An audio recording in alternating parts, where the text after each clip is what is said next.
Chapter 10. The next morning the hut windows were encrusted with ice. They failed to scrape it off with a shoehorn, and everyone was made to run across to the women's area and borrow Susie's hairdryer to melt it. It was too cold to shower, so after breakfast they went straight to muster at the vehicle depot. Crystal, Justin and 9D team leader, who had helped them with the training the other day, handed out assignment sheets. Everyone was delighted to find that there was a job for him today. He was to team up with Warren and Esau. When they arrived at the old base, the team leader and chief op took him to the sealed section that belonged to the business. "Well, Evan," said Crystal from behind the desk of his modestly furnished office, "are you ready to begin your duties?" "Will I be assisting in Warren and Esau, boss?" "No, they'll be assisting you. We need you to do a survey. Nothing lavish, at least not this time. When we settle into the area a bit more, we'll give you something a little to really get your teeth into. But for now, we'd like you to do a reconnoitre." "What's that?" "Look around, explore. You've studied your map, now check out Sangeri. See what you can see, and more importantly, hear what you can hear." "Why should anyone tell me anything we'd find interesting?" asked Evan. "You never know. Get into a conversation with a local civilian. They'll open up to you once they realise you're a Welsh speaker. Besides, it's not so much what you're told as what you can overhear." "What if my cover gets blown, so to speak? I'm not armed, remember." "You'll be carrying a covert radio. Warren and Esau will be shadowing you in a car, just to make sure they always know your location. And I'll never be more than a minute away." Evan took a nervous breath. "I've never done anything like this before, sir." "Evan," said Warren, "it's a piece of piss, believe me. You'll be in civvy, so no one will know who you are. You speak Welsh, so no one will suspect you. And if the situation gets a tiny bit dodgy, just get on the blower and call the cavalry. Me and Esau."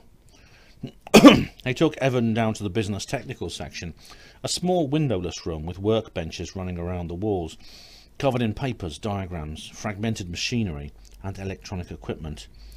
It was manned by 3 engineers from Team 1A. A short, middle-aged man was in charge. He had a bald head and thick-rimmed glasses, and when he was introduced to Evan, he saluted and said, "Hail, brother specialist."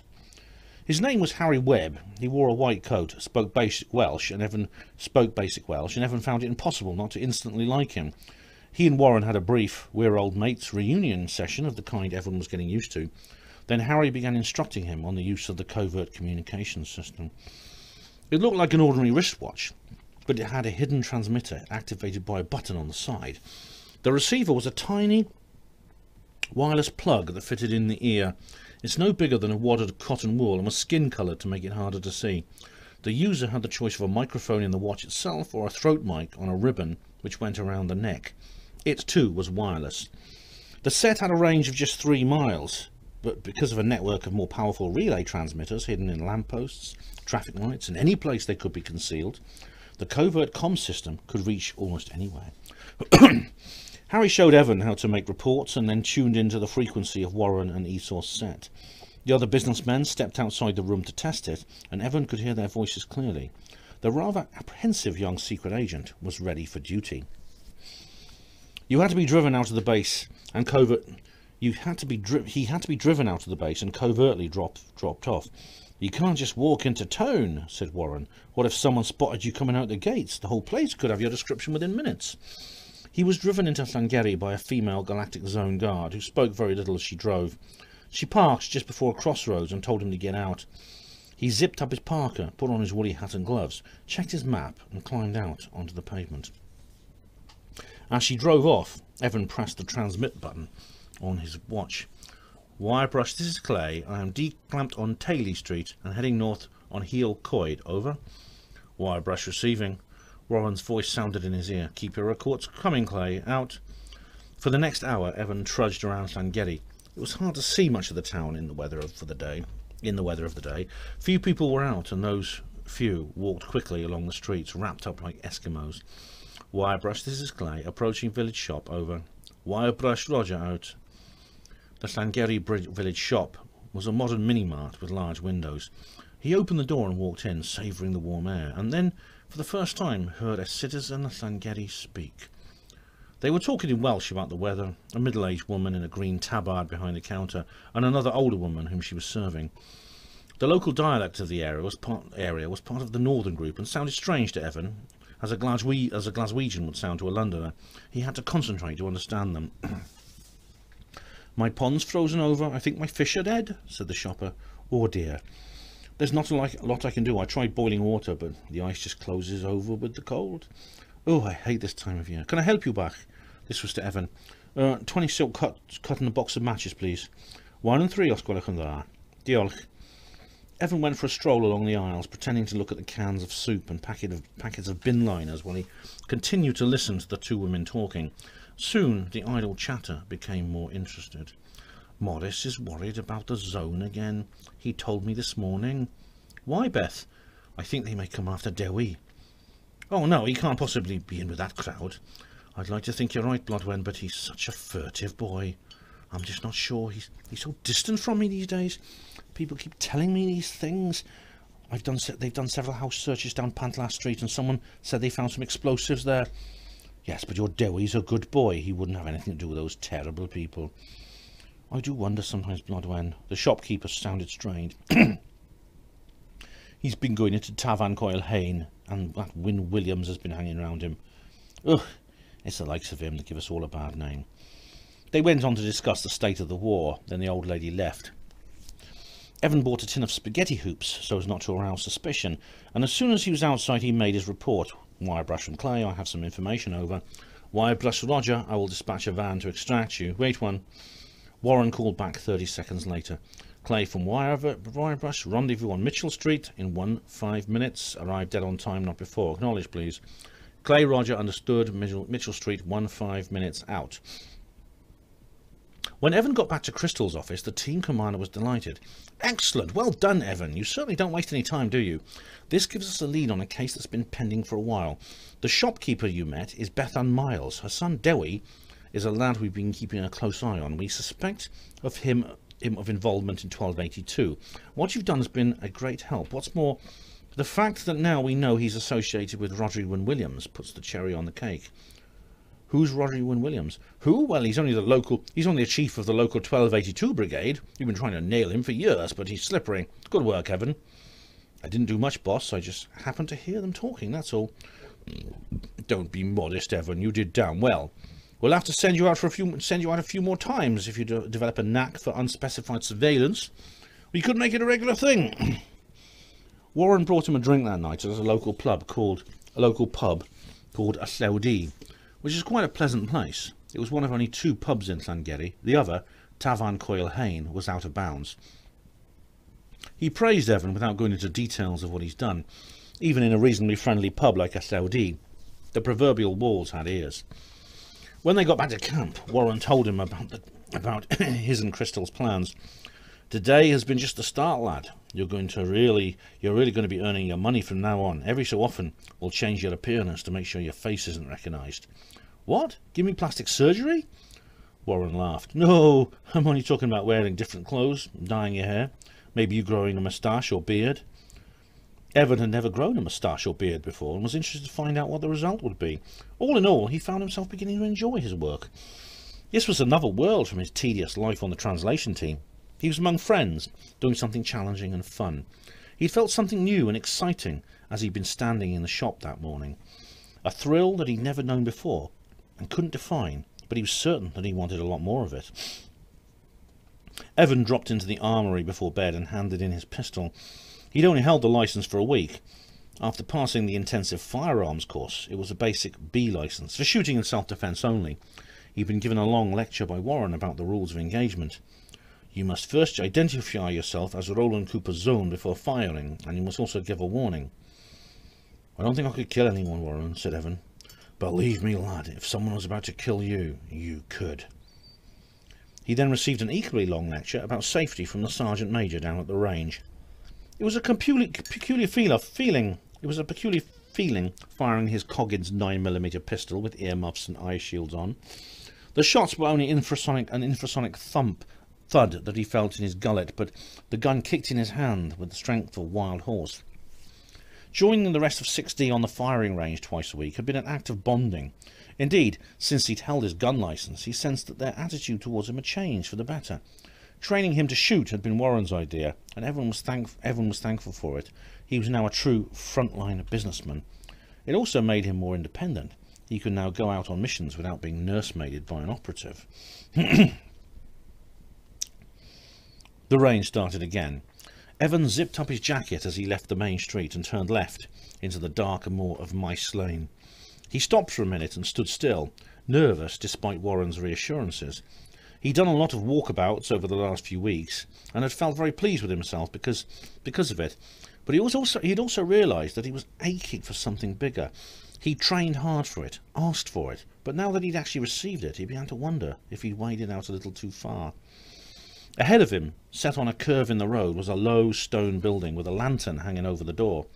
In the pool of light that it cast was a flagpole set 10 degrees or so above the horizontal, from which hung a resplendent dry goch. On this wet night it drooped damp and flaccid. Evan didn't make his usual report as he approached it. Tonight he was working independently. His guardians in the backup car were absent. He carried a radio, but that was only to order his extraction later on. His Coggins was tucked into the concealed holster under his left arm. He was outside the front of the building now, underneath a suspended name board in a rusty metal bracket which squeaked in the light wind. Tavan Coilhane, Old King Cole's Tavern. It was a free house that had been there for countless centuries and had, for the most part, boasted a dark reputation. It was one of the few premises that, despite the business as usual policy, travel agents actively warned tourists to avoid. As for zone men, to step through the door was tantamount to attempted suicide, but Evan was about to do just that. He could hear loud conversation from inside, and the place sounded packed on this Friday night. He scrutinised the varnished wood of the door. It had a round copper handle mounted above it, and there was a sign clearly saying "Push." He turned the handle and did so. The door seemed to be jammed. He pushed harder, but the door refused to budge. It was after he'd attempted to force the door 3 times that he noticed that the chatter within had stopped. He froze, then cursed under his breath as he realised. For a second time that month, he'd fallen for a cunning trick. The sign on the door may have indicated him to push, but to open the door one had to pull. This was deliberate. All of Tavan Coilhane's regulars would know this, but a stranger wouldn't, so the occupants of the pub would immediately be alerted to the presence of someone new trying to get in. It was too late to go back. He turned the handle and pulled. The door slowly creaked open. Endless pairs of cold, hostile eyes stared at him from hard faces. They were all as silent and motionless as statues, standing or sitting, glasses in hand, dressed warmly for the winter. The men looked like farmers and the women like farmers' wives. Evan's own footsteps penetrated the hush as he walked across the bare stone floor to the bar.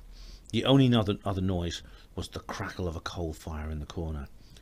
He spoke in English. "Good evening." "You better leave now, Sice," snapped the barman in Welsh, chewing a piece of gum. "We're not open to you." "I beg your pardon," said Evan in English.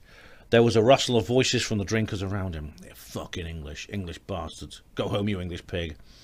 "I said you better leave now, Sice, if you know what's good for you," said the barman. And then in English, "Bugger off." Evan was shaking with nerves, but feigned a confident grin. Said in Welsh, "What makes you so sure I'm a Sice?" The barman raised his eyebrows. "You're a Welshman?" "Yes, why? Can't you tell by looking?"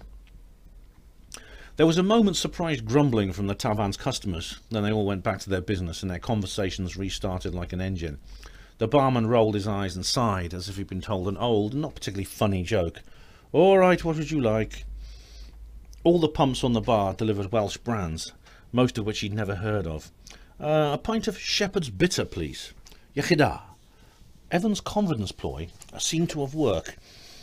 Superficially, the Tavan was just an ordinary, old-fashioned country pub that could have been anywhere in Britain except that a huge dry goch covered the entire wall above the hearth and behind the bar. And behind the bar was a portrait of Glendower and another of his modern protégé, Owen Glyn-Jones, in his usual garb, a green shirt and black beret with a red, white and green hackle. His eyes were, as always, shielded by sunglasses. He looked much younger than his 56 years, Evan thought. His hair was still pure black, and his skin red and smooth. Maybe he was immortal, like Roland Cooper. "Quiet, everybody!" called the landlord, and switched on a TV set resting on a shelf above the bar. He fiddled with the controls for a moment, and a snowstorm pattern appeared. He looked at the wall clock. "It'll be on in a minute." The pub's customers stopped talking and rotated in their seats to face the display. The screen went black and a few horizontal white lines flickered across before the picture began. The film begins with a close-up of Yddrai Goch flapping in the breeze. It is accompanied by a male-voiced choir singing "Guide Me, O Thy Great Redeemer" in Welsh. The volume lessens after half a minute, and a voiceover by a young female begins. "People of Wales, good evening and welcome to the Voice of Free Wales. During these next few minutes you will have your only opportunity to hear the truth about what is happening today in our land. Nowhere else will you be told the facts. Now stand by for our glorious leader, Owen Glyn-Jones." Cut. The next scene is of a room unfurnished except for an armchair. Behind the chair is a half-open French window, and the view outside is just visible. It is of a narrow bay or estuary bordered by green headlands.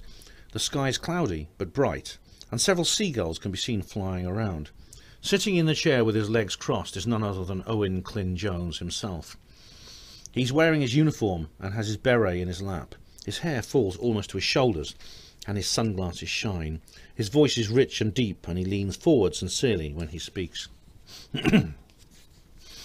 "My fellow Welshmen, I am speaking to you this evening from Porthmadog, one of the principal cities of our brave new nation, the nation of Free Wales.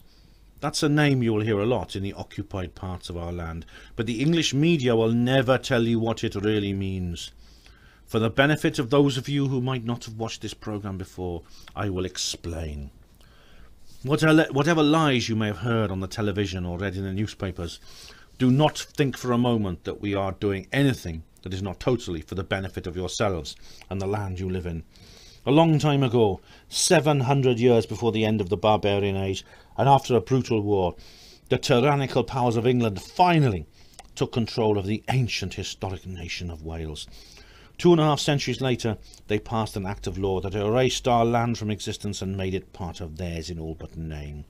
A prisoner nation, a shackled people. They tried to destroy our culture, our race and our language, and they nearly succeeded. That is how the situation remained until 18 years ago. Then we fought back.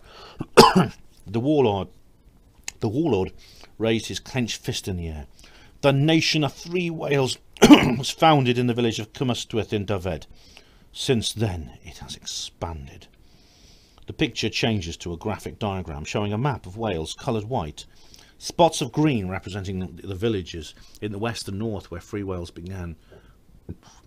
The spots grow like puddles of water into green patches, which enlarge and merge to show the growth of the rebel country over time, until the animation stops with the present situation. And gone from strength to strength. We have so far liberated 20% of Wales. The English government has attempted to subdue us with brutal violence. The scene changes to a film from a handheld camera of a view that looks like the site of a demolished building. A mound of rubble is smoking as if it's been on fire. This used to be Beaumaris Hospital. It was hit deliberately last week by a guided missile fired from an English warship sailing in Cardigan Bay. The camera zooms in on a scorched, dented hospital trolley lying amongst the scattered bricks. 55 Welsh citizens were killed, mostly doctors, nurses and the sick. It is atrocities such as these that have forced the government of Free Wales, who are as gentle and peace-loving as any Welshman, to reluctantly take up arms and defend ourselves against the oppression of the occupying English. The picture shows a country road in a moorland landscape. Marching along in double file are hundreds of soldiers, all clad in DPMs, with tin pot helmets and rifles at rest on their shoulder. The column stretches into the distance. These are our gallant warriors on their way to fight for Wales at the Bryn Sarn front. Now only a few paces of English-controlled territory separate the free enclaves of Gwynedd and Ceredigion. We will not give in to the savage assault of England. They have tried with all their might to stop the Welsh freedom movement, and they have failed. Despite their best efforts, Free Wales continues to flourish. It will only be a few years before final victory is in our hands, and all of Wales, from Chepstow to Holyhead, is united as one autonomous nation. The next scene is a montage of shots interspersed with Glyn-Jones's commentary. A village market. Shoppers are walking around looking at the goods while vendors call out their wares. Life in Free Wales is happy and prosperous. A family play on a beach with a football. A boy builds sandcastles in the background. We live our lives in a contented and carefree way, safe in the knowledge that we are far from English dominance and are free to be Welshmen in every sense. Rows of uniformed junior school children line up in the playground. We cherish our children, knowing that they are our future. They are cared for and educated well by studying all subjects in their mother tongue. A group of young men windsurfing on Bala Lake. We enjoy ourselves, engaging in sports and the arts. An Eisteddfod with a choir singing. Cut. A new scene, another bomb site, this time with people shoveling rubble by hand. Rescue teams comb the smashed masonry with sniffer dogs looking for buried victims. The English tried once again to ruin all this with a merciless and cowardly aerial bombing strike on Aberystwyth last Wednesday. They targeted a housing estate, hoping to kill as many of our women and children as possible. Despite this tragedy, the community has picked itself up and is tenaciously repairing the damage. Its spirit is still strong. A close-up of a young man and woman in dirty, dust-covered clothes. The man is wearing a blood-stained bandage on his head and the woman is holding a baby of about 3 months old. Behind them are several more people, and in the background the searchers continue to sift through the ruins. "We will never surrender," said the man emphatically. "Never. The English can bomb us, but they cannot destroy our resolve. And we won't. We are Welsh and we are free. This is our country and we won't let them take it from us again. We have faith in each other and faith in our leader." He gave a Hitler salute. "Wales forever." The picture once again shows Clint Jones in his seaside house. "My fellow Welshmen, as you have seen, the Free Wales movement is alive and powerful, whatever the deceitful English media might tell you. Nearly every day we capture new territory. It won't be long before we come to your town or village. Then you too can become part of this, our glorious new homeland. And just because you live outside it at present doesn't mean there's nothing you can do except wait for us. Each and every one of you," he points at the audience like Lord Kitchener, "can help us right now. Get in touch with your local 1282 brigade. There is bound to be someone you know who can contact them for you. We don't expect you to get involved in active service unless you wish to. There are dozens of other ways you can help the cause, acting as a lookout or courier, for instance. I know that some of you may have doubts because of the stories you've heard about 1282 in the English media. I tell you now, all these stories are lies, lies dreamt up by English propaganda writers. 1282 are brave volunteer freedom fighters who attack only military targets. The bombs planted on civilians and the bystanders gunned down are acts perpetrated by the English armed forces, then blamed on 1282 to stir up anti-nationalism. Don't fall for their false flags, their trickery. My fellow Welshmen, we stand on the brink of a new era, the rebirth of the Welsh nation in a form that it was always meant to be, before the Tudors, before the Normans, before the Saxons, and even before the Romans. A true Celtic homeland rich in soul and tradition. A pure, clean Wales, free from the pollution of less worthy creeds. This is not an airy-fairy dream. It is a serious, practical goal. It can and will be achieved with your help, loyalty and patriotism. The vision of Wales, as I have described it, will soon become a reality. Thank you for watching The Voice of Free Wales. Have a pleasant evening. Cut. The picture changed again to the rippling dry goch. The choir sings Land of My Fathers, and the female voiceover comes on again at the end. This programme will be repeated at midnight on this channel and again at 2 AM at 560 MHz. Please tune in again tomorrow at 8 PM on 620 MHz. Good night, Wales. Cut. Some of the drinkers in Tavern Coilhane were raising their glasses and singing along. Every one of them had watched the propaganda broadcast avidly. It held no surprises for Evan. He was familiar with the Voice of Free Wales, having written out numerous transcripts during his time at the translation lab. They all followed the same basic format, and some scenes were re-edited and put into new broadcasts. He understood how effective it was in rallying support for from the common Welshmen. Glyn-Jones was such a cogent speaker that he could convince almost anyone that anything was true. Evan had found himself believing his words, and he knew it was all lies. Evan, unlike the rest of the audience, had information not available to the general public. The speeches Glyn-Jones had made to his people that were never broadcast outside Free Wales and only shown on their domestic cable network. They had been recorded onto videotape, smuggled out by a zone agent, and delivered to the business. Their content and themes were very different to the voice of Free Wales. Rabid torrents of hatred. The Warlord would use expressions like English scum and speak blatantly about the real nature of 1282. Without shame, he commended their practices, even the infamous Prestatyn school bus shooting. A syce is a syce, he said, whatever age. If we can kill them when they're young, we won't have to deal with them as adults. Evan had felt sick as he typed out the English equivalent for these words. Glyn-Jones's propaganda programmes were very glossy, very moving and impressive, but they were a complete fabrication. Deceiving their audience was their only purpose, but the shots of the ruined buildings had to be real. Evan wondered. The barman switched off the blank TV, and people began talking amongst themselves. What do you think? Oh, he's a great man. Yes, he'll save Wales from destruction, and the language too. Evan glanced to his left at a tall, thin man who'd appeared at the bar beside him, and did a barely concealed double take. Good evening, Rhodri, said the barman. Your usual. Please die, he replied in a deep, gravelly voice. I see Dewi is in. Evan immediately recognised him from his photo. He'd read his dossier thoroughly. Rhodri Wyn-Williams, 38, 6'3", 10 stone 5, single, farmer, and suspected leading member of 1282. Charged once for murder of a black man who was standing in the Wrexham Council elections, acquitted by a senior justice committee, lives on his farm in Mynydbach. Did you catch our leader's speech on telly, Di? Yeah, it was on a little while ago. Very inspiring, wasn't it? I heard it on the radio in the car. One of his best, I'd say. We got the right man for the job, Di, yechid da. Evan looked out of the corner of his eye as Wyn-Williams took his drink and sat down at a table opposite a podgy young man. Evan was too far away to eavesdrop, so he edged a bit closer, moving with great caution, changing his position while trying to look as if there was no purpose behind it. He shifted his weight from one foot to the other and pretended to read a poster at the end of the bar. He didn't dare risk more than the tiniest glimpse at the gorilla. Rhodri Wyn-Williams was a rough, scruffy-looking man who wore torn jeans and muddy Wellingtons. His donkey jacket was soaked and covered in grass stains, and his hair and beard were bushy and overgrown.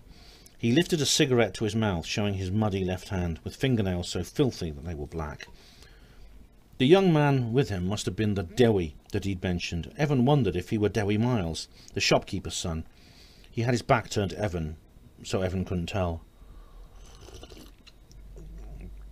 The men were making no effort to keep their conversation low, and Evan could pick out almost all of what they were saying. So how's your side coming along? Wyn-Williams asked Dewi. I got in touch with Barry today. He's got the Semtex. Says you can have £20 but not 15. He only sells them in £10 blocks. Bah, never mind. We'll make it a £20 bomb instead. How about detonators?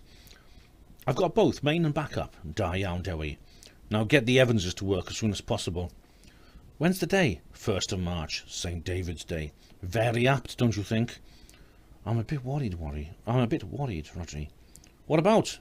Nothing's going to go wrong. I know it's not that. I just wonder if it's right. It is, Dewi. Believe me, in the long run it'll save lives. We have to make an example of those who think it's a good idea to mix the wheat with the chaff. All right, Rhodri. Now, Dewi, don't fuck up. Their chat turned to small talk. Evan hardly dared to pick up his glass in case his hand trembled conspicuously. His heart was thudding and his adrenaline saturated his system as he contemplated what he'd just heard. He knew what they were talking about. Barry must have been Barry Blake, a dealer in black market explosives from Menai Bridge. Most of his customers were demolition firms wanting to do extra work tax-free, but it had long been suspected that he also supplied 1282. The Evanses were probably Derek and Olwen Evans, a couple who ran a bomb-making factory that was known to exist somewhere in the district. Evan was careful not to rush his drink as he stood at the bar. He emptied his glass 15 minutes later, nodded good-night to the barman and left the pub after visiting the toilets. As soon as he was away from the pool of light that surrounded Tafarn Coil Hain, He got out his radio and ordered his immediate extraction by car. "I can't believe it!" exclaimed Crystal, after Evan had related what he'd heard. The team commander scribbled furiously on a notepad. "You mean they just said it in a crowded pub where anyone could hear them? Names and everything?" "I know, boss, it sounds incredible, but it's true. I heard them clearly. My God, we could nail them all. Williams, Blake, the Evanses." He shook his head. "Unfucking believable." "What are we going to do now?" "We're going to get to work, Evan. We know when the attack will take place, but not where. I don't understand this mixing wheat and chaff, but it may give us a clue. I'm going to get on the blower to Billy Temple. He'll want to be on this. He'll want to be in on this. You go find Warren, and whatever he's doing, tell him to drop it and get himself up here.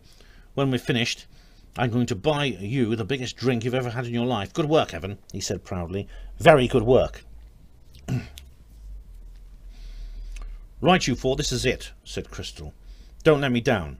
Go and kit up. We meet in the forecourt at 00:30. The final briefing had been held in the temporary operations control room, one of the old base's vacant offices that the business had borrowed especially. Maps had been pinned to the table, and there were consoles and radio telephones set up on a side bench, which would be manned throughout by Crystal, Justin, and a couple of ops from 9B. Warren, Esau, Evan, and Susie left for the storage room to pick up their rucksacks. It was Thursday night, 6 days after Evan's visit to Tavan Coilhane, and there had been some last-minute changes of plan. The weather forecast had originally been for freezing temperatures and snow. Warren had wanted to go in with full Arctic gear, but then a warm front had come over, turning the cold to wet. They would have looked foolishly conspicuous, walking round the brown and green landscape in pure white battle dress and snowshoes. Nevertheless, the weather was unsettled, and the length of time that the mission would take uncertain, so he had to compromise.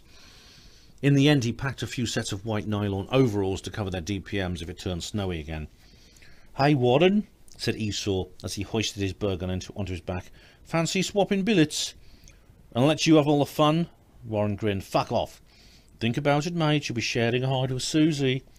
"Esau, if she gets pregnant on this job, I'll have your third stripe." They all laughed. The van was waiting for them in the forecourt. It was a dark blue windowless vehicle with a sliding door at the side, a common sight in rural Wales. It had been deliberately plastered to make it with mud to make it look like some farm utility van. Crystal shook all their hands and wished them luck as they shoved their Bergens inside, unbundled in after them. There were no lights in the back of the van and no seats, just a wooden floor. The 5B senior op driving started the engine, and they headed out of the base. The four in the back had put on their helmets and belt kits and waited. No one spoke on the journey, each man and woman alone with his or her private thoughts. The only light was the orange glimmer of the street lamps, and when they left Sangeri, apart from the slight glow of the van's headlights from the windscreen, they were in blackness. The van was noisy and badly sprung. Evan shifted himself around to try and distribute his aches and pains as much as possible. He lowered his visor to check the time on the display. It was approaching 1 o'clock, which meant they ought to be nearly there. Sure enough, a few minutes later they took a sharp left onto a new road, and the glow from the windscreen vanished. The driver had not only switched off the headlights, but disconnected the brake lights too. The van was now a dark ghost rolling down a country lane. "Stand by, team," said Warren. Evan hoiked his Bergen on. It was his job to open the door. He noticed that the sliding door was on the right-hand wall of the vehicle, not the left, as would have been more common. The van must have been specially built for jobs such as this. The van began to slow. "Door open," called the driver. He pulled the catch and the door slid back on its runners. The road and verge fuzzed outside. The driver slowed and commenced his turn into a sharp left bend. "Go!" he barked. Evan jumped, running onto the tarmac, and headed for a ditch. He caught the others following out of the corner of his eye. The van cruised on without stopping, and soon the noise of its engine dwindled to nothing. They crouched in the ditch for 10 minutes without moving. The only sound came from the wind in the bushes. No one was around. They crossed the road one at a time and climbed over the barbed wire fence. There was a stile about 100 yards down the road, but it would have been bad practice to use it. As Warren said during one of the training missions, the first rule of fieldcraft is never take the most obvious routes. Evan was wearing a brand new winter combat jacket, so he felt reasonably warm. He switched on the low-light camera that was mounted on his helmet, and the land lit up in black and white. They were at the southern edge of Mynydbach Farm, and it was possible to get much closer. It was possible to get much closer by road from the northern side, but considered too dangerous. So the team played safe by taking the 4-mile walk in from the south. The farm lay around the base of a hill called Mynydbach, which, despite its name, was very tall, its peak lost in the low cloud. They traversed the first field diagonally in single file. It was pasture land for cattle, and the ground was rough and uneven. Warren led, then Esau, then Evan, and Susie covering the rear. Evan's Bergen dragged heavily on his shoulders. He had no weapon except his Coggins 9mm, which was in its holster on his belt, so he'd been given an extra big load. They walked slowly, looking and listening all the time. Warren spoke only once, to make a report to base on his radio. They climbed a fence and walked uphill, over another field, to get to the edge of the coniferous forest. This was where they split up. Evan and Susie said a brief goodbye, and then headed east around the hill. Evan and Warren continued north through the forest towards Mynydbach Farm. They disturbed a few birds as they tiptoed between the trees. Unavoidable, Warren had said. Thanks to the rain, the litter was soggy and no dry twigs cracked under their feet.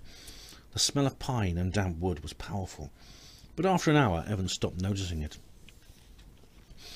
Warren held up his hand and they both stopped. The big Scot pointed through the trees to where a set of white lights peaked. "That's it," he whispered. They had no time to rest. It was 3 a.m. and there's still a lot of work to do. They spent a while choosing the spot. It had to be a place which gave a good view but could not easily be seen. Warren decided on a site right at the edge of the tree line, behind a row of bramble bushes. They set down their Bergens and unpacked the shelter. It was a small tent, only 6 feet wide and 3 feet high, but it had to hold them and all their equipment. It was DPM coloured and had straps to attach bits of undergrowth to add to its disguise. Evan was glad of his gloves as he handled the thorny branches and leaves of the bushes. Inside the tent was a tiny notch in the front wall for the telescope, a highly sophisticated instrument, very powerful, with a low-light enhancer fitted to the lens. They tested it to make sure that it was working and that its field of view was wide enough to see the whole of their target. Evan then unpacked the rest of the gear. Warren had another job to do on his own. He took a reel of wire and a spray can and a small tin of paint and a brush and vanished into the night. It was amazing how much rubbish they managed to cram into their Bergens. The tent was built for concealment, so size had to be cut down to a minimum. And when he'd set it all up in the hide, there was barely room to turn in one sleeping bag. During daylight it would be dangerous to leave the hide, and they would have to spend the whole time lying down, with only an inflatable cushion to prop up the man on watch with the scope. The next few days were going to be quite an ordeal. Evan switched on the low-light enhancer and put his eye to the lens. Their observation post was about 300 yards away from the farm and uphill from it. In low power, Evan could see it all. There was a large yard where a lorry, several tractors and other machines were parked. Around it were the barns and sheds where the cattle lived, and a dairy with milk churns stacked outside its door. The farmhouse was built a little way off down a lane to the near side of the yard, a white-painted, steep-roofed structure with small windows and a long vegetable garden next to it. Farmers are early risers, and it was now the wrong side of 4 o'clock.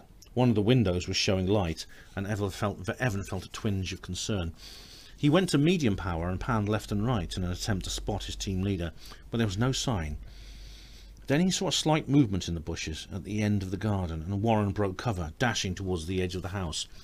Despite his size and age, he moved with the speed and agility of a cat, hurdling a rain barrel on the way. Evan went to high power and zoomed in on the corner where Warren was crouching. He whispered a prayer as the team leader padded over to the kitchen window and reached into his belt. He brought out a tiny microphone the size of a sticking plaster and pressed it onto the corner of the pane. From it he ran a thin wire and fixed it to the wall with glue spray. He moved over to the lounge window and did the same. Then he disappeared around the far side of the house. He came back a couple of minutes later, painting over the wires where they were stuck to the wall to make them harder to see. Then he hopped back over the garden fence and vanished into the thicket, trailing the reel of wire behind him. There was a fallow field between the forest and the edge of the farmyard that was surrounded by a thin row of hedge, which Warren must have been using as cover. The next thing Evan saw of him was when he whistled to identify himself and crawled into the hide. "I couldn't do the bedroom," he whispered, ripping off his helmet. "What about the ladder they said would be there? Gone, bloody intel dev." "Don't be disloyal, Warren. They're your old chums." "Only for 6 months 20 years ago. Anyway, we'll manage. Get the monitor out. We'll need this bug set up as soon as possible." Evan unpacked his laptop computer, earphones, a recorder and a terminal to connect the line that Warren had laid from the farmhouse. "Why don't we use wireless microphones? It would save us from having to loop wire all over the shop. They're too easy to detect. Win Williams is bound to have some sweeping equipment and probably does his whole house regularly. Don't worry, I ran the wire along the bottom of his fence by the beanstalks. He'll never stop it." "Have you done this sort of thing before?" "Many times, lad. Have you finished?" "Yeah." Evan had spent the last 6 days being trained how to use the monitor by Harry Webb. "Are you getting anything?" "Yes, I can hear the bath running on channel 4. "That's the one on the landing window. Phew. It looks like we set up just in time. Anything on the others?" Evan used the computer to flick through the 6 covert microphones that Warren had rigged. They were all silent. "Sounds like he's alone in the house." The computer recorded all of them simultaneously, whichever he was listening to at the time. The tapes could be analysed later, keeping Elaine and her crowd busy for a while. In the meantime, Evan was ordered to radio in anything he heard in Welsh that was important, so that it could be acted on immediately. Esau and Susie are taking their time," Warren grumbled, looking at his watch. "Do you think they might have run into trouble?" "No, they're only 3 miles away. We'd have heard something." "Planter, this is Wyndham." Esau's voice broke in on their portable radio, sounding tinny from the coding device. "Speak of the devil." He pressed the transmit button. "This is Planter receiving, over." "Planter within position, secured and commencing survey, over." "Roger, Wyndham. We're also ready. Keep your eyes open, over." "Roger, Planter. Will do. Out." Esau and Susie had a much easier job to do. Their two colleagues by the farmhouse. Esau and Susie had a much easier job to do than their 2 colleagues by the farmhouse. They were on picket duty and only had to keep a lookout for anyone entering or leaving the farm by the access road and report it to Warren and Evan. Moathouse, this is Planter, over." Warren called base. "Moathouse receiving you, Planter. Report, please, over." Crystal spoke quickly, his voice sounding stressed and urgent. "In position, Moathouse, as is Wyndham, commencing operation, over." Sorry, I gave him Esau's voice. "In position, Moathouse, this is as is Wyndham, commencing operation, over." "About bloody time, Planter. Roger all your messages. Units are ready. Units are now ready. All units are now ready. Pickaxe is go, over." "Roger, Moathouse, out." Warren frowned at his commander's rebuke. Operation Pickaxe was the name of the entire anti-terrorist effort concerning the intelligence acquired by Evan in Tafarn Coelhain. The other units were pursuit cars manned by members of 5B, who were orbiting Mynydd Bach, ready to follow any vehicle that left the farm. Apart from Win Williams's group, Justin, Connie and Stu were watching Derek and Olwyn Evans, who lived in Llanigmere. Meanwhile, in what was left of Gwynedd, Team 7B were engaged in a similar stakeout up at Menai Bridge to chart the movements of the wheeler-dealer Barry Blake. Andy, Paul and Keith had the small fry, the Miles family back in Sangeri, and their son Dewi, the wayward sympathiser. It was incredible, Evan thought, that so much fuss could be triggered from a short conversation in a pub. "Evan, a light's gone on downstairs. Go to channel 2. "I can hear someone walking about. I think the light may be coming from the upstairs hallway." "He's closed the door. Nothing now. He must be in the bathroom. Probably just got out of the bath and gone there to dress. Why couldn't that ladder have been there?" "Don't torture yourself, Warren. We've got the rest of the house covered." Warren frowned behind his eyepiece. "He's going downstairs. I saw his feet through a gap in the curtain." "I've got him. What's he doing? Sounds like he's gone through to the kitchen. I'm going to channel 1. "Open the blind, you agoraphobic bastard." "He's clattering about with pots and pans." Evan adjusted the tone level. "What's that noise? I've never heard anything like that before." "Hey, have a listen." "Let's have a listen." Warren pulled one of the earpieces to his own head. "That's the frying pan hissing. The lucky sod is having bacon and eggs. I wish he'd bring some out to us." Once the sound was identified, Evan recognised it easily. He listened to the occupant of the farmhouse eat his breakfast and wash up. He's walking about now. I think he's in the porch. There goes the front door. He's leaving the house. You got him? Yes, that's him, all right. Good morning, Mr. Wynne Williams. Give us a look. Evan stared through the scope at the black and white light-enhanced image and was fairly sure that it was the same man he'd stood next to at the bar in Tavan Coilhane. He walked slowly down the track to the farmyard with his hands in his pocket of his donkey jacket and clouds of condensation pulsing from his mouth. Warren took the scope back when Evan noted a knot of men standing around in the yard. He reported that they greeted Wynne Williams, lit cigarettes and loitered for a while. Then one of them walked over to the shed. Ow! Warren jerked his head back, rubbing his eye and blinking. Are you all right? He just switched on the barnyard floodlights, swamped the enhancer out. He flicked a switch on the eyepiece and looked again.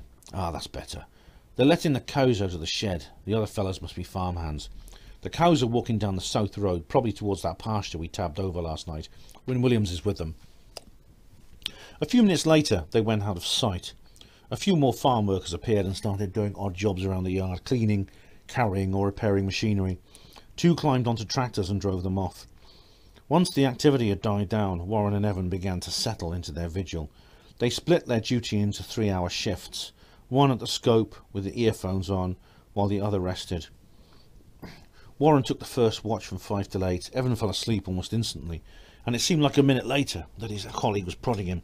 Rise and shine, Evan. Lad, it's 8 o'clock, he groaned. Chop, chop, Evan, I'm knackered, you know. You got on the scope, I'll make breakfast. Breakfast for both of them was the same as any other meal.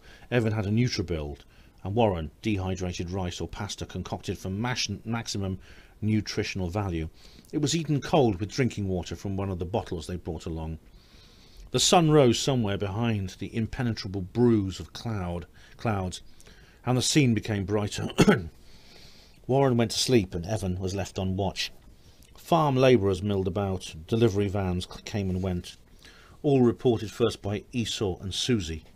The house remained quiet. At 11 in the morning, Evan shook his companion, had a NutriBuild, and went to sleep.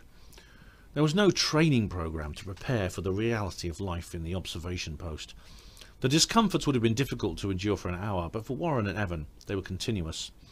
Cramps and aches niggled Evan like an itch, and claustrophobia made him feel suffocated.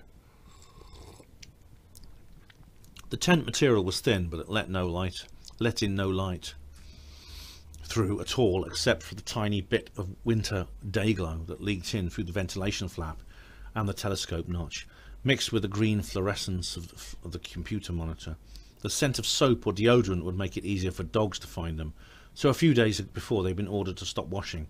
The result was that every time Evan took a breath, he drew in the sharp acidic stench of his own and Warren's body. That's one reason I'm glad we're not doing it in the summer, Warren had remarked. Evan's stubbly chin was rough and abrasive where it met his skin of his neck and collarbone, but they'd been forbidden to dry shave in case the bristles got into the computer. Most distasteful of all, however, was toiletry procedure. This could not be done in the open. Quite apart from the risks of leaving the tent, the smell would attract not only dogs but flies and other creatures which would endanger the security of the post. They had to urinate into bottles, while faeces was sealed in clear freezer bags and left in the corner of the tent. The production of both these materials had to be performed lying on their backs with their trousers down, while the other watcher held his nose and opened the ventilation flap as wide as possible. There was no toilet paper. Evan wondered how Susie was coping, having to carry out these procedures while lying next to a male colleague, or for that matter, vice versa. After a long and tedious afternoon, the sky finally turned purple, then black. When the farmhands brought the cattle home, Wynne Williams was not with them. He couldn't have possibly left Minutebach Farm without Esau and Susie or the 5B pursuit cars spotting him, so he had to be still out in the fields, working or resting in one of the barns or outhouses that covered his land. Just after 6 o'clock, Evan poked his head out of the tent and sat still for a few minutes, looking and listening. Very slowly, he crept forward into the woods, his legs wobbly from long hours of disuse. When he'd gone about 30 feet, he crouched down and dug a hole in the muddy earth with a trowel. In it he placed all their rubbish and plastic-wrapped ordure, then poured 2 flasks of urine on top of it. He covered up the hole and patted down the soil, scattered a few leaves and sticks to screen it, and returned to the hide. "Win Williams is back," said Warren urgently as Evan crawled in beside him. "He's walking up the road alone." The bearded gorilla strolled towards his house, briefly waving to his staff as he passed the farmyard. Evan had his earphones on in time to hear the front door click and the farmer walk in. There was a lot of rustling about in the hall. Then the kettle boiled in the kitchen. Again, to the frustration of Warren, he kept all his blinds and curtains drawn. Win Williams pottered about, cooking and eating, then moved to the lounge. The television went on and Evan heard the theme music to No Other Young Combodge. The target seemed to have settled down for the evening in front of the box, and Evan was on watch for an hour, so he decided to get a little sleep. A few minutes after dropping off, he was shaken awake by Warren. "Quick, put your headset on. He's making a phone call." "Hello, Dewi," said the same gruff voice that Evan had heard in Tavan Coelhain. "It's Rodri." His thick northern dialect sounded indistinct through the window mic, and some parts of his conversation Evan missed altogether. Warren was on the radio to base, asking for a report from the intelligence division, who'd been tapping Win Williams's phones for years to confirm that the terrorist was calling Dewi Miles. "All right, Dewi, I'll see you soon. And yach." He hung up. A few minutes later, Rodri Win Williams used the downstairs toilet and left the house. Evan followed him with a scope in high power as he tramped over to the barn and got into a Land Rover. Then he drove off down the road, and a minute later Susie's voice came through reporting his departure from Munithbach Farm. Warren turned the radio to the 5B frequency to listen to the pursuit cars as they took over the chase. They trailed him to Sangeri, where he parked a few streets away from Tavan Coelhain, and walked the rest of the way to the Nationalist pub. An hour later, Dewi Miles joined him. It was impossible to find out what was going on inside, but Andy and Paul had parked just up the road to catch them when they came out. They left the pub together at closing time, and Miles walked to his home on the other side of town. Win Williams returned to the farm and arrived at midnight. He went straight upstairs to the bathroom and then to bed. His snores were audible to the microphones in the upstairs landing window. Both men slept well on their off watches, even though it rained hard all night and the hide leaked. "Wakey, wakey!" Warren shook Evan just before dawn, and they began their second day at the odd post. "Oh, Warren!" He struggled to open his eyes and listen to the pitter-patter of the rain on the tent roof. "Don't moan, lads, you got in your full 3 hours again." "So did you." "I know, that's how I had enough energy to make your breakfast. Here." He handed Evan a beaker of rather powdery Nutribuild. "Can't spare any more water than that, I'm afraid. Did you have any nightmares?" "I can't remember. Why?" "Because you were talking away like mad." "I don't talk in my sleep, do I?" "Aye, I couldn't shut you up." "Well, what was I saying?" "I don't know, it was all in Welsh. What does Delanole mean?" "Delanole? There's no such word." "Well, that's what you were saying, Squire. You kept repeating it over and over again." Evan shook his head and shrugged. "Is matey boy still asleep?" "He is. Not such a lark today." The monitor still played the sound of Win Williams snoring. The others came and let the cows out. They're long gone." Evan looked through the scope. The dirty sky was turning ultramarine as the new day approached. The farmyard was fully lit and busy, but the master's house was a dark shadow. Strange. "Yeah, do you reckon he forgot to set his alarm clock?" "Maybe, but then I'd have thought that one of his crew would have knocked on the door." I've got a feeling about this, Evan. Call it intuition or whatever, but I think something's going to happen today." "I bloody hope so," grumbled Evan, stretching his legs. How long are we going to be here? "No idea.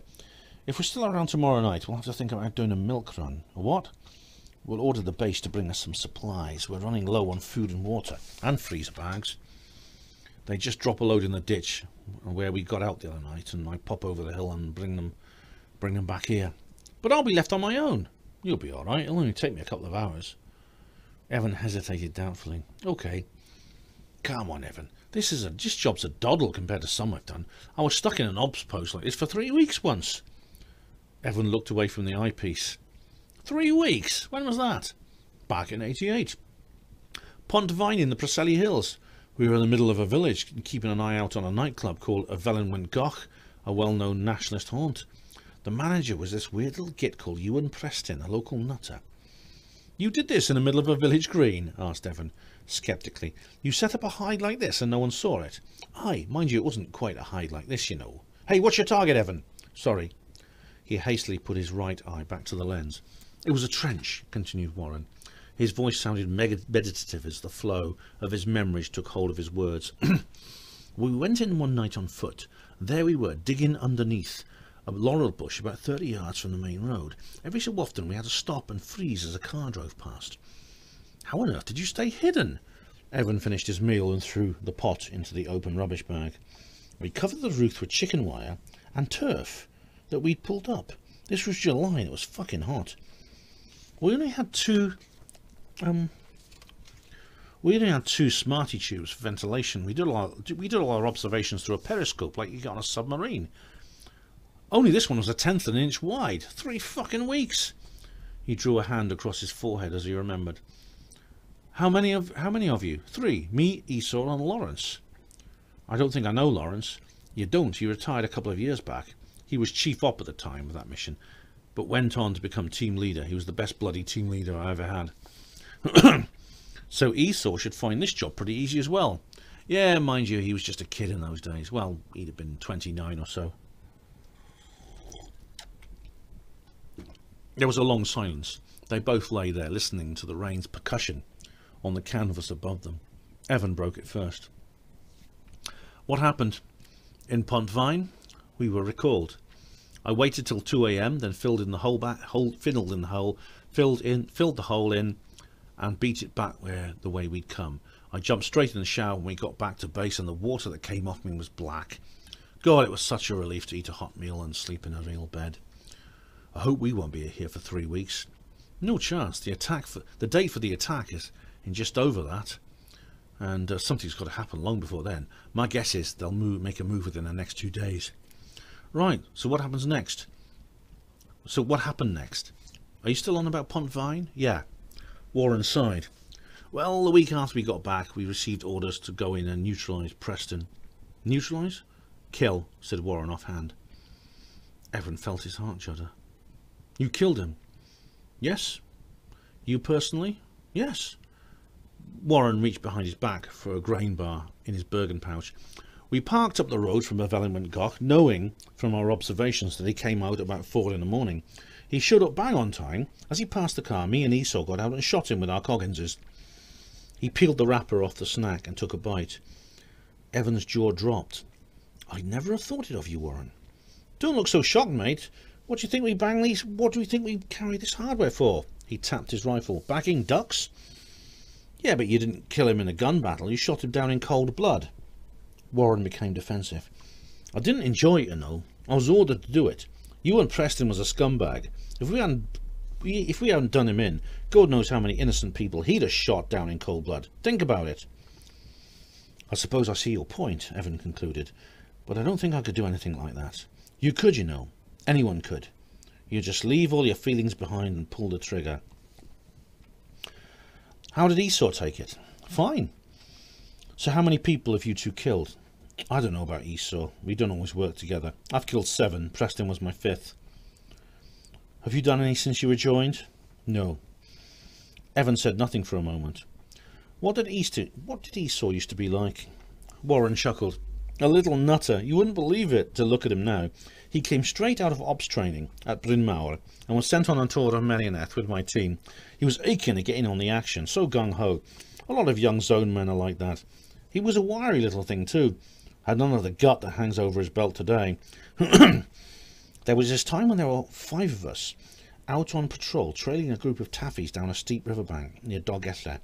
Our job was to report their location and direction so that a squad of infantry snipers could get into position to attack them. Esau was grumbling. He resented sitting on the sidelines giving directions to a bunch of foot sloggers so that they could get all the glory. He reckoned the business team ought to be the ones to go in and take them out. We thought he was just whinging, Esau being Esau. Then suddenly we noticed he was gone. We were just about to organise a search party when he suddenly opened fire from a rocky outcrop right above the path where the targets were walking. You should have seen him. Warren laughed as he recalled the moment. He was standing in full view on top of this boulder, knees bent, firing his rifle from the hip and screaming like something out of a cheap action movie. By the time he'd emptied his clip, he dropped all 5 of them. Then he dived for cover as the surviving players returned fire. We all had to join in after that. I didn't think he'd make it. He was pinned down and outgunned, and we had to run like fuck to get to him in time. In the end, we made contact and finished off the taffies in 10 minutes with no casualties. He sighed and screwed up the grain bar wrapper. Phew, I can laugh about it now, but at the time it was not funny. He acted recklessly and could have got us all killed. The CO of everyone on that operation wanted him court-martialed. I don't know how he got away with it. Oh, and he was a right tomcat and all. The girls loved him. He had a different one every night. That's why it's such a shock to see him married. From what you said about him, he reminds me of someone else we know. Evan grinned from behind the telescope. Does his name begin with C? You guessed it. Warren laughed, but then his tone became serious. No, Evan, not entirely. As far as women go, Connie's an exact replica of Esau at that age, but that's where it ends. Esau used to be a wild little shite, but he still had his head screwed on. Even the craziest things he did were based on calculated risks. Well, calculated as he saw them. And he was always one of the lads. He loved his mates, and he never tried to pretend he was anything special. And if you'd been with us then, he'd never have been as unkind to you as Connie is now. Well, Connie has his problems. Don't make excuses for him, Evan. He's been behaving like a complete wanker lately. He's got a problem, all right. His attitude. Driving around in that ridiculous car and wearing those pansy clothes. Trying to make himself look good by snubbing you, because you're the only person good-natured enough to kick his head in. Warren paused. Evan, I'm going to tell you something now as a friend, not as your team leader. I shouldn't say this, so I'm trusting you to keep it to yourself, okay? Okay. I'm trying to get Connie RTU'd. Really? RTU stood for Return to Unit. In other words, being sacked from the business and transferred back to one's original division. In Connie's case, the infantry. Aye, he's a danger to himself and the rest of us. Unprofessional in his work and damaging to morale. I mean, take this business between him and Susie. It's caused a heap of trouble. Remember that scene at the spaceport at Christmas? The two of them should have been separated long before that by deploying one of them to another team. I believe Connie should go. He's the rat on our ship. Susie's a good lass. It's a shame she's let herself be snared by Connie's false charms. Well, that's women for you, said Evan. They meet some bloke who treats them like shit and they end up licking his boots. I'm sure if Connie had been the perfect gentleman, Susie wouldn't have looked twice at him. The tone was very, very bitter, and Evan's tone just surprised even himself with its bitterness. She's fallen in love with a little creep, too. I mean, what does Connie feel for her? Warren reached into a pouch on his belt kit for a piece of cloth and some cleaning tools. He unloaded the magazine from his rifle, checked that the chamber was empty, and then began to take the weapon apart. Do you think he loves her? Somehow not. As far as he's concerned, Susie's just a place where he can empty his bollocks when he feels like it. There's more to it than that, said Evan, remembering those terrible days in Cardiff. He enjoys the power he has over her. He loves controlling her feelings. He loves controlling her with the feelings she has for him. That hold is so strong that he can get away with two-timing her right under her nose, and she'll still do his bidding. Kira, oh yeah, I remember. The team leader got out the tools and oil and started cleaning his stripped rifle. The Christmas party. His voice was low and pensive, and Evan wondered if he was still feeling guilty about his own behaviour that night. So how are you going to get him RTU'd? Evan asked. It won't be easy. I can't do anything without the approval of the brass. Crystal will back me up, though, which is a good start. We go to Kester, and he arranges a meeting with the director, who has the final decision. And what will that be? Warren waggled his hand in the air. A cleaning tool between two fingers. Could go either way. You see, Connie hasn't done anything grossly wrong. Our accusations are pretty vague to someone who doesn't know him. He has a reasonably clean record, and there's the other problem to take into account.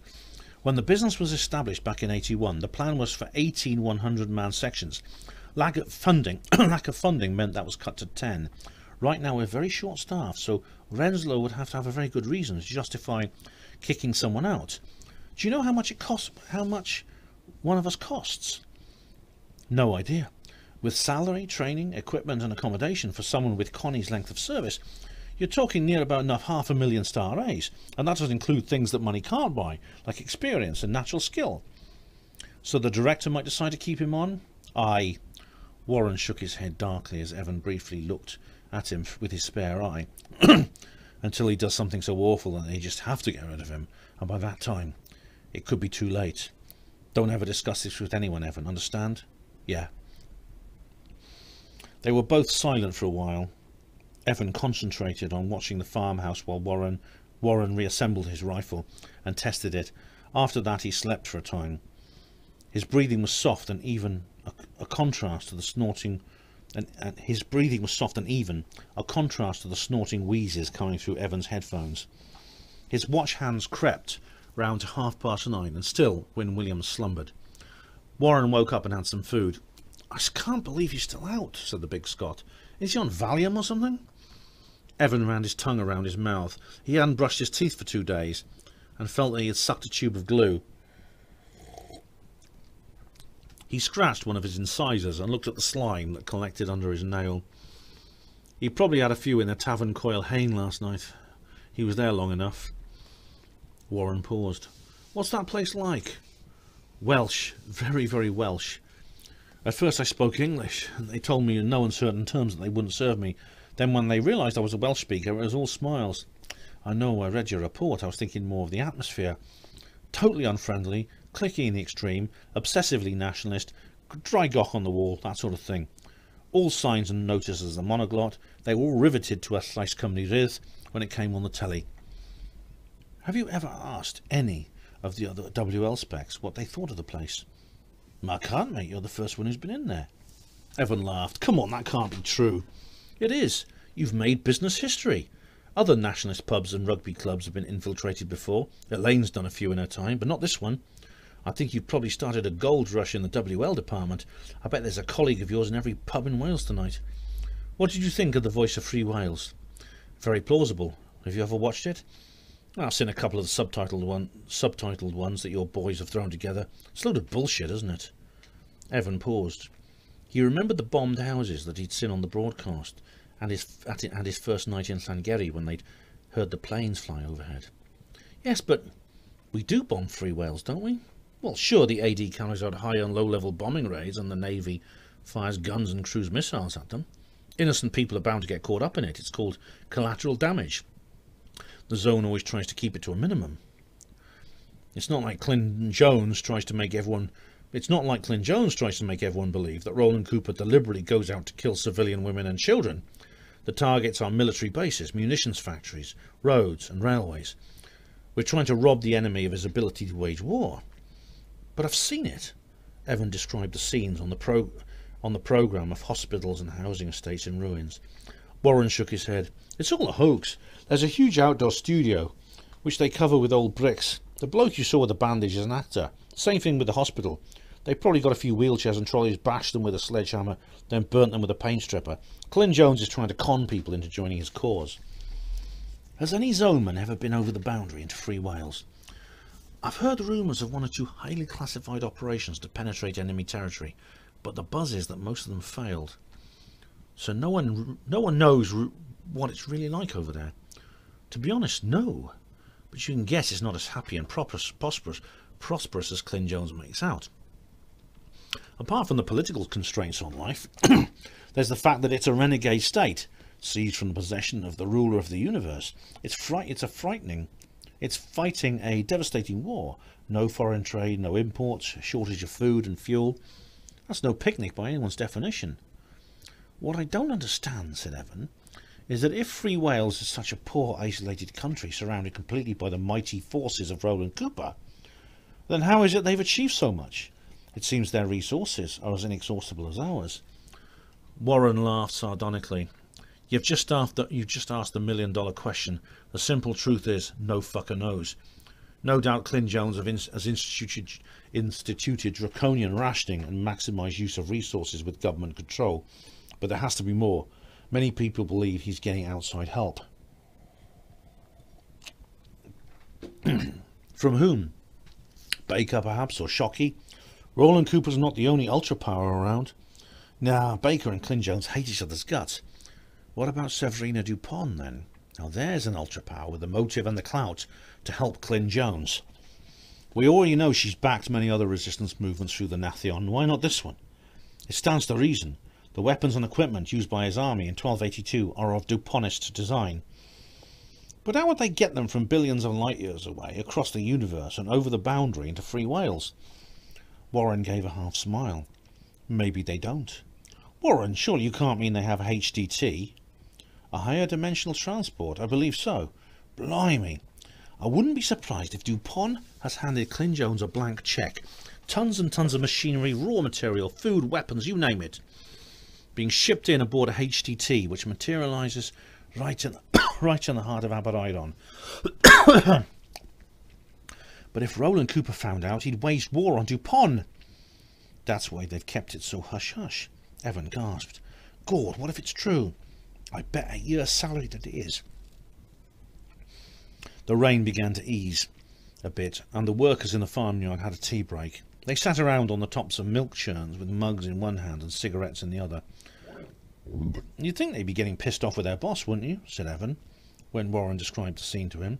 They're grafting away in the pouring rain while he's having a matinee gra. Replied Warren in a preoccupied voice. Warren? Uh-huh. When will this war ever end? Good question, lad. I suppose it has to eventually, but it'll be a long time. The situation between Clint Jones and Roland Cooper is the old paradox about an irresistible force meeting an immovable object. Clint Jones will never give up. He'll continue until he's conquered or liberated, as he terms it, all of Wales. If that happens, will Roland Cooper propose an armistice? You must be joking, said Warren.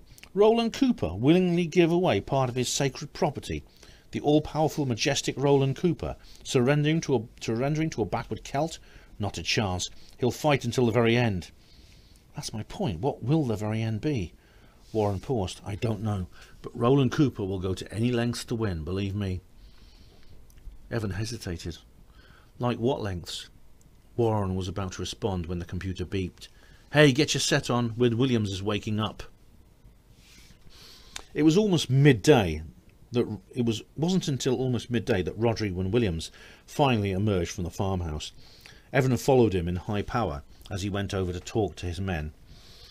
They gathered around him and listened. The discussion soon turned into an argument, and there was a lot of pointing fingers and other aggressive gesturing that lasted a couple of minutes. Then some agreement was reached and made everyone calm down, and that made everyone calm down.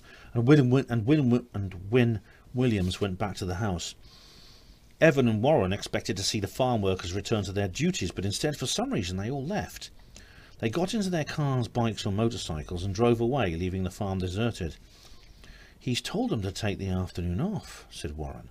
That's why they were bickering. It's a lockout.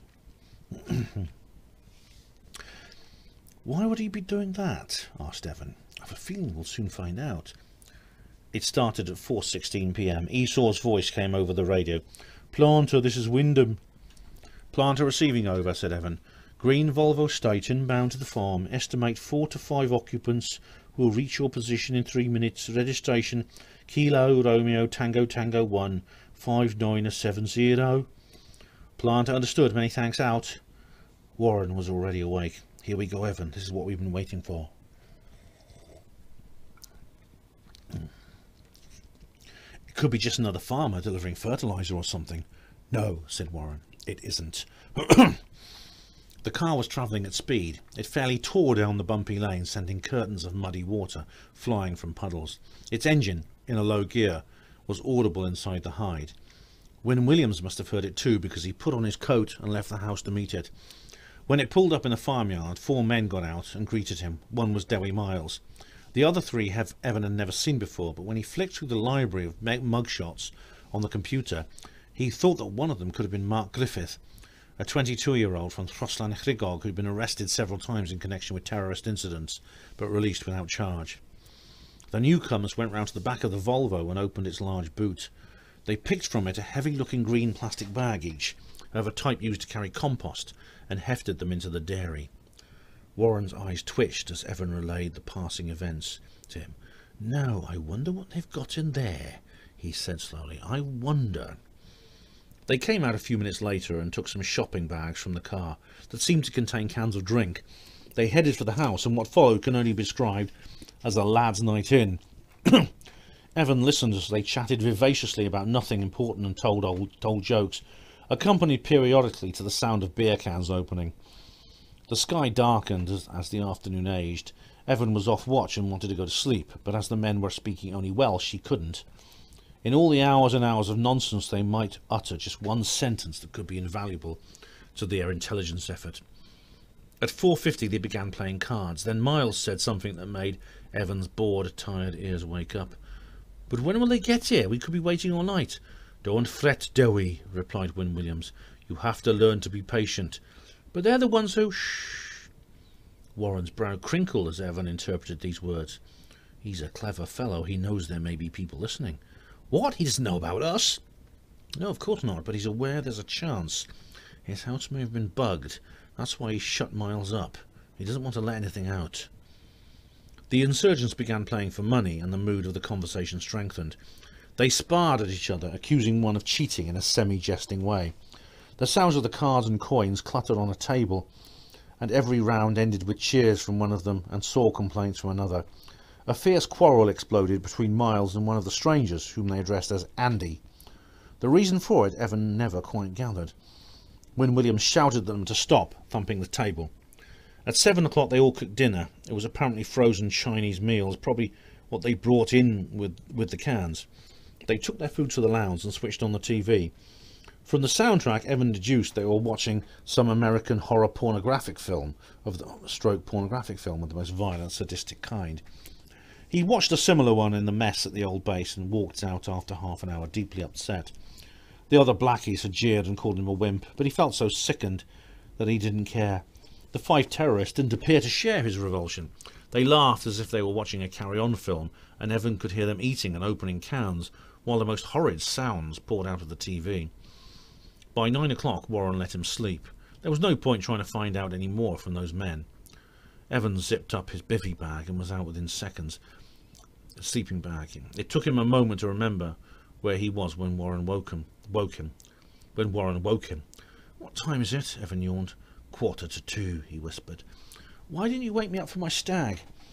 "You looked like you needed a few extra hours." "Oh, thanks, but you didn't have to do that." Warren smiled kindly. His face was an unearthly green colour from the wash of the computer display. "You've been up all evening listening to those tossers rabbit on about nothing, and I've had it easy until now. Here, listen to them." Evan put on the earphones and heard a chorus of several people snoring. The TV was silent. "They've been like that for an hour." He put on his helmet and chambered around in his rifle. "Where are you going?" "I think it's safe enough to have a wee deco at wherever they've hidden in the dairy." "Warren, there are 5 of them!" "And they're all in Pisshead Dreamland. But they could wake up, or someone else could come along. Miles mentioned they were expecting more company." "I know, and that's why I want you to be my protecting angel. Keep your eyes and ears on the house and make sure they stay asleep.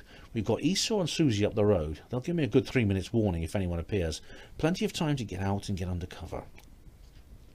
Warren started backing out of the tent. "Now don't screw up, Evan. If you fall back to sleep, I'll have to update my kill record to 8. You get me?"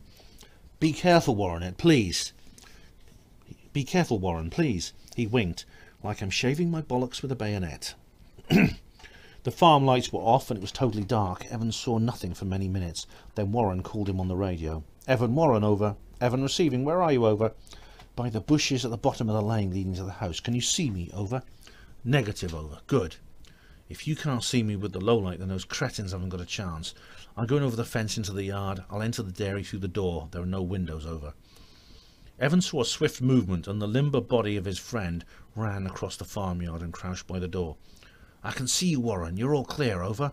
"Right, now I want you to record my messages on the console. Just click Options and then the helmet radio icon. When I come out, just go to File and save it. Got that, over?" "Yes, I'm doing that now. Ready, over." "I'll record what I see on my helmet camera." "Great, they've left the door unlocked. I'm going in." He slipped inside. "Shit," he exclaimed after a few seconds. "It's as black as a panther's rectum in here. Even the low light's no good. I'll have to use my torch. Can you see it, over?" "Yeah, a little bit, but when I switch off the enhancer, it's almost invisible, over." "It'll do, right. The place is about 30 feet by 20, and it's crammed with milk churns. There's nothing else in sight. I'm going to look inside them. Fuck it, how do I open these things? Ah, that's it, just milk. Next one." Warren inspected each churn in turn, making sure to replace the lid afterwards. "Aha," he whispered, as he unfastened the 12th churn. "This ain't milk. It's plastic garden wrap.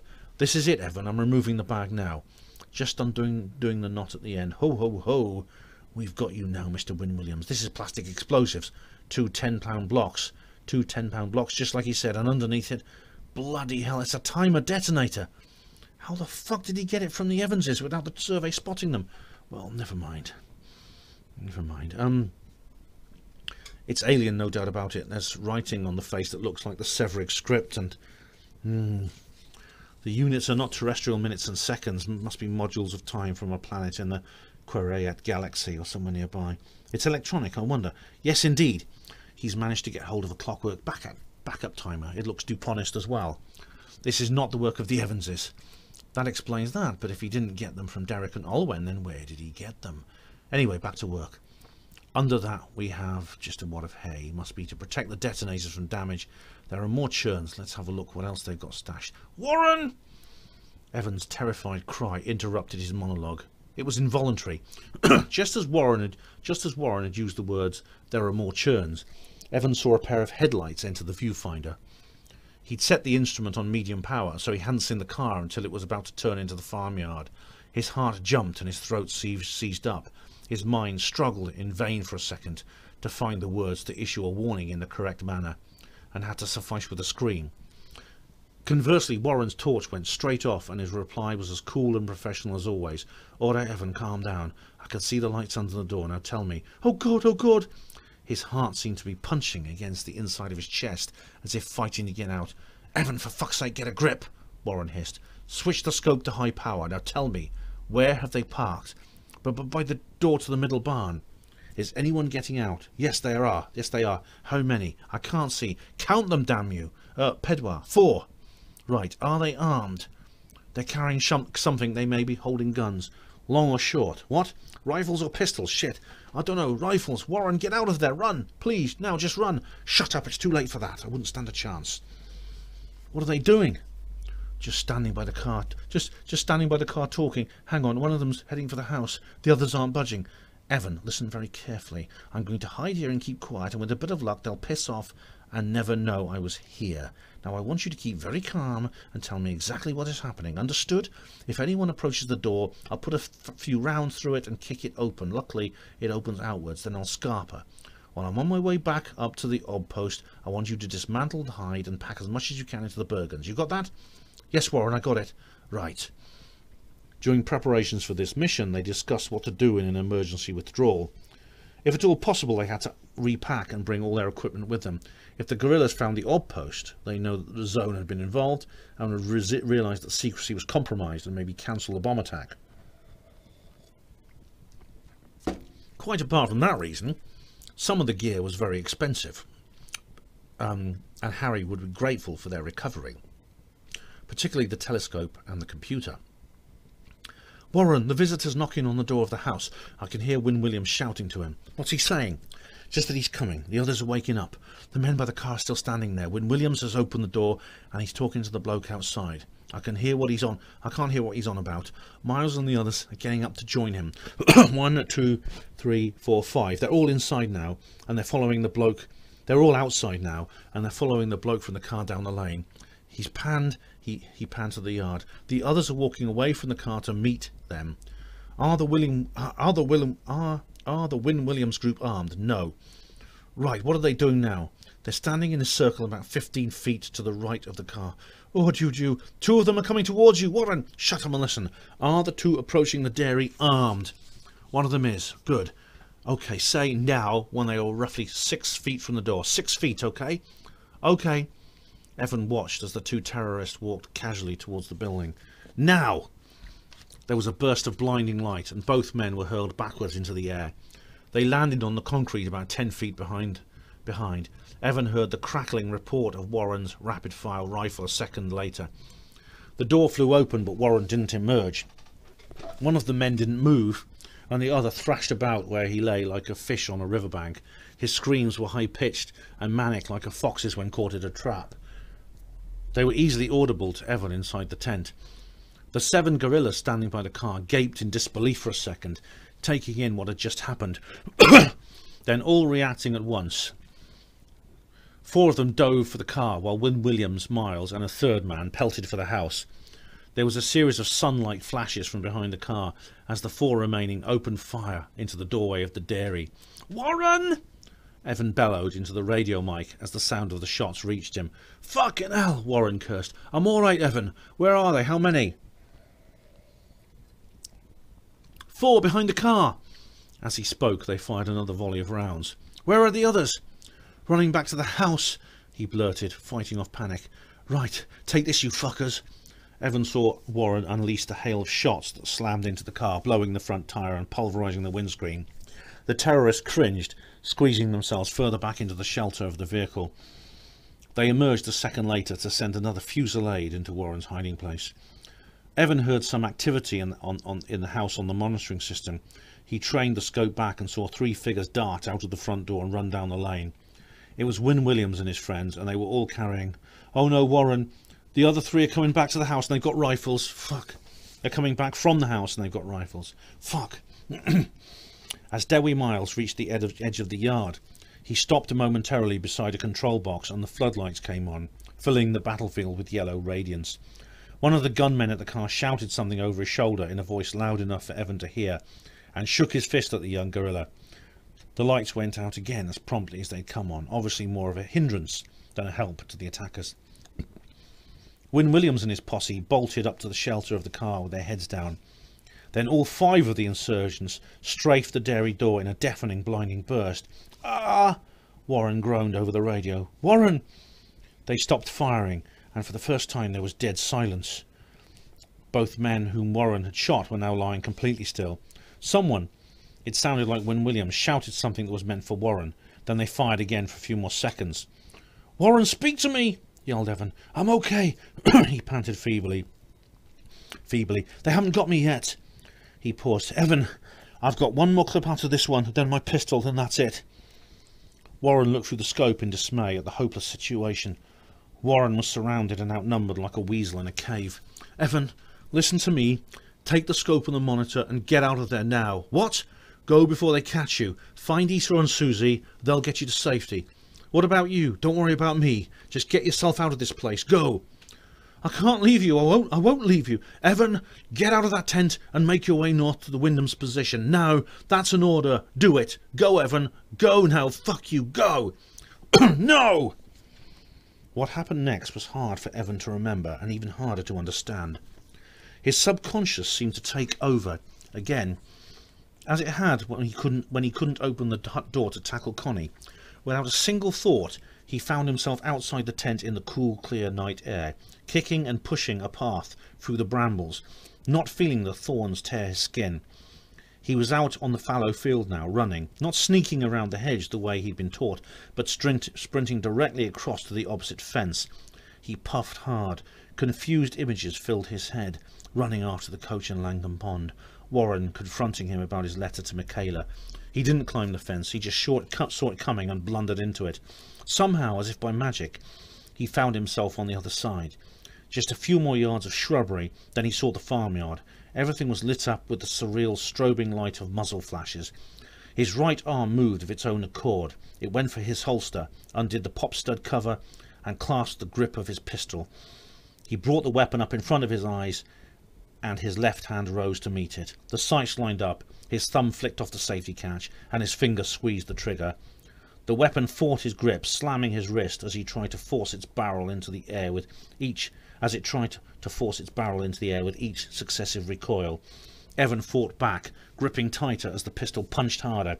He never remembered seeing what he was actually shooting at. The gun stopped jerking and went still with the slide right back. Its 16-round magazine empty. Reality returned. There was total darkness. No other weapon discharged in response to his attack, but he could hear the distant sounds of shouting. He stood there thinking nothing, mentally blocked. A large figure lunged at him from his right, and a hand seized his combat jacket, nearly dragging him off his feet. as it forced him back the way he'd come, and Warren's voice yelled, "Run, Evan! Run, run, run!" They scrambled over the fence and Warren led the way across the field. Evan's vision was covered with spots and streaks from looking at gunshots without eye protection. When they reached the tree line, Evan collapsed on the ground. "Get up! There's not a second to lose!" commanded the other man. Help me get the kit into the Bergens, quick. Leave the food and water, just grab the hide and survey stuff. What's going on? He heard Warren rummaging around inside the tent. We've got a few minutes. They don't know we're here yet. There were some more shots from the farmyard sounding a long way away. They're just firing randomly any way they can. We've escaped in the confusion. Now pack this shit away. Put your helmet on so you can see what you're doing. With shaking hands, Evan got down on his knees, pulled the pegs out of the ground and folded the tent into a tight wad, wincing from the thorn cuts in his hands. Behind them, torch beams swung backwards and forwards. Voices yelled as the vengeant terrorists searched the borders of the farm buildings. Every so often one of them fired into the undergrowth, probably at a movement caused by an animal. Warren, they're coming closer. It'll take them a while to work their way up here, and without dogs to smell them out, it'll be like looking for a needle in the haystack. Grab that toolkit, put it in there. That's it. What about the wire? There's nothing we can do about that. Now reload your pistol quickly. They heaved their full Bergens onto their backs, and Warren kicked a few branches over the bare patch where the tent had stood, hiding the small amount of equipment they'd had to leave behind, and led the way into the safety of the forest. Motehouse on Planter, he called on his helmet radio. Motehouse receiving, over. Crystal's voice sounded drowsy. Initiate event 4. Repeat, event 4. Outpost compromise. We're making for ERV2. Repeat, ERV2. No casualties, over. Oh shit. Right, Planter, have you told Wyndham, over? Negative, please relay, over. Very well, Planter, Motehouse out. Warren turned to Evan as they walked along and said, I don't really feel like talking to Esau and Susie at the moment.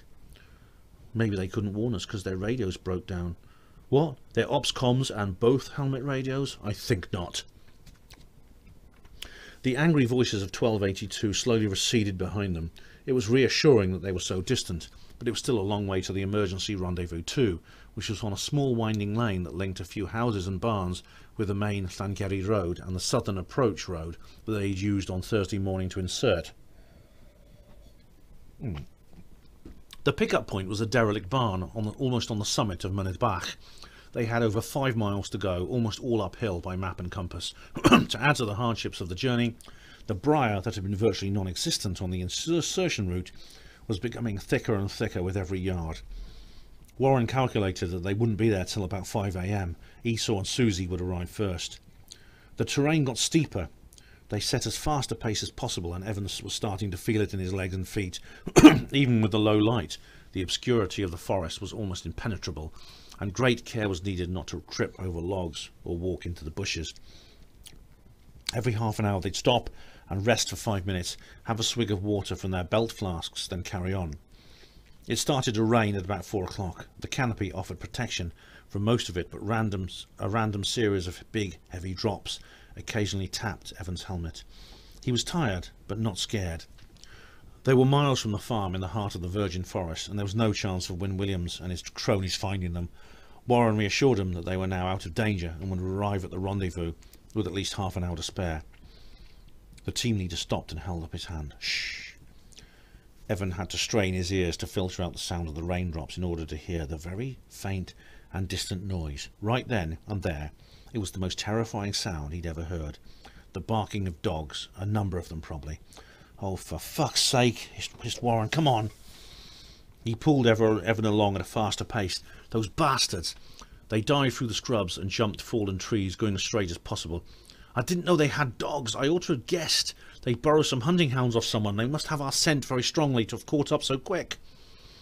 Evan was too afraid to reply. He jogged beside his friend, not daring to look behind him, but keeping his ears tuned to the noise. It was getting louder, or was that just his mind playing tricks on him? Motehouse on Plant, a priority message, being pursued by armed players with canines. Repeat, canines. Heading with all dispatch to ERV2, will arrive approximately 0430. Transport must be ready, over. Crystal acknowledged. Next, Warren called Wyndham and warned them. Esau and Susie were on the far side of the hill. They'd heard nothing and were probably safe, but needed to know the new pickup time and be aware of the necessity of keeping their scent trail away from the dog's tracks. If the hounds got the tiniest sniff, they'd pursue them as single-mindedly as a homing torpedo. There was no doubt now that the barking was getting louder. The men will only be a dozen yards behind the dogs, Warren said breathlessly. Don't use your coggins on the dogs. The noise will tell everyone we're here. Let them bite your arm, then roll over and stab them with your dagger. Evan muttered a prayer of desperation and felt tears in his eyes. They had no way of knowing how far they were from ERV2. There wasn't time to stop and map read. It was simply a route, uphill, with quick glances at the compass. They might well hit the road hundreds of yards from the barn. He could think of nothing now except a dozen big dogs with sharp teeth, followed by a gang of bloodthirsty gorillas. Can't be far now, Warren wheezed. The noise of the animals was now very loud, directly behind them. Warren and Evan were sprinting, kicking branches out of the way and leaping straight through the heart of bracken clumps. When Warren drew his combat dagger from its sheath, Evan did the same. They actually could hear the bodies of the rabid hounds crashing through the undergrowth. A brighter patch appeared between the trees ahead. Before he had time to think about it, he and Evan emerged into open space and found themselves running on tarmac. The road was so narrow that the woods almost covered it like a tunnel. But enough of the cloudy sky showed to provide much more light. "Where's the transport?" They spun in circles looking. "There!" Evan pointed to a van parked on a corner about 50 yards away beside the naked walls of an ancient building. As they sprinted towards it, the driver got out and opened the sliding door. "Where's Esau and Susie?" demanded Warren. "No sign," replied the 5B operative. "What? Where the fuck are they?" He pressed the stud, which activated his radio. "Wyndham, this is Planter. We're at ERV2. The van is here. Where are you?" Esau's voice sounded breathless. "Still en route. Must be close. Could hear dogs to my right over." "Well, get a fucking move on. They're almost onto us, and the Taffies are right behind." "Roger." "Get in," implored the driver. "No," said Warren. "If we're going to have to shoot our way out, we'd better stay here till Wyndham arrives." "Look!" cried Evan, pointing. Down the road, at the exact place they'd left the forest, a big black shape bounded out of the woods and stopped in the middle of the road. Half a dozen more joined it and looked around at when it spotted them, they darted towards them with the speed of a greyhound. The others followed. The split-second burst from Warren's rifle almost knocked Evan over with shock. The leading hound shrieked and was stopped dead in its tracks by the force of the multiple rounds. Its broken body collapsed on the tarmac. The other animals skidded to a halt, their blunt claws rattling on the road's surface. They looked at their dead brother in horrified astonishment, then turned and bolted back into the forest, whimpering with fear. Immediately after, shots rang out from within the pinewood as the guerrillas heard Warren's report. They sounded very close. "Get in," said the driver again. "They'll be here any moment. We don't have the firepower to stop them." "We have to wait for Wyndham," insisted Warren. "We haven't got time. We can tell them to lie low in the woods for a couple of hours until the heat's off. Those mutts will sniff them out," he bellowed, clenching his fists. "If we leave them behind, they'll be killed." "If we don't go soon, we'll all be killed," the driver retorted. As if to prove his point, they heard a volley of penetrating rifle fire. The muzzle flash was visible this time, and the shots actually passed them a few yards on the road. The three men took cover behind the van. A shout came from between the trees. Evan could tell by its intonation that it was Welsh. "My God, they're here. We've got to go." Warren got on the radio. "Wyndham, where the fuck are you?" "Nearly there. I can see the edge of the woods." "Hurry up, run. We're on the road now. Where are you?" "Eh?" They looked over their shoulders and could just make out two figures crawling along the verge. You've come out 100 yards north. Turn right and peg it, quick." Another burst of 12.82 fire skirted the van, and Warren returned a few single-shot rounds to keep their heads down until Susie and Esau could reach the van. "Warren!" Esau called hoarsely, as two of them came pounding up to the door. "In!" screamed the driver, leaping for his seat, as a long salvo of rounds barely missed his vehicle. A group of men suddenly leapt out of the southern tree line, frighteningly close. The 460 crew dived through the side door like missiles and bundled in on top of each other. The tyres shrieked as the transport tore away as if on a spring. "Keep down!" Warren thundered. The confines of the van's interior shattered with noise and light. Evan forced his face against the floorboards, praying in terror. The van took the corner on two wheels. When it straightened out, there was silence. "Anybody hit?" No one replied except for a few muttered expletives. They all sat up. Somebody kicked the door shut. Fucking glory! The driver yelled at his windscreen. 5 clean holes had appeared in the middle of it. The pattern was reflected in the soft metal skin of the back doors. The terrorist had reached the road and fired at the retreating van. Their aim had been barely 2 feet above the prone bodies of 6D, and one of the rounds had missed the driver's head by an inch. "Thank you, God, thank you," muttered Evan. Everyone sat quietly for a couple of minutes, as if not believing they were safe. They reached the main road, and the driver switched on the lights, making them another ordinary car. Then Esau laughed weakly, took off his helmet and said in a trembling voice, "Oh, fucking hell, that is generally what is known as a close shave." Susie laughed too. Evan felt himself smile, and then the driver started. Before they knew it, they had doubled up in hysterics. Evan hardly felt the pain of his scratched hands. Only Warren remained completely composed. "Warren," said Esau when they'd recovered, "thanks, mate. Thanks for waiting for us. They'd have nailed us for sure if we'd been left behind." The team leader didn't reply. Evan couldn't see Warren's face in the dark, but he could feel the way that he was looking at his chief operative. Crystal, Justin and several others came running over as the van ground to a halt in the old base forecourt. The team commander was almost beside himself as the four climbed out. "Oh, mercy me, is everyone all right? Thank God, Warren. What happened? How was the odd post compromised? Warren!" The team leader trudged across to the guardhouse and the others followed. Crystal ran up to his shoulder. "Warren, answer me, what went wrong?" The Scot turned towards him suddenly. "Look, boss, we're all absolutely knackered, okay? We went to hell and back last night. I'll tell you all about it in the debriefing. Just please give us a bit of space for a few minutes to get ourselves sorted out and cleaned up, all right?" Crystal backed down. "Certainly, I'm sorry. I should have realised. Take 30 to get respectable, then we'll meet in my office." Warren never said a word on the way to the locker room, but when they were all inside, he shut the door with a slam. Evan stepped back hastily as he sprung forward, reaching out his powerful arms for Susie and Esau. Within a second he had them both pinned against the wall, a hand on each collar. His voice made the ground shake. "So what was it? Were you shagging, eh? Or did you just fall asleep?" Susie's face flushed and she began to weep. Esau just looked at the floor feeling ashen. "Felt a bit frisky, did you? So you thought, sod Warren and Evan and indulge yourselves?" Esau stiffly shook his head. "It wasn't like that. I should have left you up on minute back to be turned into marrowbone jelly.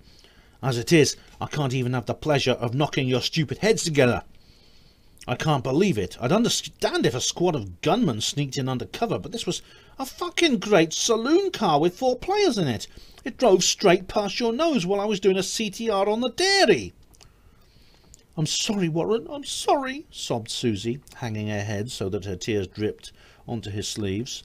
He pushed them hard against the wall so that they nearly fell down, then let them go. They recovered and stood before him like naughty schoolchildren. "There were 7, he snarled. 7 taffs covering the only way out. They caught me red-handed and had me trapped. I had 40 rounds of rifle left on my coggins with 1 mag. I was prepared to shoot off every cartridge except 1. I was going to save that last round for myself. I wasn't willing to be taken alive. For a few minutes I truly believed that my last moments on earth had come. I suddenly realised that I was never going to leave that dairy and go home and have a meal and sleep, a drink and a future. Do you know how that feels? If it hadn't been for Evan, that's what would have happened. It's down to him that I'm still here and you haven't got my death hanging over your worthless, miserable hides." "We were just talking," said Esau. Well, while you were talking, I was dying." He shook his head. "You two are both in big, big trouble. I don't know if there'll be anything left of your careers when this is over, but if there is, don't you ever, ever desert your stag again." The door burst open and Crystal ran in. "What the hell's going on? I can hear you in D corridor." Warren turned calmly to face his commanding officer. "You'll hear soon enough, boss. 30 minutes, you said, didn't you?" Crystal stared at them shiftily, slowly turned and left the room. Evan and Susie stood for a few seconds and slumped hang-doggedly into the shower block. Warren then turned to Evan with a grim face. "As for you, Evan, I should put you on a charge too. You disobeyed my direct order to withdraw." Evan's ears were still ringing from Warren's tirade. No reply was appropriate. "But the fact is, you saved my life. You took on 7 Taffies single-handed with a Coggins. No commando in the world would dare do that. You're a disobedient little troublemaker, but you're also the bravest man I've ever met, and the best friend I've ever had. That's all. Dismissed."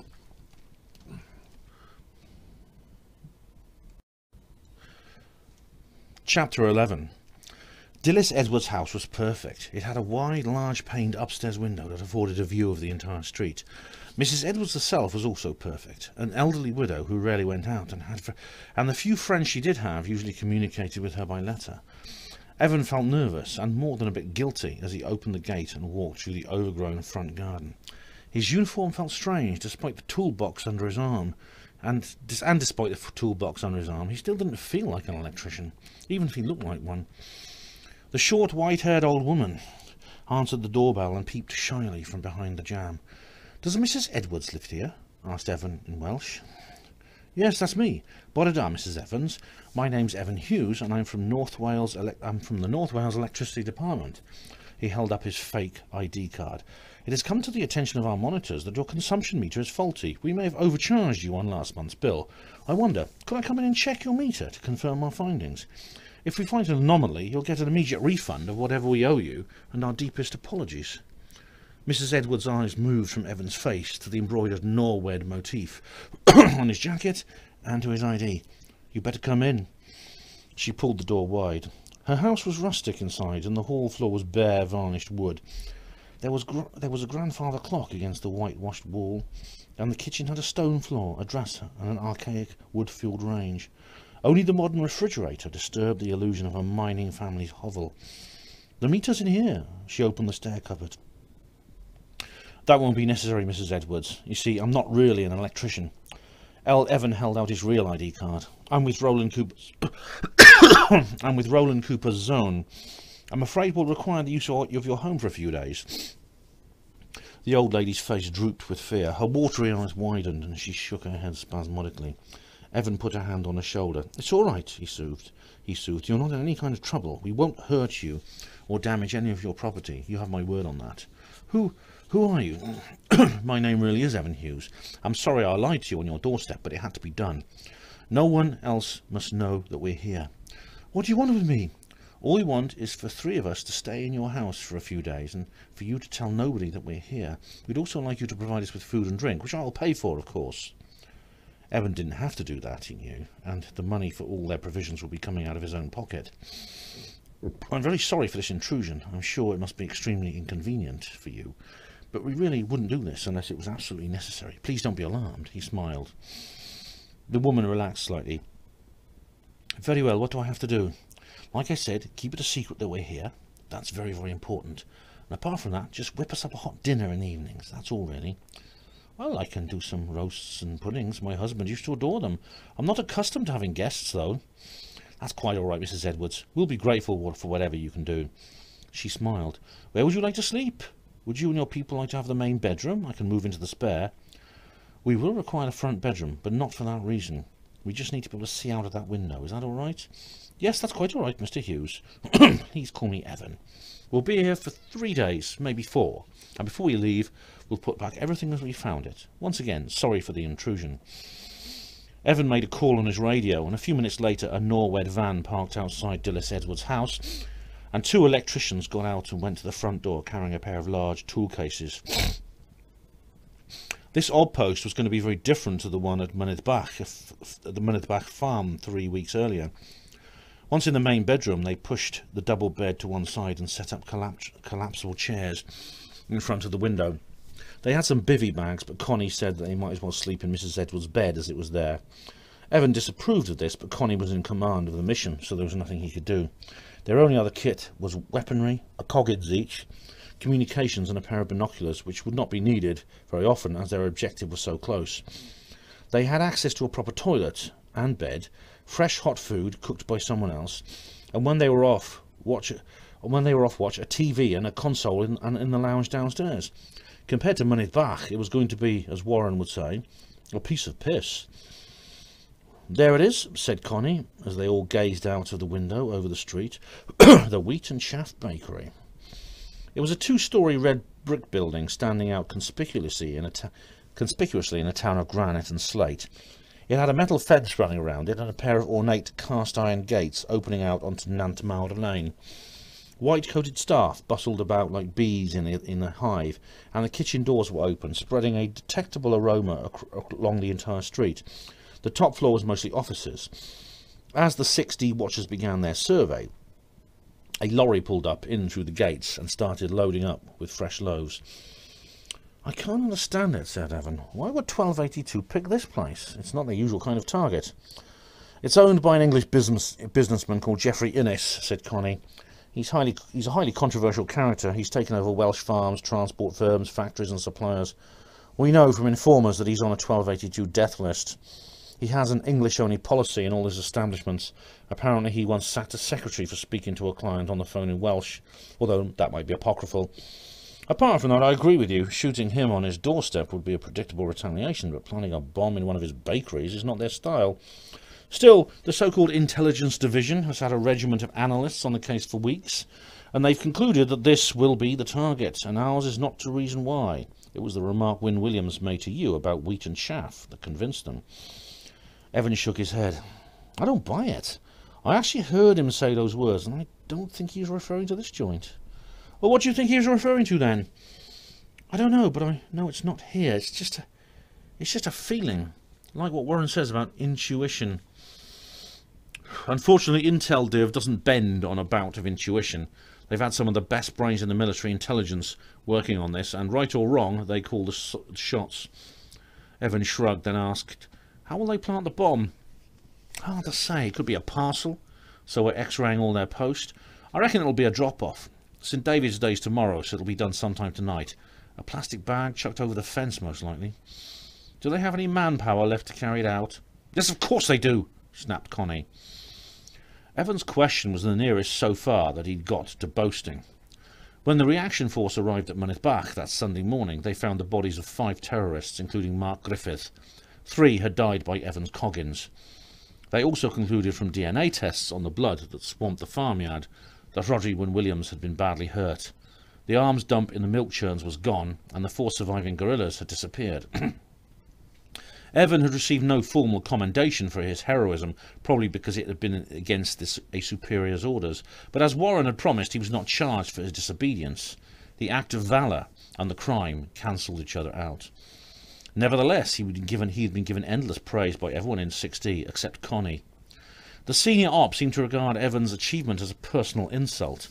Evan had proved to him that he was not the worthless non-entity that Connie wanted him to be, and that filled Connie with rancour. Whenever the incident was mentioned, he went into one of his sulks. Evan, he barked, go and tell that old girl to make me a cup of tea, now. All right, Connie, Evan sighed. He was stuck in a small room with the man for at least 24 hours, so he decided to ignore rather than antagonise him. When Mrs. Edwards brought the drink upstairs, he saw that she'd made one for Evan and Susie too, without being asked. Evan smiled and said, Diolch yn fawr, Dilys. Rwyt ti'n garedig yn wir. Their host smiled back. Croeso, Evan. When she left, Connie turned on him angrily. Evan, I don't want you speaking Welsh to that woman, especially in front of your colleagues. Why ever not? It's inappropriate. We are zone men of Roland Cooper. Oh, for God's sake. When you're on your WL duties, fair enough, but in conversation, you should always use the language of Roland Cooper. That's ridiculous. I don't see why I can't speak to Mrs. Edwards in her native tongue. She's been very nice about us using her house. This is not her house. It's Roland Cooper's house. We are agents of Roland Cooper, so we have the right to use it whenever we like. And for your information, her native tongue is the same one as every other tenant of Roland Cooper's. English. Any other language is just a sideshow. Now, I don't want to hear you speaking that bloody patter again. It's extremely offensive. What are you going to do, hang a wooden W around my neck? I can do what I like. I'm in command here, remember? How can I forget? You remind us at every opportunity. Susie sat staring at the floor during this exchange. At one time she might have stuck up for Evan, but not anymore. She hadn't spoken since they'd arrived at the house, and since that terrible day 3 weeks ago, she rarely did, except for the purposes of work. Are you okay, Susie? Evan asked her gently. Yeah, she responded indistinctly. Come on, Susie, cheer up. said Connie in an irritable voice. You're like a wet weekend in Clacton. Don't give us all the miseries, please, was all she said.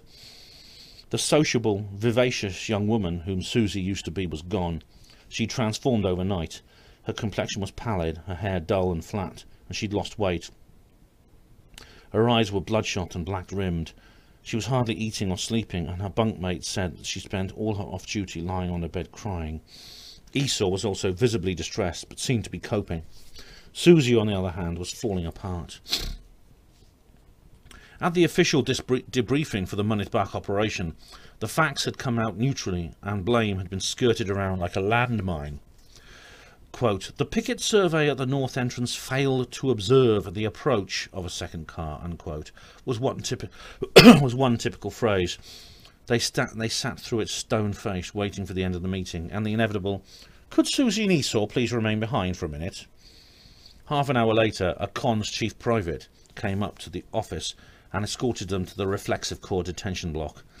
Everyone had to wait for the grapevine to give them the facts. Esau and Susie had been suspended from duty on full pay, pending a general court-martial for dereliction of duty, gross negligence, and conduct unbecoming of a zoneman. They were held under close arrest until the official charge hearing the following Wednesday, when they were granted leave until the 28th of April, the date of their trial. Crystal got straight on the phone to the director to personally beg for their suspension to be lifted. Esau and Susie, he said, were two highly experienced operatives, and the team could not afford to be without. No one would be sent to cover their absence, and the team commander doubted that his unit, already overstretched, could continue to function without them. General Renslow capitulated and issued a message saying that if they could reject their suspension and return to duties until the date of the trial. Esau was in Birmingham with his wife and children, and Susie was on Guernsey, staying with her parents. When it reached them, they both accepted on the spot and were back in Sangeri by the weekend. They'd been in touch with the business's solicitor, a lieutenant in the Zone Legal Corps, and he'd made several visits to the town to talk to them. He was committed to their case, but didn't give them any false reassurances. They'd certainly receive a prison sentence, probably more than 6 months, after which they stood a good chance of being dishonourably discharged from Roland Cooper's zone. Their only hope of avoiding the last punishment was to clear themselves of the conduct unbecoming charge, the details of which had not been released. For Esau and Susie, the following 2 months were going to be the longest of their lives. Here you are. Evan handed Susie her cup. Get that down, you. Ta, Evan. She sipped it weakly. Evan forced himself to swallow a few mouthfuls of dinner to avoid hurting Mrs. Edwards' feelings, and then returned to the bedroom to do his watch, while Connie and Susie ate theirs. Nothing remarkable was happening at the bakery. Workers came and went as shifts changed. Vans picked up bread and cakes, others dropped off supplies. The night passed slowly, and despite the creature comforts of this job, Evan much preferred the time he'd spent on Moneyback with Warren. Connie was a constant irritant. He stood over Evan, instructing him and criticising him so much that eventually Evan could bear it no longer. Connie, I know perfectly well how to do my job. Now why don't you leave me alone and to get on with it? You're just a beginner, Evan, he said pompously. A mere amateur. You ought to be able to accept my advice. It is, after all, based on years of experience. After that, it was the war stories, and they all followed the same basic theme. Dangerous military situation. All other characters terrified except Connie. Connie is very brave and saves the day, and as a result ends up receiving medals and having sex with a number of beautiful women. They sounded shallow and false compared to Warren's memoirs, and Evan had no doubt they were deeply exaggerated or even fabricated. He pretended to be asleep throughout his off-watch so he would not have to listen to them. At 3 o'clock the following afternoon, Susie was on stag, while Evan lay on the bed dozing. Hey, Evan! Her urgent tone roused him at once, and he jumped off of the bed. What is it? That bloke over there, he looks a bit dodgy. On the opposite pavement by the fence of the Wheaton Shaft Bakery loitered a young man in denims with long blonde hair. He was carrying a plastic supermarket bag that was clearly full of something, and he was walking slowly and hesitantly, looking over his shoulder as if to see anyone was watching him. He stopped, wandered back to see if anyone was watching him. He stopped, wandered back the way he'd come, then stopped again. You better get Connie up quick, said Susie. Connie was watching TV in Mrs. Edwards' lounge. sitting in her armchair with his feet up on the coffee table. When Evan informed him of the news, he jumped up and scaled the stairs like a frightened squirrel. "How long's he been there?" he asked, getting out the binoculars and scanning him. "He came south from Craven Street about 3 minutes ago," replied Susie. "He's just been hanging around like he's up to no good. I can't see what's in the bag. Something soft, but then they would wrap it up to protect the fuse lines and detonators." A car drove past and the young man started walking normally, but he returned to his suspicious gait as soon as he was out of sight. Suddenly, he faced the fence, swung the bag a couple of times and tossed it into the bakery yard. Having done this, he headed off speedily the way he'd come. Connie jumped up. "That's it, let's get him!" Evan followed Connie and Susie as they thundered down the stairs and out of the front door with their pistols drawn. Connie was on the base of the radio, shouting over the noise of his own footsteps. They sprinted across the road and up behind the retreating young man. He turned as he heard them coming and nearly leapt in the air with fright. "Roland Cooper's own! Stand still!" yelled Connie as they levelled their weapons at him. "Put your hands above your head!" The target's eyes bugged with shock. The target's eyes bugged with shock. "Put your hands above your head," repeated Connie. He raised his trembling arms. "Lie on the ground, face down." He half knelt and half fell to the pavement and stretched out. Connie straddled him and wrenched his arms behind his back, securing them with handcuffs. "Susie, go and get a roadblock kit. Evan, get everyone out of the building. Move! Move!" Evan burst into the warm, fragrant kitchen and held up his ID card. "Roland Cooper's own. Everybody out. Now, turn right outside the gates and walk calmly to the end of the road." They complied without shock or hesitation, possibly having been drilled for this occurrence. Evan then went upstairs and cleared the offices and workshops until the bakery was deserted. Outside, a lot was happening. Susie had placed a row of yellow and blue cones across each junction to seal off the road from traffic. She was presently manning the southern end until the reaction force arrived to make sure no one passed. She was wearing a reflective waistcoat and a blue rowing cap with a broken triangle and the word "Zone" on the front. A cluster of passers-by was dammed up behind the cordon to watch. Among them was a gaggle of uniformed schoolchildren. Evan ran back from the northern end, where Connie handed him his waistcoat and cap. "Everybody out?" "I think so," panted the specialist. "I think so's not good enough!" Connie turned to the bakery staff. "Who's in charge here?" "I'm the manager," said a fat man in a brown suit. "All my staff are accounted for." Connie nodded. Then he looked down at the suspect, who was lying with his cheek to the tarmac, his eyes rolling frantically from one place to another. "When's it due to go off?" Connie snapped. He gave the man less than a second to reply, then kicked him savagely in the ribs. He yelped with pain. "I said, when's it going to go off?" roared Connie. "Answer me, you 1282 scum!" "What do you want about, man?" he blabbered. Connie crouched down and grabbed a fistful of the man's long yellow locks. He forced his head back so that he could look into his face. Pieces of gravel from the road had stuck to his skin. "What were you going to do? Go home and laugh while all these people got blown to pieces?" "Let me go, I've done nothing wrong." Connie slammed his face against the ground. "Ah, bastard!" he sobbed. A rivulet of blood leaked from his nose. The civilians looked on with blank faces, clustered together like sheep. "You can either tell me here or in the interrogation suite. Now, when's the bomb set to go off?" "I don't know about any bomb. Who the fuck are you?" "What's your name?" "Gareth Nicholson. What's going on?" Connie snorted in disgust and stood up. He gave the suspect a vicious blow to the head with the heel of his shoe, then turned away, where he lay snivelling. A pair of armoured vans screeched to a halt by the junction, their sirens warbling. A dozen constituency men in urban black jumped out and took control. They were joined a few minutes later by a squad of Marines wearing DPM. The cons leader confirmed with Connie, then went over to question Nicholson again. But the prisoner had fainted and could not be roused. The only thing to do was call the bomb squad. They arrived within 10 minutes. The commander was a broad, middle-aged major with a moustache. He'd been given the lowdown on the situation by radio in transit and went straight over to Connie and the cons leader. His tone was brisk and no nonsense. "All right, where's the device?" "About 30 yards past that lamppost, sir." Connie pointed. "Behind the fence. The suspect hasn't told us anything. He's given us the old falsely arrested passer-by line. I must admit he's good at it." "Right then." He turned to his assistants and started issuing orders. They went over to their equipment van and brought out some heavy cases. Evan watched as the bomb disposal crew skillfully assembled a frame out of metal struts, on top of which they fixed a telescopic boom with a pulley system. They attached a cable from the back end of the van to the vehicle, and to the back end of the van. The vehicle was to be used as the lever counterweight for something very heavy.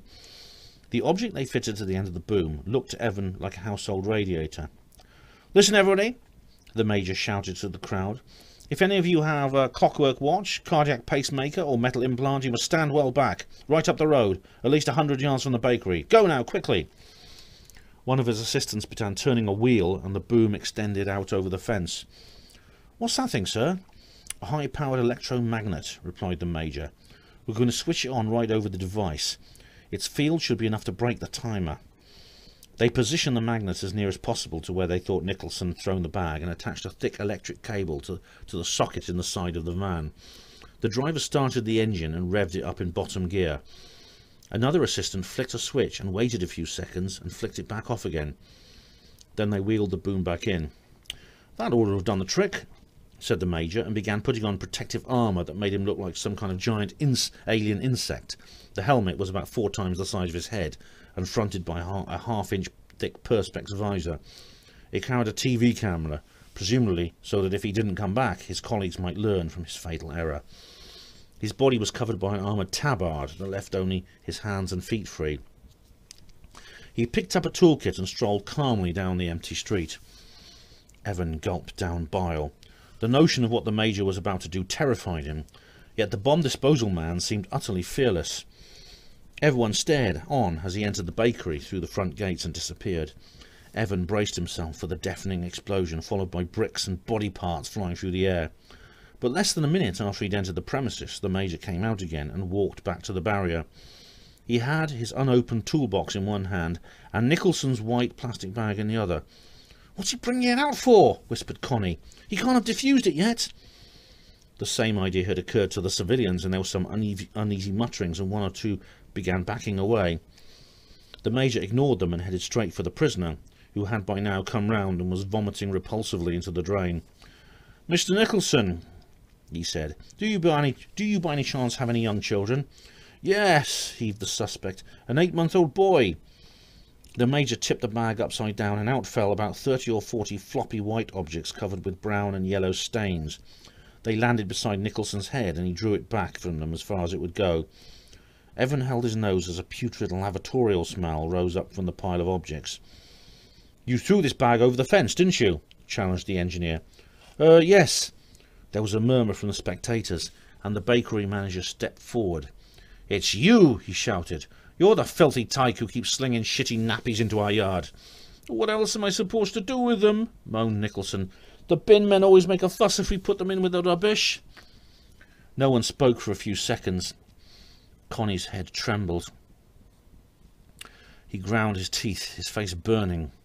Then he pulled the handcuff key from his pocket, bent down, and released Nicholson. The young man got to his feet, rubbing his sore wrists. "It's a shame we can't charge you for wasting his own time," Connie snapped. "As it is, you'll be receiving a summons for littering and public indecency. Expect a hefty fine. Now get out of my sight." Nicholson walked away with his shoulders drooped. "All right, you lot," he shouted at the civilians. "The show's over. Move. Susie, move along quickly, please. Susie, let's get these barriers down. Come on." Evan felt the bomb squad major at his shoulder. He looked into his angry face.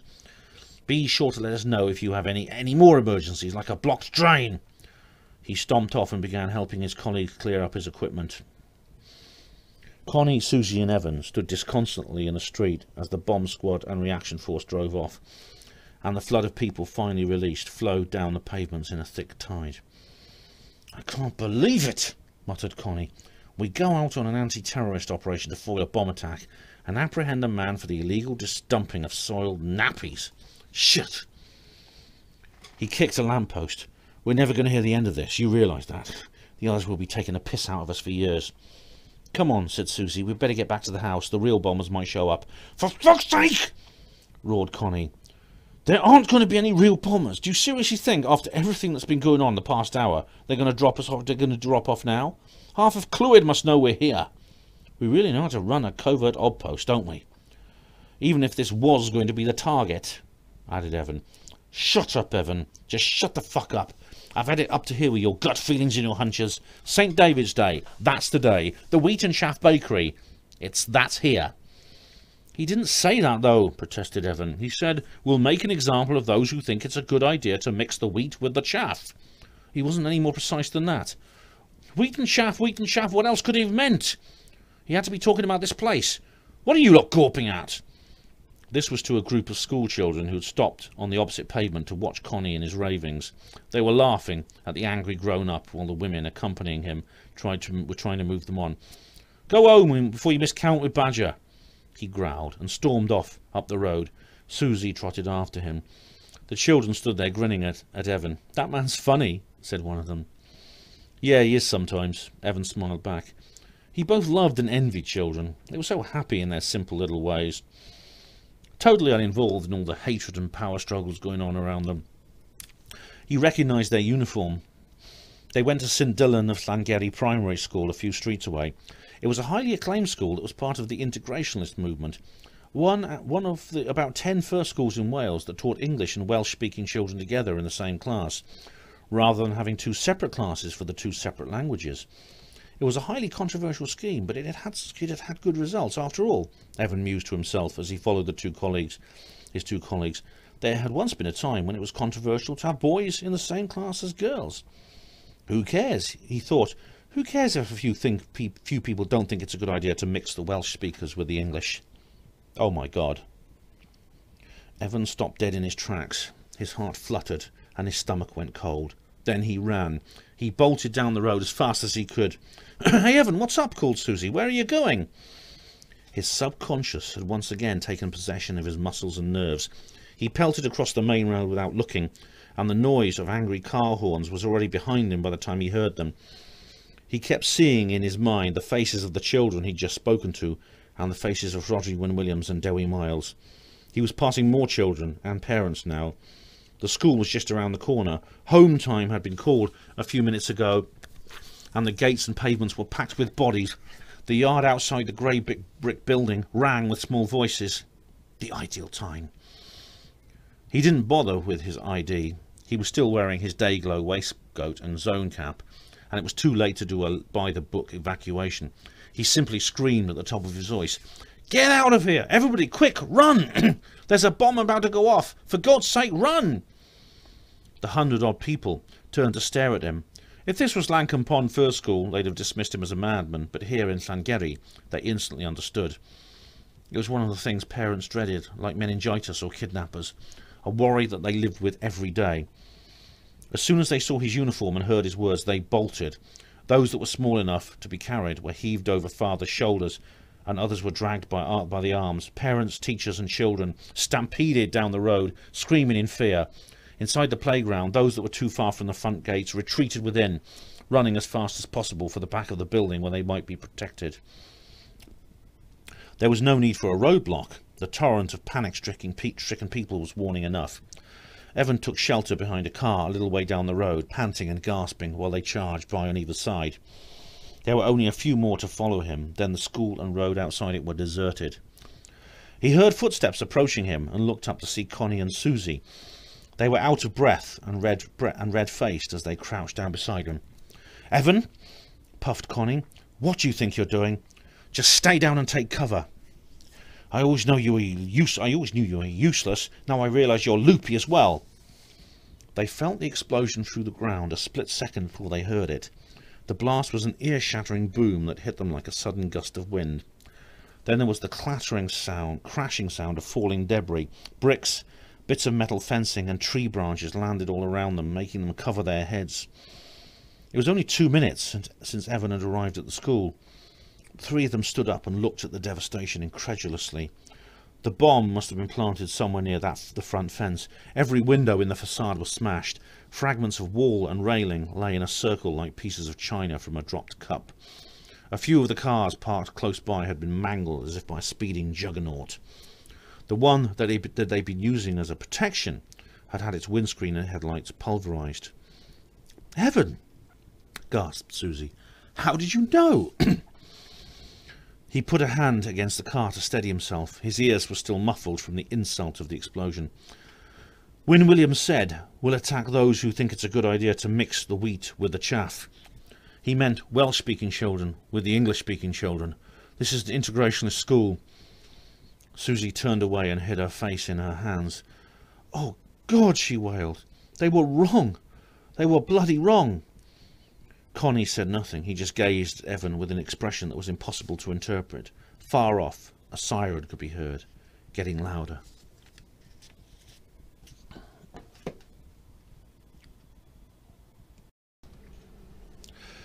At 8 o'clock that evening, the entire team was summoned to the old base for a conference with Crystal. As they entered the lecture theatre, the team commander began speaking before everyone had a chance to even sat down.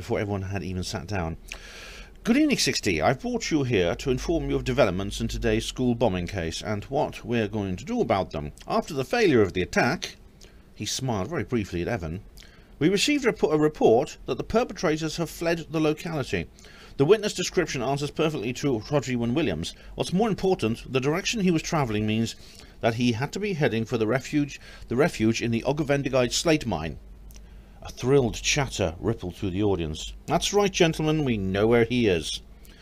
It had been common knowledge in the business for several months that an abandoned slate pit near Llangollen was being used as a 1282 hideout, and a 9B ob post had been set up there in time to catch Win Williams, Miles, and 2 other survivors from Mynithbach entering.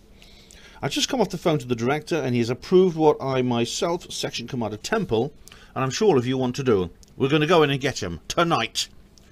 The operatives cheered and applauded. "We need to grab him before he slips away again. Ideally, he should be taken alive, but if that isn't possible, neutralise him." "Boss," called out Paul, "pardon me, but what's the use of capturing him alive? I've heard he's a real hard nut. He won't tell us anything, no matter how much we question him." "Well, Section Commander Temple wants him alive, and he will be running the interrogation personally." Crystal raised his eyebrows and winked knowingly. "Oh," smiled Paul, "I see." Everyone laughed. At what? Evan didn't know. "Right, the boys at the odd post have recce'd the site and done all the preliminaries. We reckon that there are 8 enemy present." Crystal pressed a button on the podium and a display board lit up behind him, showing a black line image of a set of underground tunnels and chambers. "It'll be a standard 2-prong assault on this gallery here. Both units will enter the south tunnel. It's got bars on that'll need to be cut. From there, they'll split up. One squad will come into the gallery from here, and the other from here. Use smoke grenades if you think they're necessary, and egress through the north tunnel, which is unblocked. But keep an eye out for booby traps. I'll leave the details with Warren. You'll all get a map and a chance to confer with the odd post crew. When you meet back here at midnight, go and get your kit together. Fall out!" The locker space was a flurry of activity, and everyone was unpacking weapons and ammunition and changing into DPMs. Warren was pointing and throwing orders so consistently that it took several minutes for Evan to grab his attention. "What would you like me to do, Warren?" "I'm sorry, mate, you're going to have to sit this game out on the subs bench." "Oh, Warren." "Evan, I'm not being nasty now, but this is really going to be the kind of job you haven't been trained for." "I want to come with you, Warren. Can't I just wait for you at the pick-up point?" "No, lad, it's too dangerous. Supposing we never came out." "Don't say that." All right. Of course we'll come out, but it's still not a safe place for anyone to be, especially someone who's not a trained soldier. Evan, you have to realise that." "But Warren, I want to help. I want to do something." "Evan," said Warren more firmly, "I've got a week's planning and preparation to do in 3 hours. I haven't got time to argue with you." He softened again. "Look, you've more than earned your pennies for today anyway. Why don't you just put your feet up and have a rest?" At midnight, Evan went down to the forecourt to see them off. He was holding back tears of worry as he shook Warren's hand. "I'll be waiting for you when you come back. Take care of yourself, mate." "You bet." His visor was lowered and his mouth looked strange. When it smiled down his eyes. "I want to be a live hero, like you." "I'm scared. I don't want anything to happen to you." "I'll be fine." He stepped into the back of an armoured personnel carrier and smiled again before the door shut. "Have a pint waiting for me on the bar." Engines roared and the motorcade of 2 APCs pulled away. Evan gave a little wave as it rounded the chicane of the base entrance and vanished into the night. "Put your feet up and have a rest. Fat chance." In the first hour, Evan walked up to the door of the operations room 3 times, trying to decide whether it would be better to be standing in there with Crystal and the others and know what was going on, or just hide away in a quiet spot until they all came home. He eventually slipped into the mess to knock back a few brandies and ease his jangling nerves, but to his dismay he found the bar shut. He slumped down to the canteen and ordered coffee after coffee, drinking them on a table by the window overlooking the forecourt. He knew it would help to wouldn't help to look at the clock, but he couldn't stop himself glancing at it every now and again. Every time he did so, the hands seemed to have moved either a tiny bit or not at all. Time had slowed. Each excruciating second stretched into a minute, each minute into an hour. He angrily took off his watch and turned his back to the clock. The room was almost deserted. Only the handful of people on the nightstag were there, sitting at a table near the front, laughing over coffee and cigarettes. They ignored him. The TV mounted on a ceiling bracket played an MTV station. There's no danger, really, Evan told himself. Crystal had said there were only 8 players currently living in Ogvendigide. 8 against the 25 of the assault team. 25 expert professional warriors with thermal imaging and all such high-tech paraphernalia versus a group of 8 volunteer terrorists who were not particularly skillful or well-equipped, and were so gutless that they could only attack defenceless schoolchildren. Mixed with that was the element of surprise. The guerrillas didn't know that their underground lair had been discovered and would not be expecting any visitors. They didn't stand a chance. No, Warren and the others are perfectly safe. Evan sat back in his chair and smiled to himself, feeling a bit better. It could only be a couple more hours, and those APCs would come rolling back into the base with all of 60 alive and unharmed. Evan dropped off to sleep, where he sat, and in his dreams he was with them, crawling through the dark, dusty passageway of the old mine. Evan, wake up. Evan dragged himself back to the real world and forced his eyes to focus, wondering where he was. He looked up and saw Crystal shaking him. It all came back like a sharp blow. He swung round and looked out of the window. The sky was lighter, and the glow of sunrise topped the east wall. The 2 APCs were parked near the gates. "Boss, are they back?" "Yes, they returned half an hour ago." "Where's Warren?" The slight pause before he spoke told Evan that something was wrong. "Let's go to my office, Evan." He placed a hand gently on his shoulder. Evan followed him out of the mess and over to the business annex, with his voice gagged in dread. Esau, Paul, Susie and Stu were in Crystal's office. Their DPMs were crumpled and covered in dirt. They looked pallid and worn. They hung their heads sadly. He could tell that Susie had been crying. Crystal gave Evan a chair and went and sat at his desk. "The mission was accomplished," he said, deadpan. "We have Roger and Williams and Dewi Miles in custody. Andy Quinn and Geraint Madog are dead, but I'm sorry to inform you that Keith has been killed." Evan fought to decipher his words. Keith has been killed. Keith. All the memories he had of Keith flashed through his mind. Senior operative, a quiet, demure man of 30 who slept in the bunk opposite his in the hut. He was friendly enough, but wasn't especially close to Evan. But if Keith is dead, does that mean Warren is alive? Crystal was speaking again, and I'm afraid Warren has been injured. "Warren? Injured?" he mumbled. "How badly?" "We don't know. He took a chest shot. Susie carried out first aid, and we medevaced him by end doctor to Sangeri General. The intensive care unit at the base med centre is full, so we had to send him there. I'm sorry we haven't been told anything about his condition yet." "Can I go and visit him?" asked Evan. I'll drive you there right now." Sangeri General Hospital was huge, white and rectangular, the most prominent building in the town. Evan knew its appearance well, but had never before been inside it. Crystal dropped him off at the entrance to the Accident Emergency Department, explaining that he had to return to the base and that Evan should ring when he wanted to lift back. Evan went through the double sliding doors to the reception area, feeling himself in familiar territory, and spoke to the admissions clerk. "Hello, I'm inquiring about a Warren Cotterill. He was admitted a short time ago." "Right, and you are?" "A friend." He was escorted to the soft room, a lounge for relatives of patients. A few minutes later, an Asian doctor with an English accent and small round glasses came to see him. "Can you tell me your name, please?" "Evan Hughes. I'm a member of his unit in the zone." The doctor nodded. "Right, Mr. Hughes. He's in theatre at the moment. Our cardiovascular surgeon, Mr. Downer, is operating on him. I'm afraid his injuries are severe. He ruptured several major blood vessels close to the heart and has a collapsed lung. All I can say is we're doing everything we can." "Will he be all right?" The doctor shrugged. "I really can't tell at this stage. I assume he'll go to ITU afterwards." He blinked, betraying his surprise that Evan knew so much about hospitals. "Definitely. Until then, we'll just have to wait and see. Can I get you anything? Cup of tea?" No thanks. Does Mr. Cottrell have any family who need him to be contacted? No, only his mates. Evan slept fitfully in an armchair for the next few hours. He woke every few minutes, watching people walk past the windows. He arose fully with a start and sat up when a man opened the door. He was in his 50s and wearing theatre blues. "The surgeon! Hello, Mr. Hughes," he said in a deep, educated accent. Dark sweat stains covered his shirt and his face glistened in the light. "I've just finished operating on Mr. Cottrell. It was touch and go for a while, but I've now managed to repair the damage done by the gunshot. We've given him some blood to replace what he's lost, and I think he's out of danger." Evan couldn't reply for a few seconds, then said in a hoarse voice, "Is he in ITU?" "Yes, we've moved him in, and he's being well looked after by myself and a team of specialist nurses and doctors." "Can I see him?" "In a little while. He's been given some sedatives, so it'll be a few hours before he's conscious." "Right, then thank you." The intensive therapy unit was a windowless, dimly lit room with a gallery of modern computer displays that gave information about the patients. The figures in the bed looked more like broken machines than people, fed by drip lines, sensed by wires, immobilized by splints, frames and straps. Mr. Downer showed Evan to Warren's bed. The big team leader was hardly recognizable. A ventilator tube stuck out of the corner of his mouth, and his eyes were covered by a retinal scanner.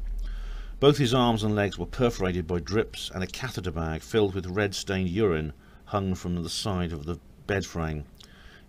His hair was a great splayed mop around his head, and bottles and bags hung on metal stands around him. A huge pressure dressing covered his chest, and a sophisticated array of plasma display screens blinked and bubbled at his head. A loud bell-like alarm sounded from one of them, but it didn't appear to concern any of the staff. "It was a tough case," said the surgeon. "He was in quite a mess when he arrived. Your field medic saved his life. Please pass on my compliments to him. Her name's Susie. Well, please tell her that she did a fine job. It was aided by the fact that he's very healthy and strong. He's actually in exceptional shape for his age. Puts me to shame, and I'm 10 years his junior. He'll be here a couple of weeks. The thing that could really screw him up right now would be an infection, so we'll give him plenty of antibiotics and do cultures on him constantly. Later, I'm going to take him off the ventilator and see if he can breathe on his own. Your name's Evan, isn't it?" "Yes. Well, Evan, we have open visiting here, but you have to phone up first and check it's all right to come and see him. Sometimes this unit gets a little busy." "I understand, thank you." Evan sat in the ITU relatives room, hardly able to accept that it was over. Warren was going to be all right. Sitting alone quietly, he started to weep. Thank you, God. Diolch Diw. God had taken mercy on his child and saved his one true friend. No words in either of his languages were good enough. "I'm never going to ask you for anything else ever again as long as I live. I promise. You've done enough." He pulled up, startled, as the door opened. An arm appeared, holding a cup and a saucer. "Hello," said a soft female voice. Oes rhywun yma?" He sniffed and quickly wiped his eyes. "Oes," he replied. "Only me." A woman in a light blue nurse's uniform came in. "Hello, are you all right?" she asked in the strong local dialect that he'd now got used to. Her whole face smiled, from her eyes to her chin and the lines on her forehead. "I brought you a cup of tea." "Oh, thank you. I didn't ask for one." "I know, but I had a feeling you might want one." "Actually, now you come to mention it, I wouldn't mind. Thanks." He sipped it, and it tastes like heaven. "Oh, that's lovely. I don't know if you want sugar." No, it's fine, really. You're very kind." She paused for a moment, and sat down on the chair beside him. "Is everything all right?" She leaned towards him, concerned. Her eyes were big and brown, and she had too much liner on them. All of her makeup was very heavy, her lipstick almost rubbery, and her foundation cracking like clay soil. It didn't make her look any younger than her 40 or so years. Her hair was permed and dyed in a dark reddish brown. "I'm bearing up," he replied with a shrug, "now that I know Warren's going to be all right." She nodded, seeming to know from memory which patient he was talking about. "It must have been very frightening for you." "Yes, I was scared he was going to die." Evan shivered. He looked at her plastic name badge. Rosin Hasty, Nursing Auxiliary. Below it was a hospital ID badge with her smiling photograph and the words, "Mrs. Roy M. Hasty." It was signed by the chief nursing officer. "Were you with him when he got shot?" No, I was back at the base. I wish I'd been with him. He felt his eyes filling with tears again. The woman edged closer and laid her arm across his shoulder. It's all right, Evan. It's all right. Her voice in his ear, and the feeling of her touching him, made him feel stronger. She smelled nice, too. You've suffered, Evan.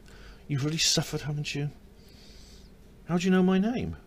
I heard Mr. Downer and you talking. He called you Evan. I thought you wouldn't mind if I did too. Not at all. How did you know I was a Cymro? You spoke Welsh to me as soon as I came into the room. You've got a Welsh name, and I had a sort of feeling about you. She laughed.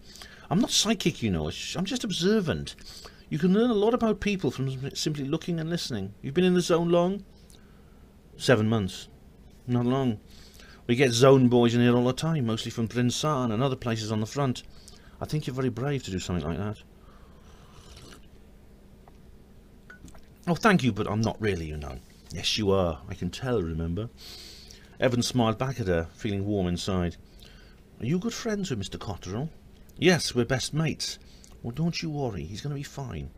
Thank you, Rossin. She raised her eyebrows. Now, how did you know my name? It's written on your badge. She laughed. There you are, see? Looking and listening, it works. I'd better be getting on with my work. It's been nice talking to you. She stood up. She had a fine round figure of the kind Evan liked. Her legs were clad in black tights and she wore trainers on her small feet. It's been nice talking to you too. Thanks for the tea. He found himself wishing badly that she'd stay a little longer. Come and have a chat again if you've got any time. I will, Evan. If you want anything, just ask at the desk. Okay, bye, Rossin. She opened the door, smiling over her shoulder at him. Then she was gone. Evan sighed and leaned back in his chair. He finished his tea, then sat gazing at the empty cup for a long time. Warren's sedatives were withdrawn, and later in the day his ventilator was removed. He responded well, and Evan was allowed to see him. His retinal scanner was gone, and an oxygen mask rested on his lower face. Don't overwhelm him, will you? Advised Downer. He's still a bit groggy. He stood Warren's half-open eyes swiveled towards his friend as he stood by his bedside. Evan? Evan blinked hard and cleared his clogged throat. Hi, Warren. How you feeling? Like shit. His voice was deep, had a deep, parched croak. I thought you might. The doc says you're going to be okay. You'll be as right as rain in no time. Warren frowned tenderly, as if experiencing slight pain. What happened out there, Evan? What happened after I was hit? Keith was neutralized. He expelled his breath quickly, either a snort or a chuckle. I know. They caught the people you wanted to catch. He looked around him to check if anyone was in earshot and leaned close. He lowered his voice. They're in custody at the base. You did it, Warren. The mission was a success. We fucked up. The bastards heard us coming. They must have had anti-intruder detectors that we didn't know about. Don't worry about that now, Warren. Just take it easy and concentrate on getting better. He shut his eyes. For a moment Evan thought that he'd gone back to sleep, but then he opened them again, his pupils reflected the bizarre light. It's good to see you, Evan. An attempt of a smile appeared on his face. It's good to see you too, Warren. I can't tell you how good. Rossin led him away to the relative's room and brought him another cup of tea, and generally made a fuss of him while Warren had a sleep. She said goodbye at the end of her shift and wished him all the best. Apparently, it was her last day on ITU before being transferred up to one of the medical wards. Evan was profusely grateful for the way she'd helped him, and was sad that he wouldn't be seeing her again. When he next looked at the clock, he was astounded to find that it was 5 p.m. He'd been there all day. Now that he was assured that Warren was safe, he knew he'd better get back to the base. But the base preempted him. Just as he was leaving the ward, a nurse caught up with him and informed him that he had a phone call at the ITU desk. It was Crystal. Evan, you've seen Warren? Yes, the doctor told me when I rang up earlier. Yes, thank God he's all right. Anyway, we need you back at the base. I can't tell you on the phone. A car is on its way to pick you up from main reception. It'll be there in 5 minutes. There was a solemn atmosphere in the old base business annex. Almost everyone was there. if not for a legitimate purpose, then just to be close to their friends. "Where's Boss Crystal?" Evan asked Justin as he entered the office. "In the interrogation suite," he replied without looking up from his console. "They've begun questioning those animals." The last word was spoken between gritted teeth. The interrogation area in the basement of the building was seething with people. Some Evan recognised and others were new arrivals. Most wore civilian suits. 6D were milling around in the hushed monitoring room, standing behind the regular crew of analysts, as well as the whole posse of intel types whom Evan had never seen before. It seemed that when Williams' capture had aroused intel types whom Evan had never seen before.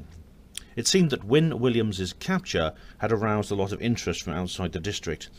"Where's the boss?" Evan whispered in Paul's ear. "In there." He pointed at a screen which showed a curved fisheye view of the white-painted interview room.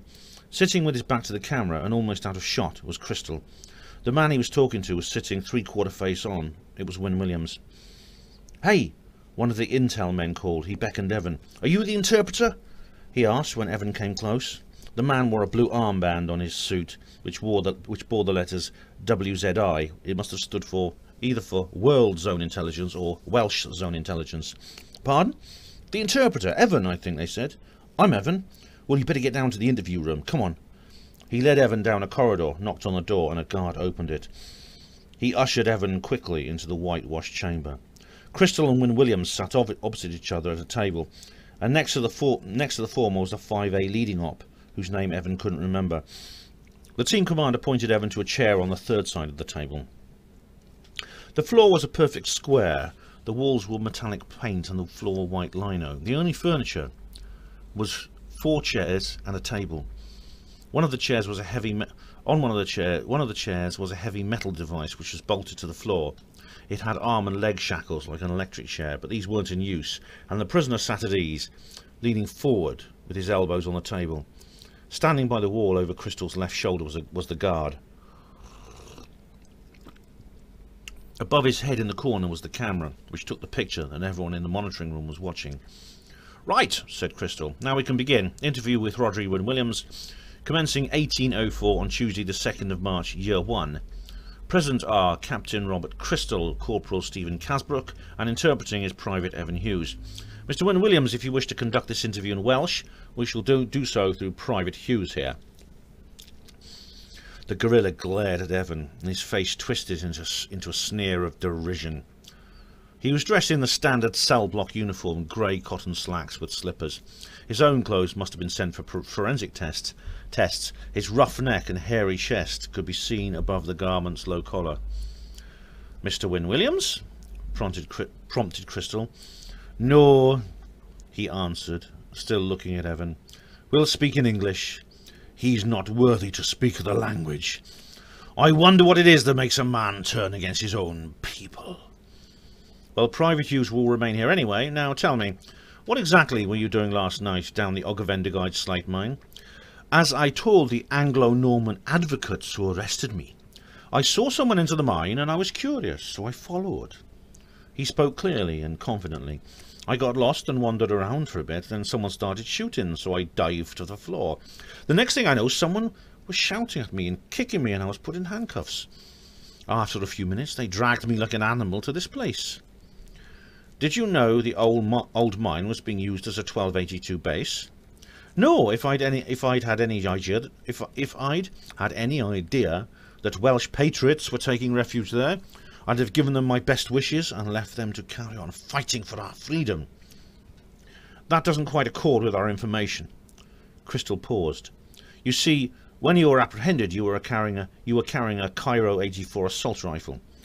"Yes, well, while I was stumbling around in the dark, my foot hit against something lying on the floor. I picked it up. I had no idea what it was. I couldn't see it, and I wasn't given time enough to take it out into the light to examine it before those English hooligans jumped me." "Have you ever used a gun before?" "Yes, lots of times. I keep a game rifle on my farm to take out rabbits." "But you've never shot a man?" Wynne Williams sat up in imitation of shock. "Oh, of course not. How could you suggest such a thing?" "Because at the time of your arrest, our forces were involved in a gun battle down that mine. They were fired upon, and one was killed. Another was grievously wounded and is lucky to be alive. If you wanted me to say I'm sorry, then you're wasting your time. But I will tell you that I never pulled the trigger of the weapon I picked up. There was gunfire breaking out all around me. I didn't know who was shooting at whom, so I just kept out of the way. I suggest that the 1282 warriors you violated were defending themselves, and I got caught up in the middle. So you didn't fire a single shot at the zone force? He raised an eyebrow. Didn't you hear what I just said? Evan wondered how this exchange was going down in the monitoring room. Crystal coughed and shuffled some papers on the table. Do you remember Terence Quinn Mailer? Yes, that thing who got shot in Wrexham. Yes, he was standing for Wrexham City Council, and a masked gunman murdered him on his doorstep. He fired a shot at his wife and children too. Wynne Williams chuckled. I wouldn't say murdered. You can only murder a person. That gunman was just slaughtering a subhuman animal. Was that gunman you? I've already been interviewed for this charge, and I've given you my answer to the Anglo-Norman bastard who spoke to me then. Then kindly give them again. I repeat, was that gunman you? No, but I commend whoever did it. The creature wanted to take up a position that is only fitting for a pure-blooded Celt. He needed to be exterminated.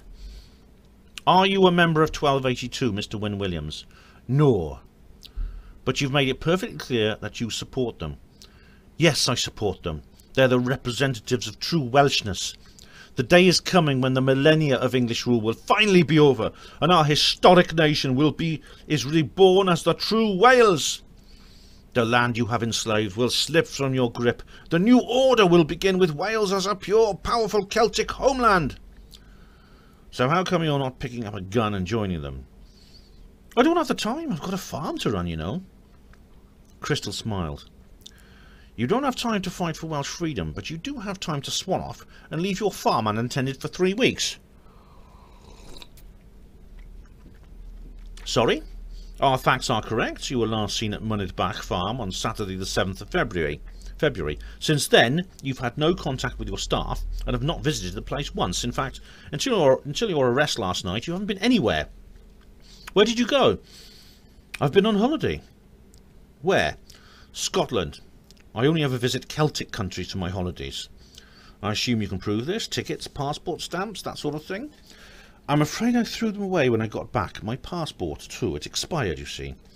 There's no record of you crossing any borders using any ports. Isn't there? He sniggered. Your English bureaucracy isn't really up to much, is it?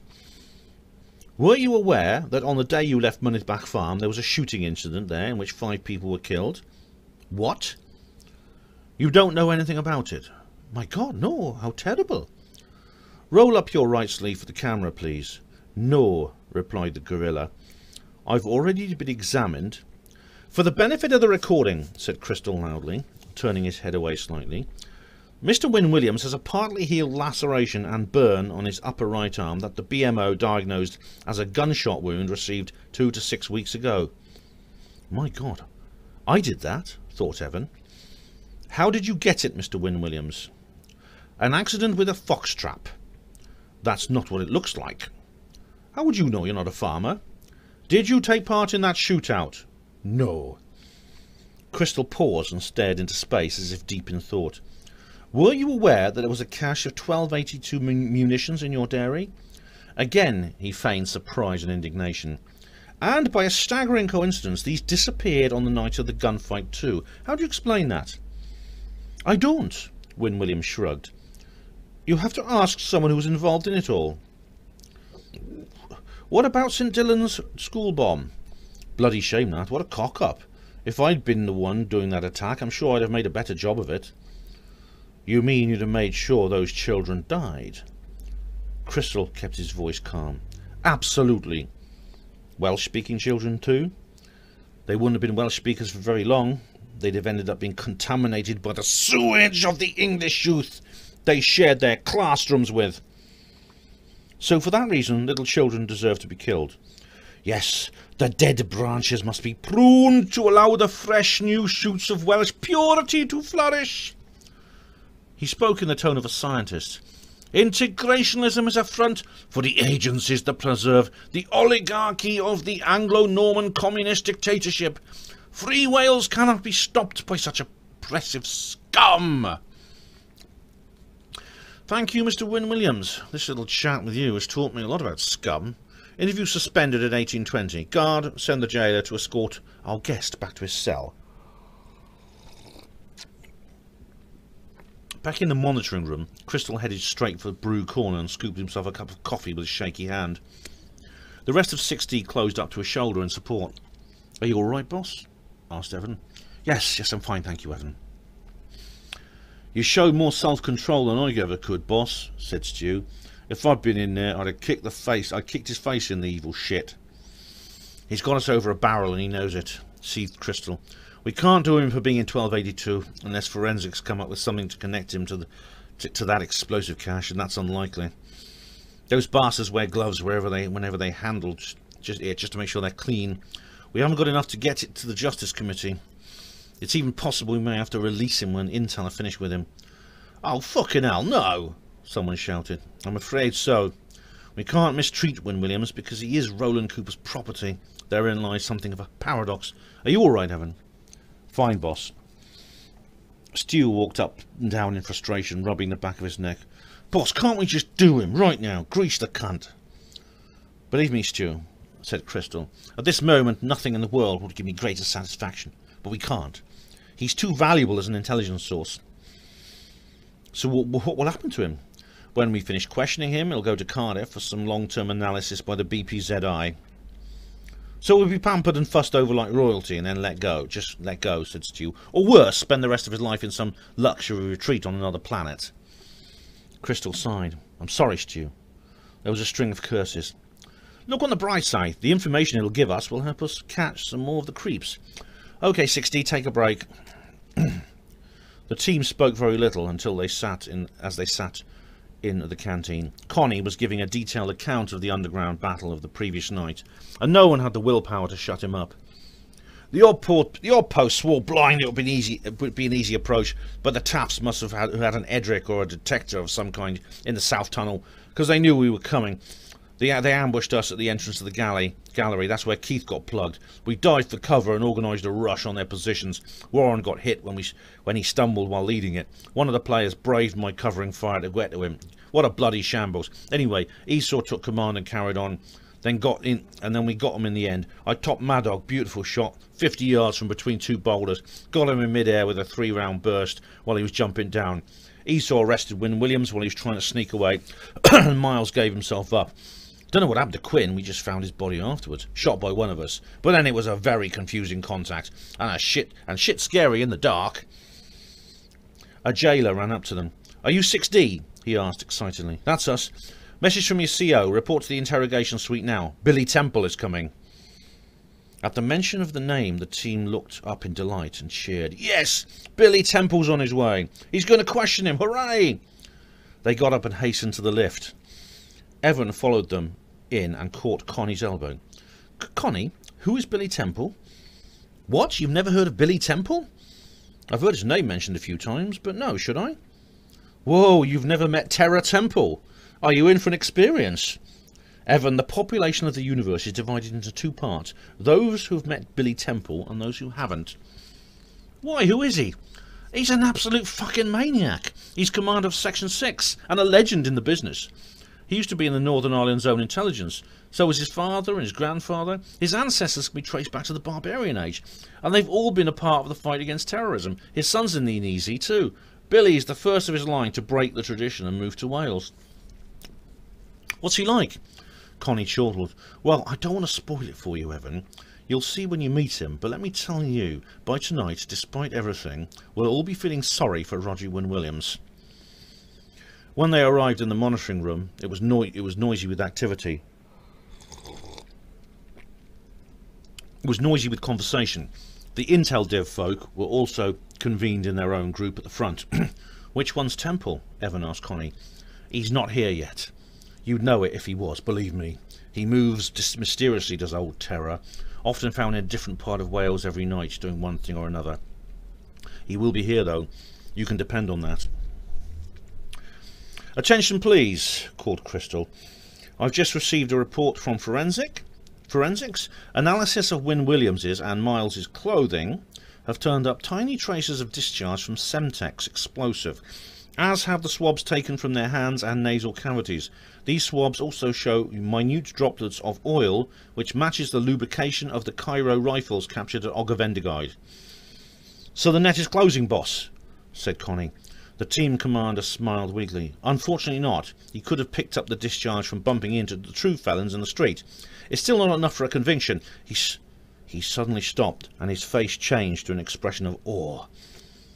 He stared over everyone's head at the door behind them, which had just swung open. The rest of the crowd followed his gaze, and their faces quickly matched his.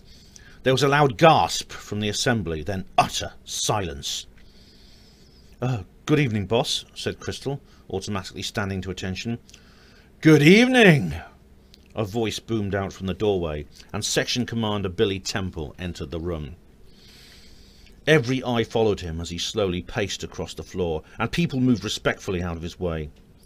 He wasn't especially tall, but he seemed tall. He was dressed almost comically like a typical detective from a cheap whodunit novel. His grey trench coat was open at the front to reveal a dark blue, almost black, pinstripe suit. A metal badge was pinned to his red tie. Evan later saw that it was a broken triangle. Very little of his face showed because he wore a trilby hat pulled down low at the front.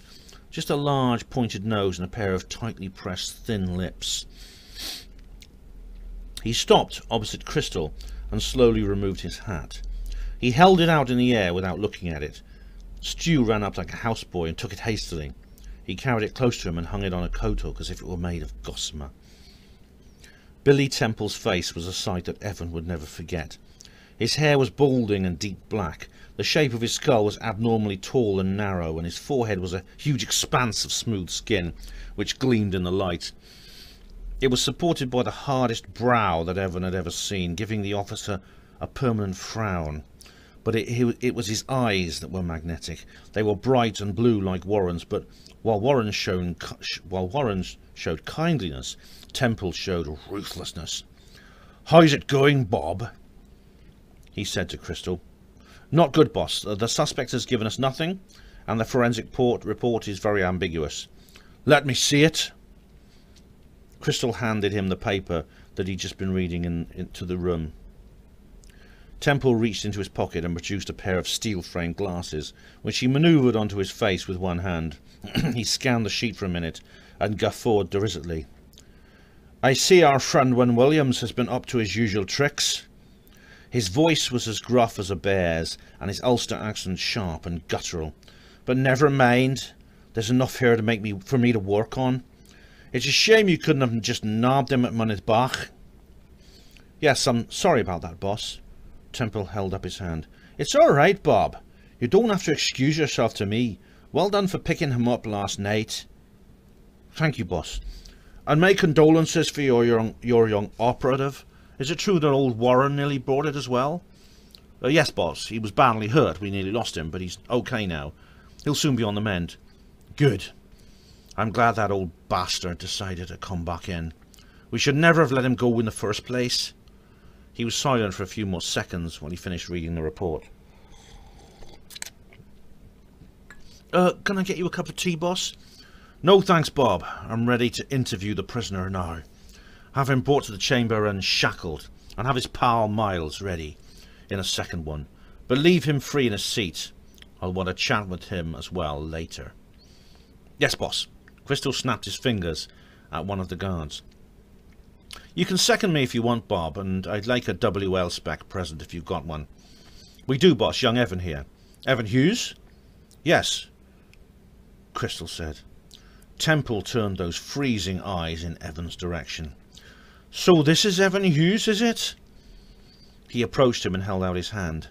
Evan took it, hoping that the section commander wouldn't feel the tremble in his own. "That was good work you did at the school yesterday, son." "Thank you, boss. I'm honoured to be working with you. Have you ever sat in on an interview before?" "Only one, boss. That was the one this afternoon. The suspect spoke the whole time in English, so I didn't really do anything. I didn't do anything, really." "You probably won't have to in this one either. You'll find that I handle the interview very much on my own. It's the way I do things. I call it my bad cop method. Evan noticed that Temple was carrying a small black leather briefcase in his left hand. A guard came in and approached Temple. "Sir, the suspects are now in the interview chambers, ready as you ordered." "Thank you. We'll go through now." They went down the corridor until they reached the chamber door. Temple knocked, a guard answered, and they walked in. The gorilla was sitting in the same chair as before, except this time he was immobilized by steel bands and his wrists, elbows, knees and ankles. His face fell when he saw his interviewer. Temple. "Hello, Rodri." Temple smiled like a skull. "Long time no see. What do you want me this time, you cunt?" He tutted. No, Rodri. That's no way to greet an old friend." He laid his case on the table. Evan was about to take his place by the side of it when Crystal put a hand on his shoulder. Temple lifted his head a little and said, "Interview with Rodri when Williams resumed at 20 to 38. Present are Major William Temple and Captain Robert Crystal. Private Evan Hughes will be interpreting." He nodded at Crystal, and the team commander began shifting the table and chairs over to the wall, gesturing for Evan to help. Then they both sat down at the door. The prisoner, pinioned to his chair, sat alone in the centre of the room. Temple methodically strode up to him, checking every step. He wore stiff black shoes which tapped loudly on the floor. He orbited the chair with his hands in his coat pockets. Wynne Williams turned nervously in his seat, trying to keep the zone officer in his sight, but was unable to rotate his head far enough. After making 2 complete circuits without saying a word, Temple stopped and produced a packet of cigarettes. He lit one slowly with a shiny Zippo lighter. Then he took a chair from the wall and dragged it up to Wynne Williams's side, with the back towards him. He straddled the chair and leaned his elbows on top of the back.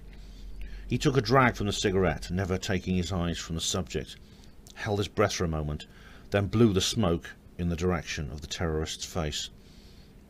Wynne Williams screwed up his eyes, but otherwise didn't flinch. "I understand," Temple said quietly, "that you're not being very cooperative with my colleagues." He dragged on the cigarette again. That's not good, Rodri.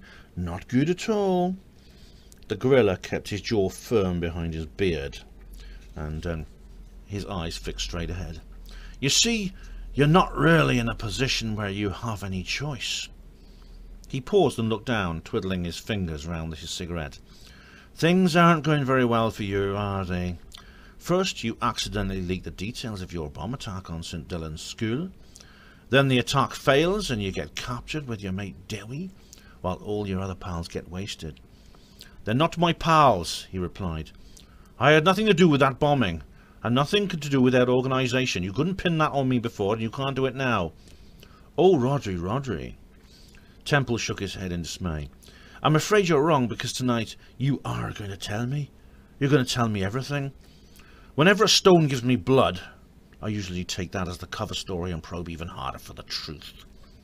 He puffed on his cigarette again, then stretched out his hand with it between his fingers, so that it was pointing upwards with the tip glowing. He manoeuvred it up to Wynne Williams's nose. The terrorist drew back, squinting at the cigarette. His cheek twitched. Let me explain your situation to you, Rodri. You have been caught with your proverbial hand in the cookie jar. One way or another, you're going to spend the rest of your life in zone confinement. Now, I'm sure you're confident you'll be walking out of that door smelling of roses just like you did at the end of the Mailer case. Well, I hate to piss on your fire, but I have to tell you that you're gravely mistaken. You will never again walk in the open street, stroll through the valleys and smell the flowers. The rest of your life now consists of, well, that's pretty much up to you and how well you answer my questions. If you're a good boy, I'll see to it that the institutions you're kept in will treat you well and keep you in comfortable surroundings. If not, I'll make sure that your last few hours on Earth are hours of pure hell. He withdrew the cigarette. Wynne Williams bit his lip and let his eyes flick towards Evan and Crystal. Temple stood up and pushed the chair away. He took off his trench coat, folded it neatly, and laid it on the seat. He stubbed his cigarette out, reached into the pocket of his suit and brought out a pair of black leather gloves. He put them on slowly, clenching his fists as he pulled at the cuffs. He began to circle his victim again. Now then, I'm going to ask you for some information. Answer the questions as concisely and comprehensively as you can. You expect me to portray Welsh freedom fighters to an Anglo-Norman filthball like you? Yes, Roger, I do. So tell me, apart from Ogwendigheid, where are the other 1282 safe houses included? We know there must be at least 6. Give me their addresses. Never! The blow was instantaneous and came with no warning. Temple was one moment slowly walking with his gloved hands behind his back, the next lunging at the prisoner like a guard dog. His fist made contact with Win Williams's cheekbone less than a second after he'd uttered the last vowel in never. The punch was accompanied by a loud crack, which knocked the terrorist's head sideways. He sat there panting with his long greasy hair drooped over his face. Temple stood over him, hunched like a boxer. Wrong answer, Rodri, he shouted. I'll ask you again, what are the addresses of the 1282 safe houses included? No comment! He struck his subject again, raising his arms back like a baseball pitcher and giving it full force. You've got one last chance, Rodri. Answer me now, or you'll be very, very sorry. What are the addresses of the 1282 safe houses included? They're up your arse, Temple! The section commander beat him like a punch bag with both fists about 6 times, then stopped and stood back, only slightly out of breath. Win Williams slumped against his shackles, a river of blood flowing down his nose, over his lips and soaking into his beard as if it were a sponge. I'm not going to proceed to any more questions until you've answered this one. Temple used a calmer voice. We've got a lot to get through tonight, and I'm sure you're as tired as I am. I'm not going to offer you any deal or compromises. I just need you to answer. Fuck off! Screamed the terrorist, sniffing loudly. Temple shrugged. Suit yourself, but don't say I didn't warn you. He walked over to the table and clicked open his briefcase. From what Evan could see, it appeared to contain a set of cutlery, but then Temple withdrew an object that he recognised immediately. A long, sturdy strip of stainless steel with jagged serrations on the blade. He'd seen them used in the operating theatres of Malcolm Soames Memorial Hospital and LPGH, a surgical saw. Temple knelt down by the right arm of the prisoner's chair and put his right hand over the ends of Win Williams's fingers to hold them flat. Then with the other, he rested the blade on top of the little finger. Are you right or left-handed, Rodri? He asked. Left, I hope.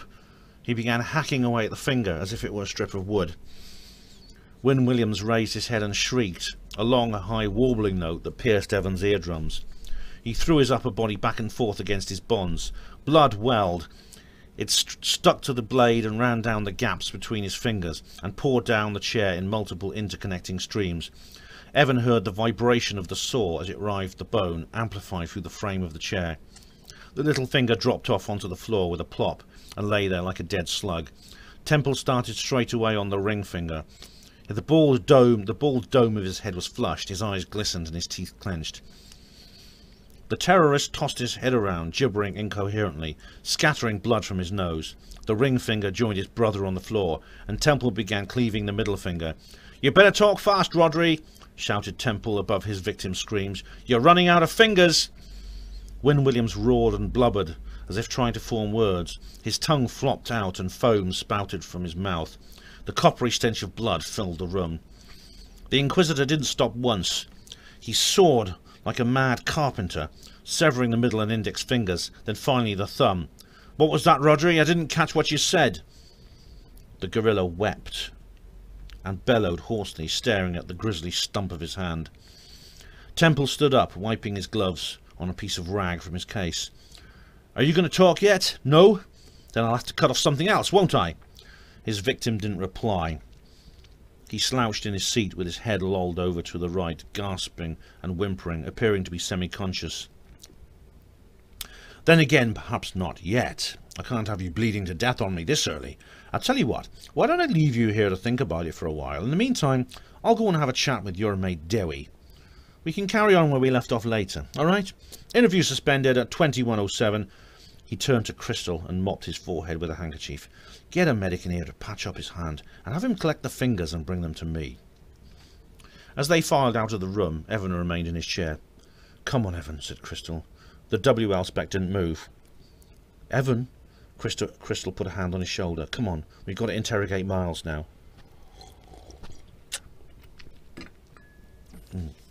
Slowly, he got to his feet. The interview room housing Dewi Miles had 2 detention block guards. It was exactly the same as the previous one, except that this time the prisoner had been left untethered. As the zone men entered, he was leaning back cockily with a cigarette in his hand. He scowled and sulkily turned away. They all sat down, as in Crystal's interview with Wynne Williams, and like his comrade, Miles refused an interpreter. "Now then, Miles," said the section commander, "my name's Billy Temple. You've never heard of me, and I'm sure your pal Rodri, has told you a few wee stories about me. From them, you'll no doubt realise that I'm not the kind of bloke to mess around with. All the same, I am a reasonable man when I'm getting what I want. All you have to do is answer my questions and we'll hit it off just fine." Miles drew on his cigarette and said, "You really think I'm going to drop myself in the shit and grass my mates up?"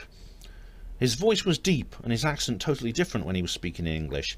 He sounded almost South Walian in the way he lengthened every vowel, rather than speaking with the itsy-bitsy tones of a northerner. He was a large, tubby youth in his late teens, with a fat, fleshy face, fleshy nose and lips, and small blue eyes. His hair was blonde and wiry. It was cut in a fashionable style, flat on top, with a short back and sides. "Well, I won't." "Oh, but you will, Miles. You see, I can get anyone to tell me anything I want them to. I've never interviewed a single person whom I couldn't break, including a lot of men so tough they make you look like a lamb. You may think you're some kind of big shot Welsh partisan, but I know you're just a kid, a beginner.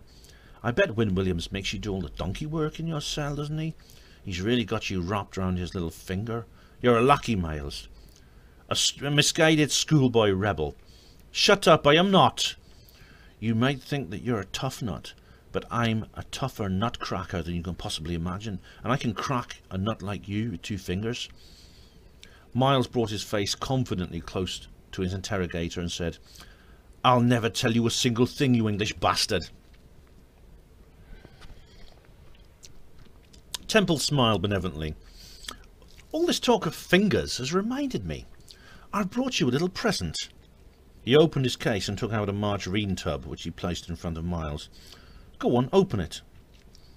The young terrorist hesitated. He looked at Temple curiously. "Open it, Miles." His tone was only slightly firmer. Miles put his hand on the lid and popped it off. He stared at the contents for a second, then began shaking furiously. He dropped the lid. He groaned loudly between his teeth. His body spasmed, and he pushed himself jerkily away from the table. He ran to the door and was restrained by 2 detention block guards. Evan wondered if Temple had stationed 2 guards instead of the usual one in anticipation of this reaction. The Inquisitor stayed calmly seated throughout this entire episode. He casually replaced the lid on the tub and moved it to one side by the ashtray. The guards escorted a flaccid, weeping Dewi Miles back to his chair. He drooped with his face in his hands, sobbing. "Until 20 minutes ago," said Temple, "those fingers you've just seen were attached to the right hand of your friend Rodri." He paused. "I think you're beginning to understand now, aren't you, Miles? Just do yourself a favour and talk to me." I never wanted to get involved in all of this. It just seemed like the right thing to do. It's like what our leader said on that nice Cymru Rydd." "Well, I can't blame you for believing it. A lot of people do." Temple's tone was sympathetic. "I didn't want to bomb the school, I swear. I tried to persuade Rodri not to do it, but he said it was justified." "I know, son. He led you astray." "I want to go home." Miles bawled. Tears rolled down his cheeks. "I want to see my mum." "Your mum wants to see you too. She reported you missing weeks ago and has been camped outside reception ever since. She'll be very relieved to know that you're safe." "Please let me go home. Please let me go home to my mum and dad." Well, maybe I can do just that. The young man's eyes widened with hope. But only if you help me by telling me what I want to know. He shook his head. I could never go home if I did that. Do you know what they do to people who snitch? I'd never be safe. Not just me, my mum and dad. Well, there are ways round these problems. Are you interested? Miles wiped his nose and looked away. What ways? If you answer my questions, I could get you protection. He shook his head. No, they'd get us eventually, no matter what you did. Not if we take you and your family out of Sangeri, out of Wales. They'd find us. Nowhere in the world would be safe. Then you'd have to go further afield. Miles paused. You don't mean? Yes, we could get you and your loved ones out into space. Where? Probably Keleflix. Where's that? A planet in a toying galaxy, about 9 billion years away from Earth. It's a nice place, breathable atmosphere, good climate, prosperous economy. We'd buy you a house there, get you and your folks a job. We'd also change your identity, give you new names, stuff like that. You'd be perfectly safe. 1282 would never find you. You'd be lost amongst the stars. Temple smiled. What do you say? How many people have you done this for? Dozens. Dozens of 1282 members and their families. And how are they? Alive and well, they're living safe, happy lives scattered all over the universe. How would you do it? When this interview is concluded, we send a car to pick up your family. You'd stay in secure zone accommodation until arrangements could be made for your passage to Keleflix. The house and jobs could be sorted out while you're in transit aboard the starship. But if I accept, I could never come back to Wales. Miles. Temple's brow steepened. If you don't accept, you'll be dead. Remember your present here? He tapped the margarine tub. The young man bowed his head for a moment. All right, he murmured. The Inquisitor grinned with his mouth while his eyes remained as hard as ever. Good lad. He took out his cigarettes and lit one. Now then, Miles, tell me the whereabouts of all the 1282 safe houses included. He offered the pack to Miles. His new informer paused and then took one. It was after 11 o'clock when Dewi Miles was returned to his cell. Evan expected that finally to be the end of it, but Temple had one more task to do. It won't take a moment, he said, and led them directly to Win Williams's chamber. The terrorist was where they'd left him, lashed to a chair by his arms and by his legs and his left arm. The only difference was that his right arm was in a sling across his chest. The mutilated flipper that used to be his hand was wrapped in a bandage. As soon as he saw Temple, he began screaming, I'll tell you everything, man, everything. Please, just don't hurt me anymore, please. For the love of Christ, don't hurt me. It's too late for that, Rodri. Your mate Dewi has already told us everything we need to know. You really shouldn't let the new boys learn so much. Win Williams's eyes went wide and trembled. What? Aye, he's been very helpful, provided us with an over of intelligence. And now that he's done his bit, we're going to repay him by whisking him and his old dears off to sunny Keleflix. Keleflix? He became dark with anger. The little snitch. We'll get him. Wherever he goes, we'll get him. You shouldn't have told me, Temple. You know I can get word to my friends. You know that. Not unless 1282 employs a medium. What do you mean? Temple reached into the inside pocket of his jacket and produced a pistol. There was a terrible silence. Win Williams's eyes bulged. No, he croaked. He went into panic and desperately tried to break his bonds. No! Do you want to see a minister, Rodri? No? Very well. He flicked off the safety catch. I just don't want you arriving at the pearly gates giving the Almighty the excuse that you never got the opportunity to confess your sins. He grabbed a handful of his victim's hair to hold his head still and levelled the pistol against his head, pushing the muzzle into his moustache right under his nose. Win Williams burbled with terror, slurring beseechments at Temple. Temple cocked the weapon. You know, Rodri, in a strange way, I'm going to miss you. You've been one of the great challenges of my career. Now, give the devil a message from me. Tell him that old Billy Temple will be sending him some more customers pretty soon. Well, Rodri, it's been nice talking to you. Not. And yak, boyo.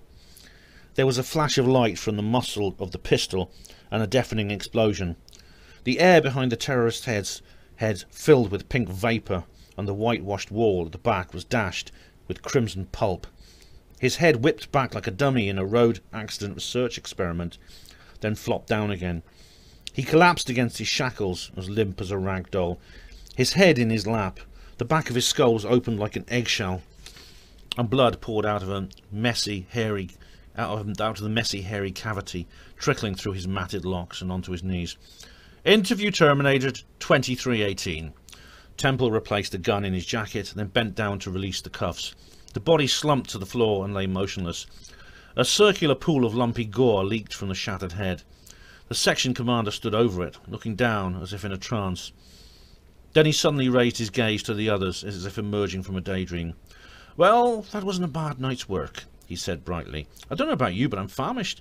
Would any of you like to join me in the mess for dinner?" That was all Evan remembered, until he was coming round on a couch in the monitoring room with Susie holding a bottle of smelling salts under his nose. Billy Temple was nowhere to be seen. It was midnight when Evan finally felt well enough to go home. He headed for the front entrance and was about to make his way to the yard to catch a transport back to the new base when the uniformed corporal on night desk duty approached him. "Are you Private Evan Hughes?" "Yes, Corporal." "Phone message. Major Temple asks you to join him in his quarters for a drink." "Temple? He's asking me if I'd like a drink with him?" "That's what he said." "Tell him that I thank him for the offer, but I'm very tired, so I'm going to go straight to bed." "I'm sorry, Hughes. Major Temple instructed me that if you declined his offer, I was to tell him that it was an order." Evan wondered for a second if he was still out cold and dreaming. "He's ordering me to have a drink with him." "Yes, Hughes. Do I have to call a squad to escort you to his quarters?" No, Corporal. I'll go quietly." Sangeri zone base was very well used to having a constant flow of migrants. At least half the population were transient, individual men or units who came for a few days or weeks, did a job and moved on. It was the norm in Wales at that time. The non-commissioned ranks lived in guest barracks, small poky rooms with bare vinyl floors and sinks with naked piping running up the walls. The guest officers' quarters, however, had the form of a comfortable hotel. The corridors were carpeted and the bedroom doors lined with formica. Evan knocked on the one with the number given to him by the corporal. "Come in." Temple was reclining in a red leather armchair with his feet outstretched. He was wearing just his waistcoat with his tie and cuffs loosened. His jacket lay on the bed, which was modern in design and built into the bureau and sideboard. Everything was prepared. Another identical chair lay opposite him, and in between was a circular table on which stood 2 round spirit tumblers and a bottle of expensive-looking Scotch whisky. The whole setup was in front of the curtained window. The lights were low, making the room feel snug. 2 suitcases stood by the bare open wardrobe, as if Temple was packed and ready to go. "Sit down, Evan." The officer already had a glass in his hand and his face was flushed, as if he'd already had a few too many. This was confirmed when Evan saw that the bottle was only 3/4 full. Temple poured a glass for him as he took his seat. He gave him 5 or 6 measures. "Go on. Enjoy it. I don't often give this stuff away." "Thanks, boss," said Evan quietly, and took a sip. The powerful spirit stung his mouth a little, but the taste was lovely. "Yechida?" Temple held up his own glass and chuckled. "That means cheers, doesn't it?" "That's correct, boss." "Good. It's about the only word of Welsh I know, so I'd hate to get it wrong. Strange, really. I've been serving in Wales for 15 years and never felt inclined to learn the language." "Probably just as well. I wouldn't want to put you WL specs out of a job now, eh?" He laughed. Evan was sipping regularly. The whisky and Isla malt was going down very well. Its smooth, mellow flavour made him feel relaxed and seemed to erode all the ghastly memories of the evening. "Good stuff, eh? I always have a few before bed. Keeps the bad dreams away. You have to fork out a wee bit for the booze that won't nag you in the morning." "It's very nice, boss. Just what I could do with, actually." Temple smiled at him. "It's nice to have someone to help me drink it. Normally it's just me on my own. You know, I don't think I've ever slept in the same bed more than once, 1 or 2 nights running, and almost all the time I've been over here. Every man needs a home. Evan, I've got none. I'm a gypsy. I was in Aberdeen this morning. I travelled to Sangeri during the day, and tomorrow I'm off to Builth Wells to check up on an informer. Last weekend I was in Newquay. The weekend before that in Mould. I live off Auxiliary Air Transport Service food. grub on the plane and sleep in a different barracks every night. That's my life, day after day. Until my leave comes up, then all I can do is get back to work. All I can do is long to get back to work. He was silent for a while. Evan interpreted this to mean that he was supposed to say something. So why did you come to Wales, boss? You weren't drafted, were you? No, I volunteered. After 20 years in the Navy, I left. I applied to Welsh's own intelligence and was recruited by the business, so I came over the water and over to the BPZ. You see, I've given my life to my work, fighting the IRA. That was what my whole family history is about. It's a tradition that my son is upholding. He's a lieutenant in the Navy. The problem for me is that Northern Ireland is too quiet. The IRA have gone soft. Now, in my ancestor day, it was something else. Towards the end of the barbarian age, most of Ireland was an independent republic, and Northern Ireland was part of the United Kingdom of Great Britain. There were two sides in those days: the provisionals, who wanted a united Ireland, and the loyalists, wanting Ulster to stay British, and they were both vicious. They were both a vicious bunch of killers, I can tell you. Almost as bad as 1282. God, it must have been fantastic serving in the old Royal Ulster Constabulary. His eyes looked nostalgically into space. But now the United Kingdom is gone, and the loyalist movement with it. It's just the IRA against Roland Cooper, and they're simply not interested. Oh, you get a bombing here and a shooting there, but mostly it's just graffiti, stone throwing, or legitimate demonstrations. What's wrong with that, boss? It sounds like that's what your family were aiming for. No, Evan, it wasn't. I'm the first Temple to realise that. My purpose, like my father and his father before him, is to rid the world of scum. In Northern Ireland, I was just chipping at the edges. To fulfil his mission, I had to aim for the heart, which is right here. 1282. That's the kind of enemy I want. I want to tear into them like an antibiotic tears into an infection. Do you know how I do that? How? Simple.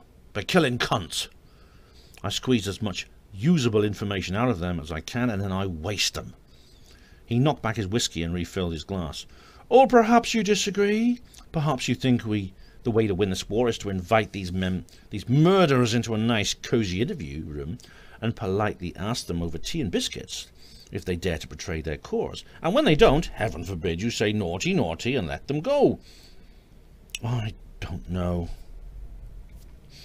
Temple took another big mouthful of spirit. You know, you remind me very much of myself when I joined the zone. I can tell you haven't been in very long. How old are you? 23. I'll be 24 next month. Well, you're young, and that's really why I invited you up here tonight. I mean, you were shocked by what you saw today, didn't you? Well, I passed out, didn't I? Everyone was starting to feel the alcohol a bit. Can I ask you something, boss? Why didn't you waste Dewi Miles? Dewi Miles is an impressionable youngster. Like most kids, he's got loads of energy and not a clue in the world how to use it. An ideal recruit for a wily politician like Wyn Williams. He doesn't deserve to die. So you weren't lying to him when you said you'd move him and his family to another planet. No, if you make deals with people, you have to be seen to honour them, otherwise you have no bait to pull in informers. But to answer your question fully, I did lie to him a teeny-weeny bit. I told him Kellerflix has a nice environment. In fact, it's a dust bowl. The atmosphere is only just breathable, high gravity. It has no oceans or precipitation, very little water at all, in fact. It'd be alright if Miles happened to be an Arab, but it won't make a Welshman feel at home. Temple threw back his remaining whiskey and filled it again, almost half full. Then he topped up Evan's glass. Get it down your neck, son, you'll sleep like a log. It's dearer than Marzipan, but much nicer. Boss, why did you invite me up here tonight? The section commander appeared not to hear him. Evan sensed his own irritation through his slightly tipsy mind. Actually, you didn't invite me like you said. You ordered me. Why? Temple shrugged. After everything we did this evening, and how you felt about it, I wanted to make it up to you. Make it up to me? I've never been so sickened in all my life. I still can't believe it. You actually cut a man's fingers off and then shot his brains out. Evan stood up and walked to the middle of the room. I can't understand it. How could you? Very easily. You don't feel guilty about it? Not in the slightest. Evan shook his head and stared at him. It's unbelievable. I was arrested once, you know, before I joined the zone. A bomb went off in the town where I lived, and because I was Welsh, a squad of consmen came knocking at my door. He related briefly the memory of the incident at Temple. They were very nice about it afterwards, and it took me a long time to realise they were just doing their job, but the way they treated me is nothing by comparison. It seems you enjoy making people suffer. He stepped well over the line into insubordination, but was too hurt and angry, as well as drunk, to care. Temple leapt out of his chair and faced Evan, his face blazing. That was England. This is Wales. You listen to me, boy, and listen good. You haven't a clue what you're talking about. I can excuse you because you're new to the business, new to Wales, but don't stand there and judge me. Don't you dare. You know nothing, nothing. I give you 4 years, maybe less. Then you'll be standing where I am, defending yourself to some greenhorn because you just whacked a piece of lowlife. No way. I could never kill a man the way you did. Never. Temple snorted with a grin. Just wait. Boss, I know that 1282 commit the most appalling crimes. I nearly witnessed one at that school, remember? And how do we retaliate? Like civilised human beings, or do we drag ourselves down to their level?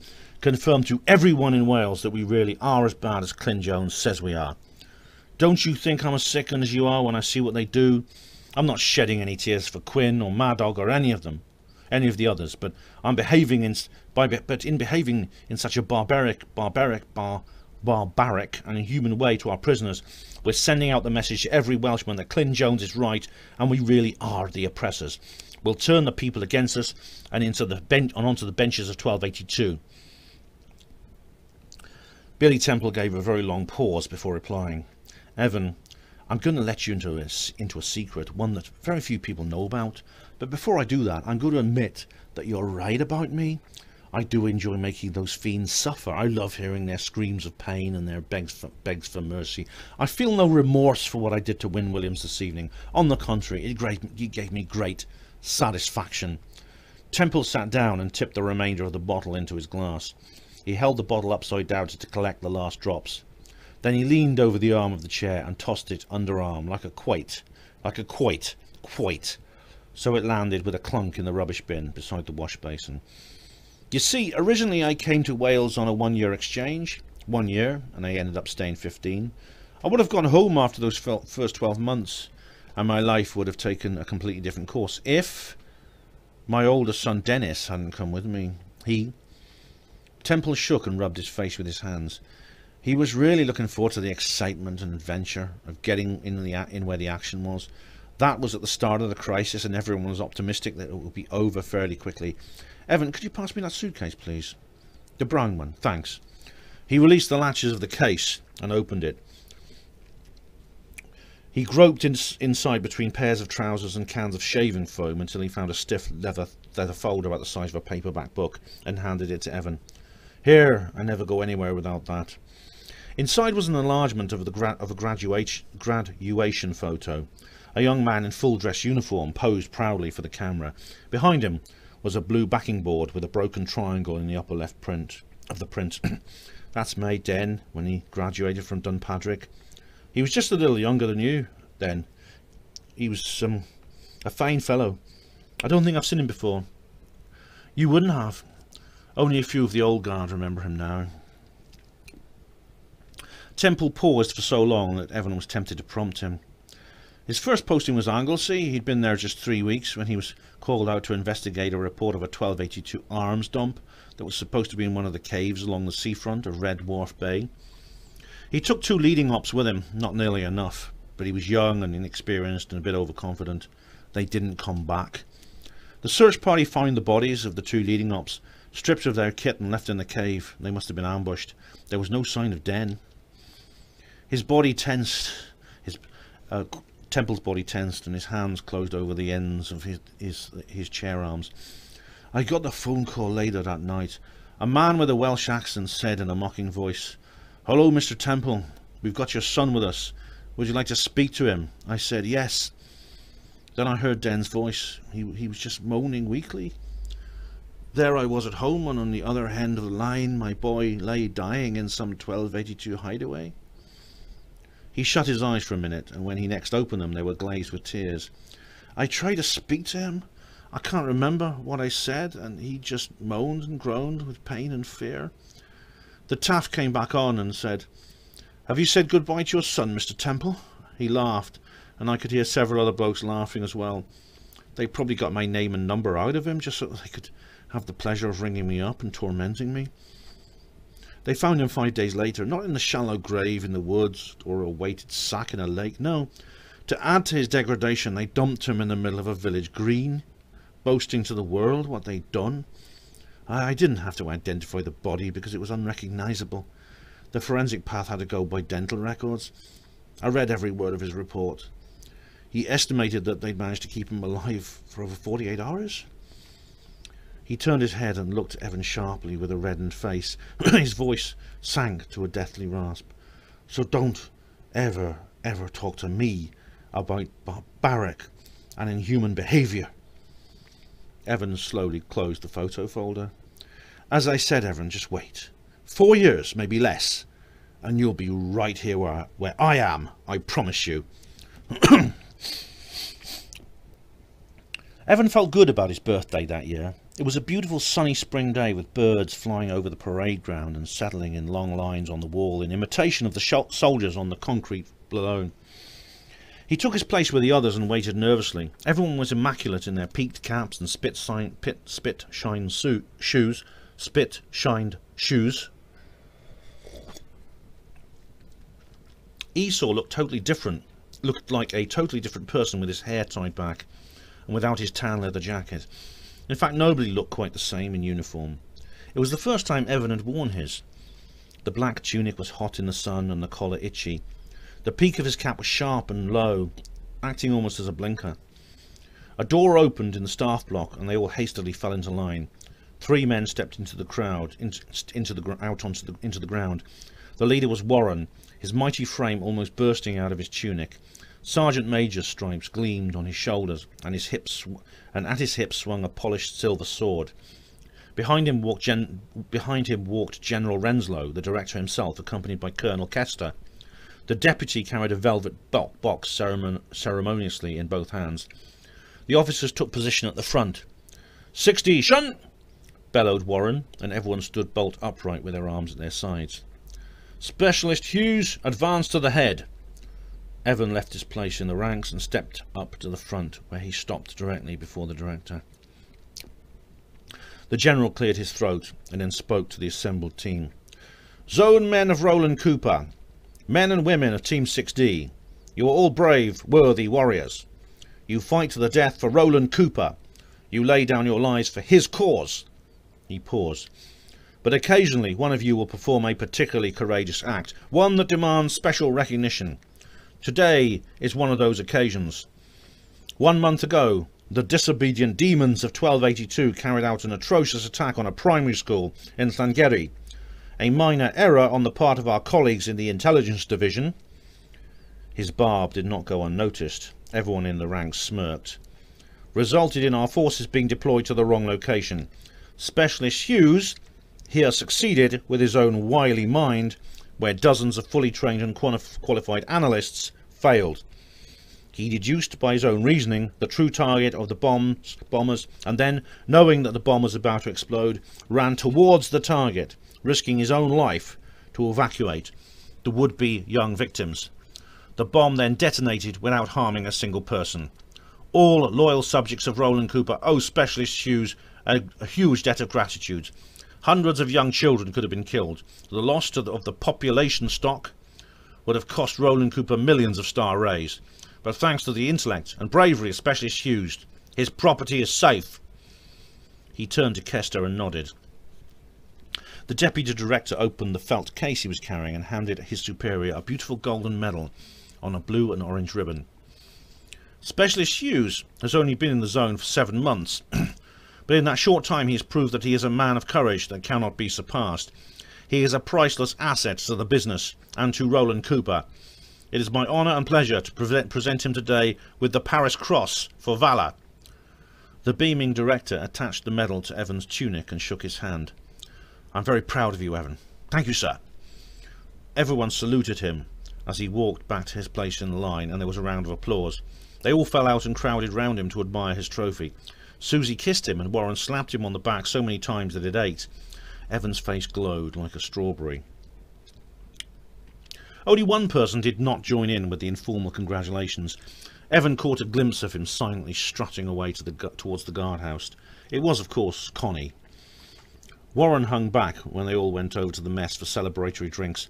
"Sorry, mate, I really must be getting back. I'm a bit run down, and besides, if I'm absent much longer, Nurse Glennis will probably shove a bedpan up my arse." Evan told the others that he'd meet them in the bar, then walked across the old base with Warren to get him transport back to the hospital. They stopped off in the locker room so that Warren could change back into civvies. He winced as he lifted his t-shirt over his head. The dressing had been removed 2 weeks earlier, and the scar was a 9-inch red line across his breastbone. The gunshot wound itself, a splash of glassy new scar tissue an inch to the left of it. "Is it still giving you jip?" asked Evan. "Aye, though it's much better than before. I'm off the painkillers now." He sat down on the bench and screwed up his face. Let me rest a minute."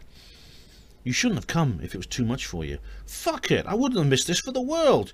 Fancy you getting a PC. You're the first bloke in this team ever to win that.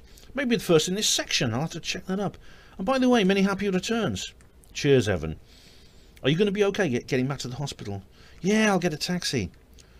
"Do you want me to come with you?" "Nah, I'll be fine. After all, this is nothing to what I'll get when I'm back on the ward. That git Downer will skin me. He specifically forbade me to leave the hospital, even for this." "How are they treating you?" "Not bad, but I can't wait to go home.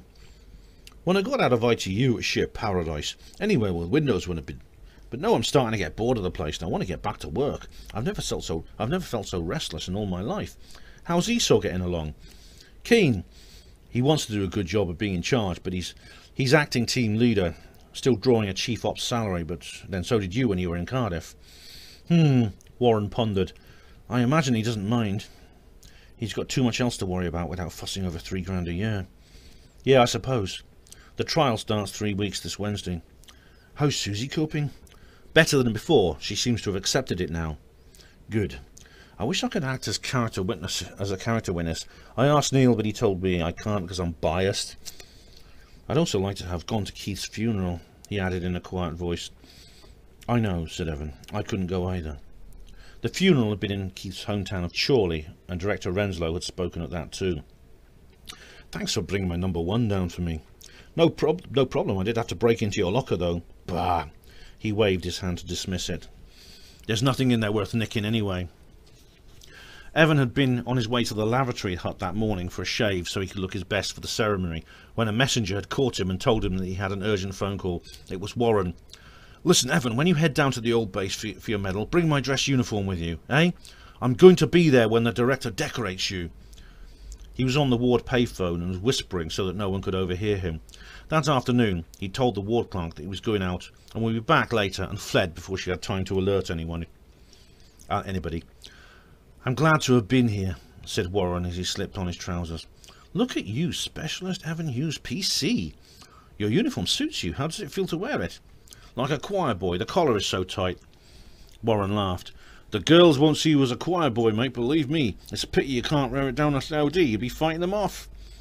Evan smiled thinly. "Was I blushing when I received the medal? I felt bloody embarrassed. You were a trifle glowing. You see, I'm proud to have done something good, but I really wasn't that brave about it, not in the way the director said. I didn't think of the risk to myself as I ran towards the school. I just did it. It was like I was taken over by a spirit or something. It's happened to me several times in the past year. I just can't explain it." So I don't really deserve this medal." Warren paused before answering. "Evan, you really are far too modest to be a zoneman. Almost every other blackie I know would be lapping up all the glory he could. I'm telling you, you do deserve that medal. Tell yourself you deserve it. Don't feel ashamed of the praise you get. Enjoy it. It won't last forever, you know. You'll get slagged off a fair bit too before your time's done." "I'll try. Evan, no offence, but you know, you're not really the zone type. To be honest, you've seriously impressed me. If I hadn't seen it with my own eyes, I'd never have believed that a chap like you could make out so well. I'm not counting your translation work in Cardiff. That's no tougher than a civvy office job. I mean, when you came came out here with a team, I expected to be carrying you along and wet nursing you the whole time, but look at you! A fighting man right on the front line with the rest of us. Well, actually, you're way ahead of the rest of us. Like I said, you're the first man in 6D to win the Paris Cross. What is the zone type, Warren? Well, it's generally someone who's harder, meaner, more arrogant, and not as nice as you. How do I become the zone type? Don't. I secretly hate people like that. Just be yourself. I like you the way you are. They were both silent for a couple of minutes as Warren tied his shoelaces. There's something else today that set me thinking, said Evan. What's that? General Renslow told everyone in his speech that I'd evacuated the school in order to prevent any loss to Roland Cooper's population stock, but I didn't.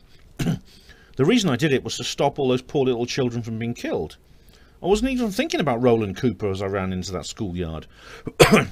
So what? So why did they give me a medal for it? Evan, the base switchboard was jammed so that evening by people who wanted to know who you were so they could thank you in person. The revised deficit to Roland Cooper's population stock was the last thing on their minds too.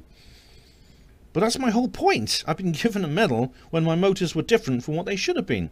Evan, for God's sake, why do you have to question everything and justify everything to yourself? You're a hero. Make the most of it.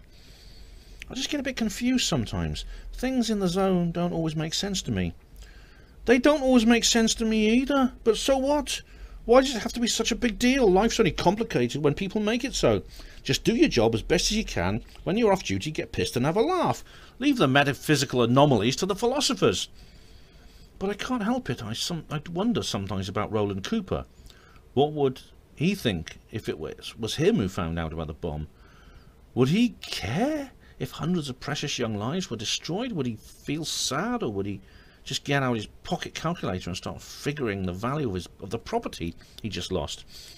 Evan, you can't impose human values onto Roland Cooper. Care? Feel sad?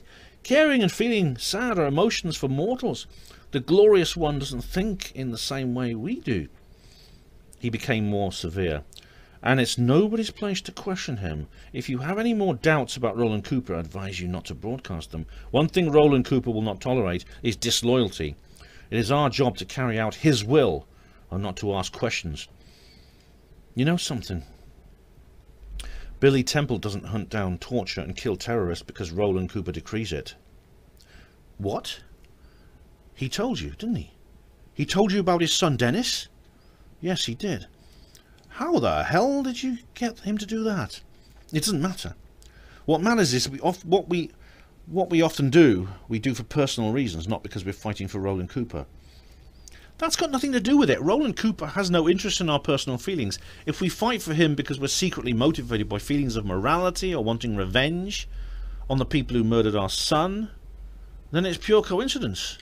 We evacuate children from a school because they're his property to be protected. We kill 1282 because they're the people who defy his will. Evan replied doubtfully. Look, I've got to be going, Evan. I'll ring a taxi from reception. Shall I come with you? No, lad, you get over the mess and have a good time. Warren left. Evan wondered if he were imagining things, or was the big team leader in a hurry to get away from him.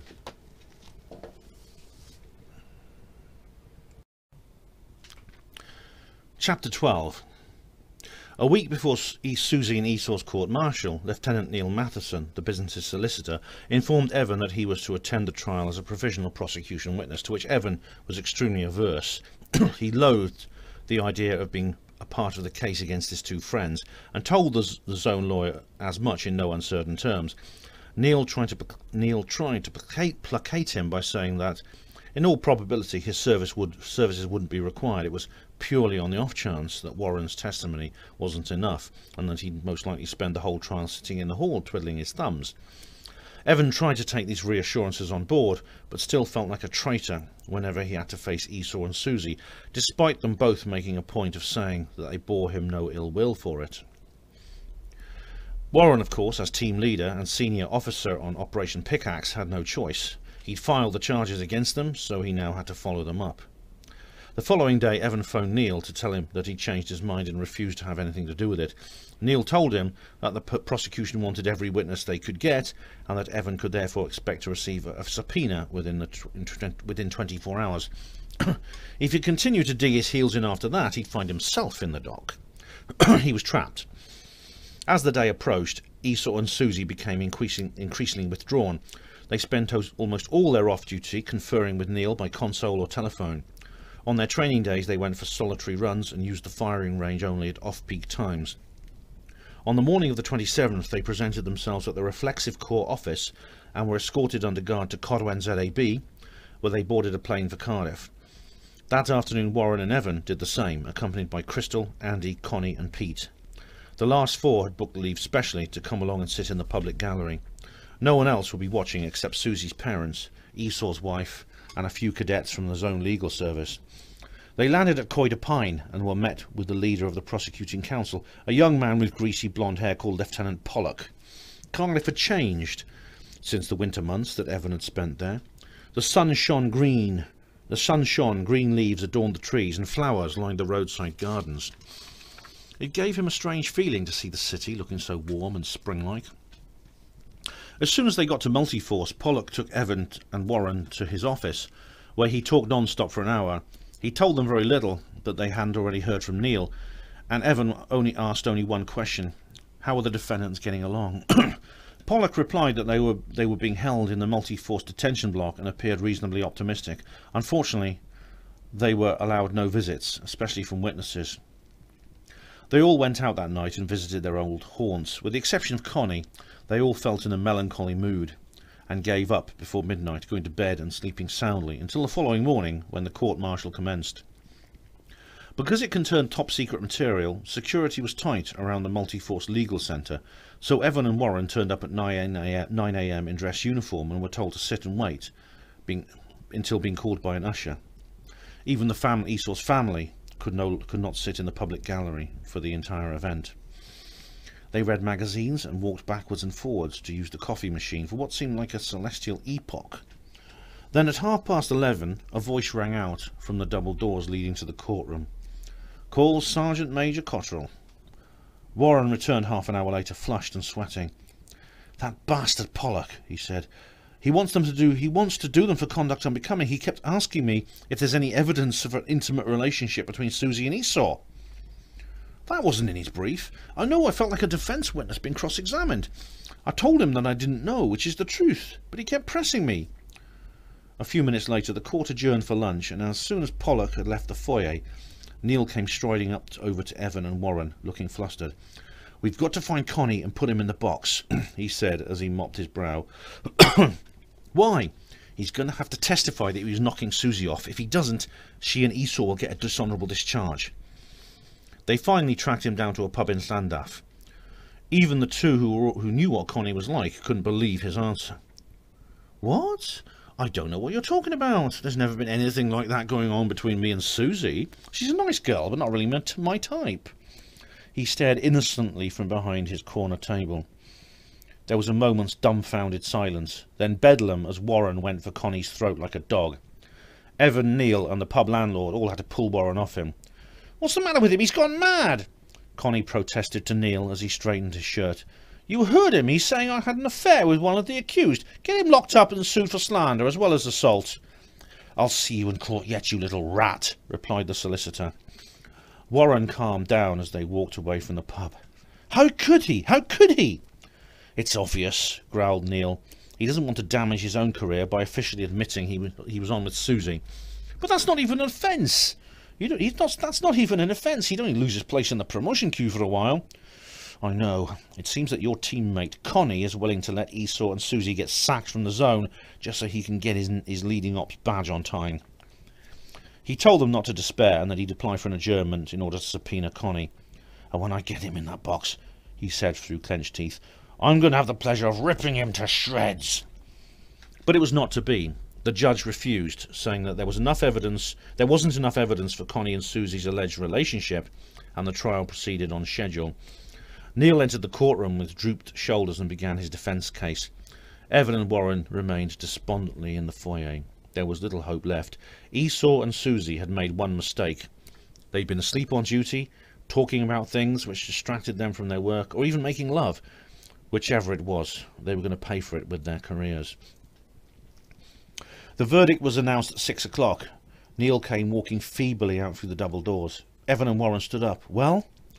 His face was feverish, his hair matted with sweat, and he carried his cap in his hands. Well? He shook his head and said hoarsely, Dereliction of duty, guilty. Negligence, guilty. Conduct unbecoming of a zoneman, not guilty. 8 months inside, after which they can return to the business. The two men grabbed Neil in a group hug and swung him round the room for joy. Round the room screaming for joy. There was a party at the multi-force mess that night to celebrate. God knows how I did it, said a tipsy Neil. I thought they'd had it for certain. When the judge said not guilty, I thought I was dreaming. In the morning, Susie and Esau were taken from the detention block to begin their sentence at the Stainside Zone Correctional Unit in Swansea. The next 32 weeks would be difficult for them, but not life-shattering as they'd feared. Committal to prison was just the epilogue to a terrible ordeal that was now thankfully over. For their friends, the flight back to Sangeri was happy and peaceful. Over the previous few months, a small part of the tension and dread that Esau and Susie were suffering had rubbed off on the rest of 6D, and in a small way they all shared in their relief. No one who'd been involved in the trial was willing to reveal what personal information about their two friends had been discussed, and no one else was thoughtless enough to ask. They landed at Corwen and were back at work by the afternoon.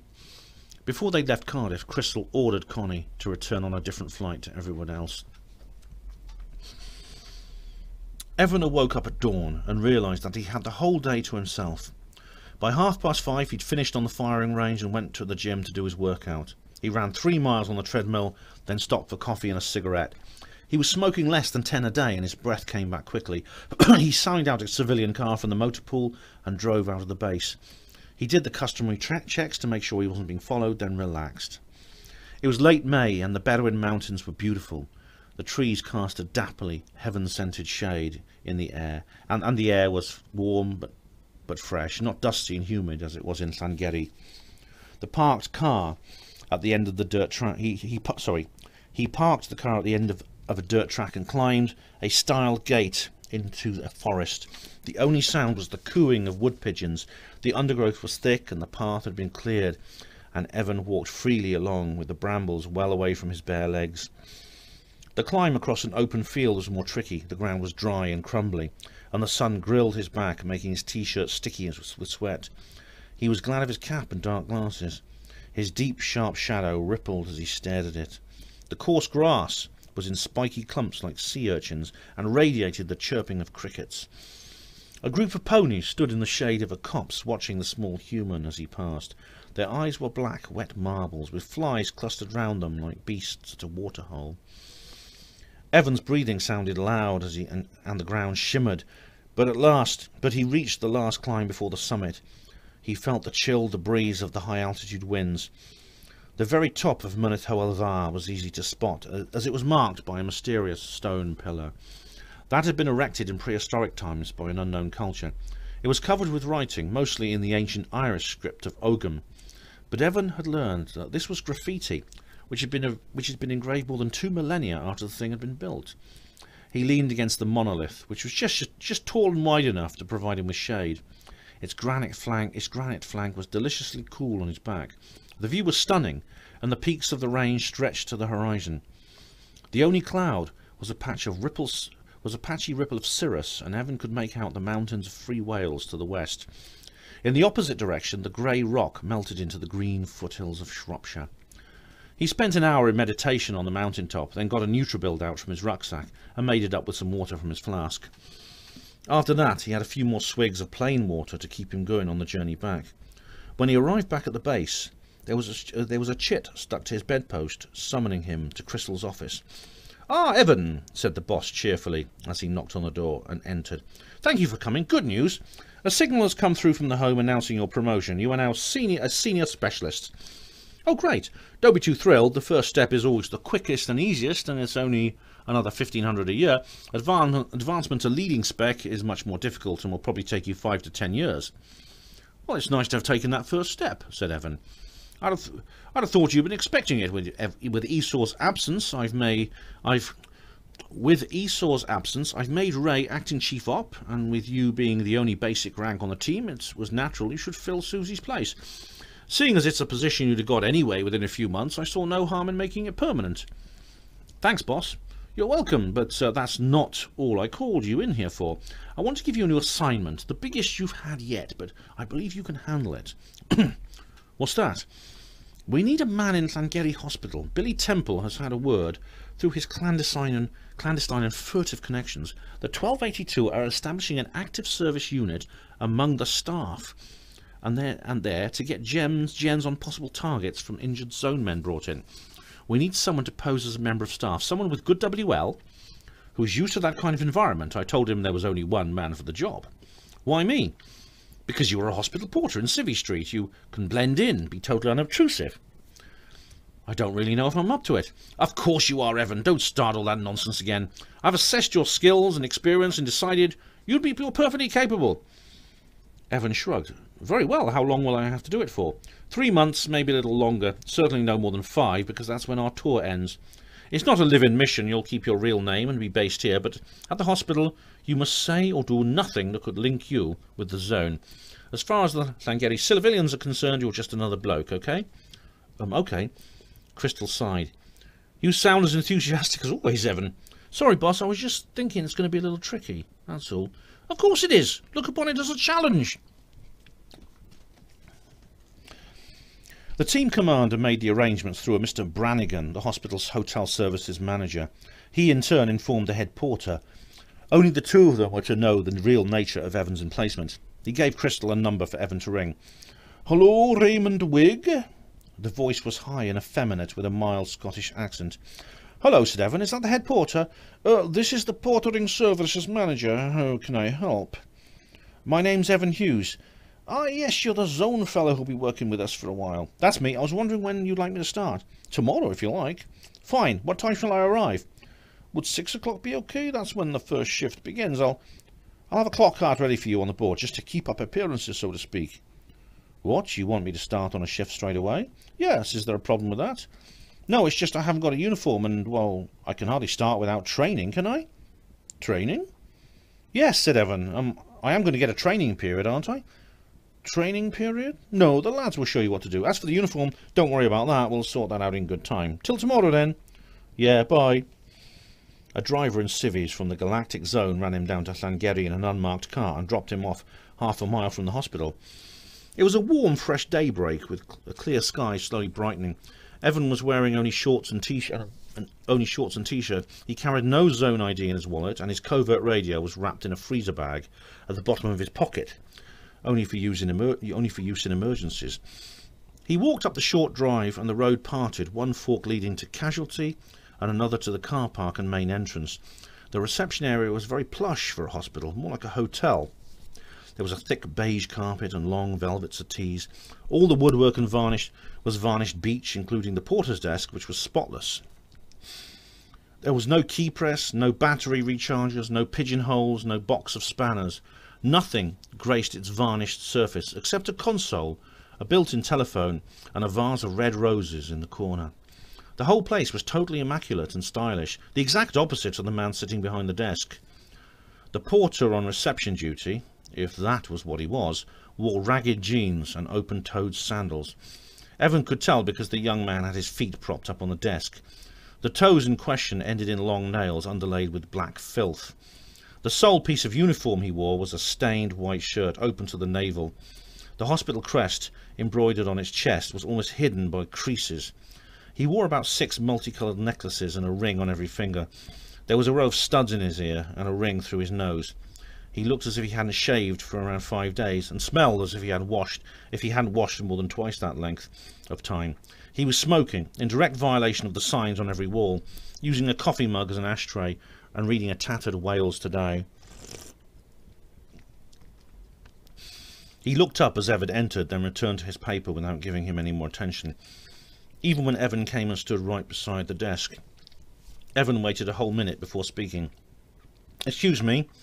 "Yeah." The porter growled at him. Could I speak to the senior porter, please? Senior porter? Don't know what that is, mate. Who's in charge here? Me, I'm the duty customer service manager. His voice was slurred and indistinct.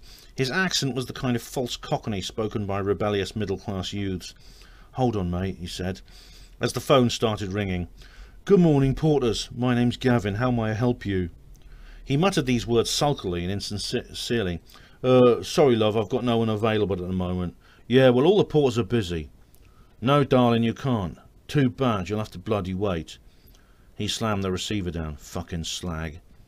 He turned back to Evan. Sorry, mate, what can I do for you? I'm starting work here today, Evan replied tonelessly. All right, you're Edmund, aren't you? Evan.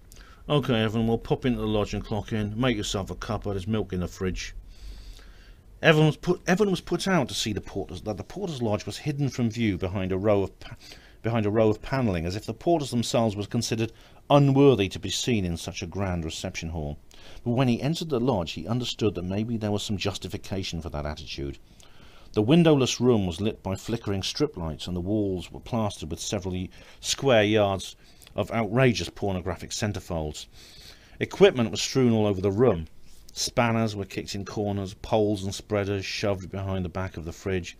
A sack truck lay on the floor, covered with cushions to make an improvised bench, and litter was everywhere. Crisp packets, styrofoam cups, cigarette ends, playing cards, old newspapers, takeaway pizza boxes, and drink cans, some of which were alcoholic.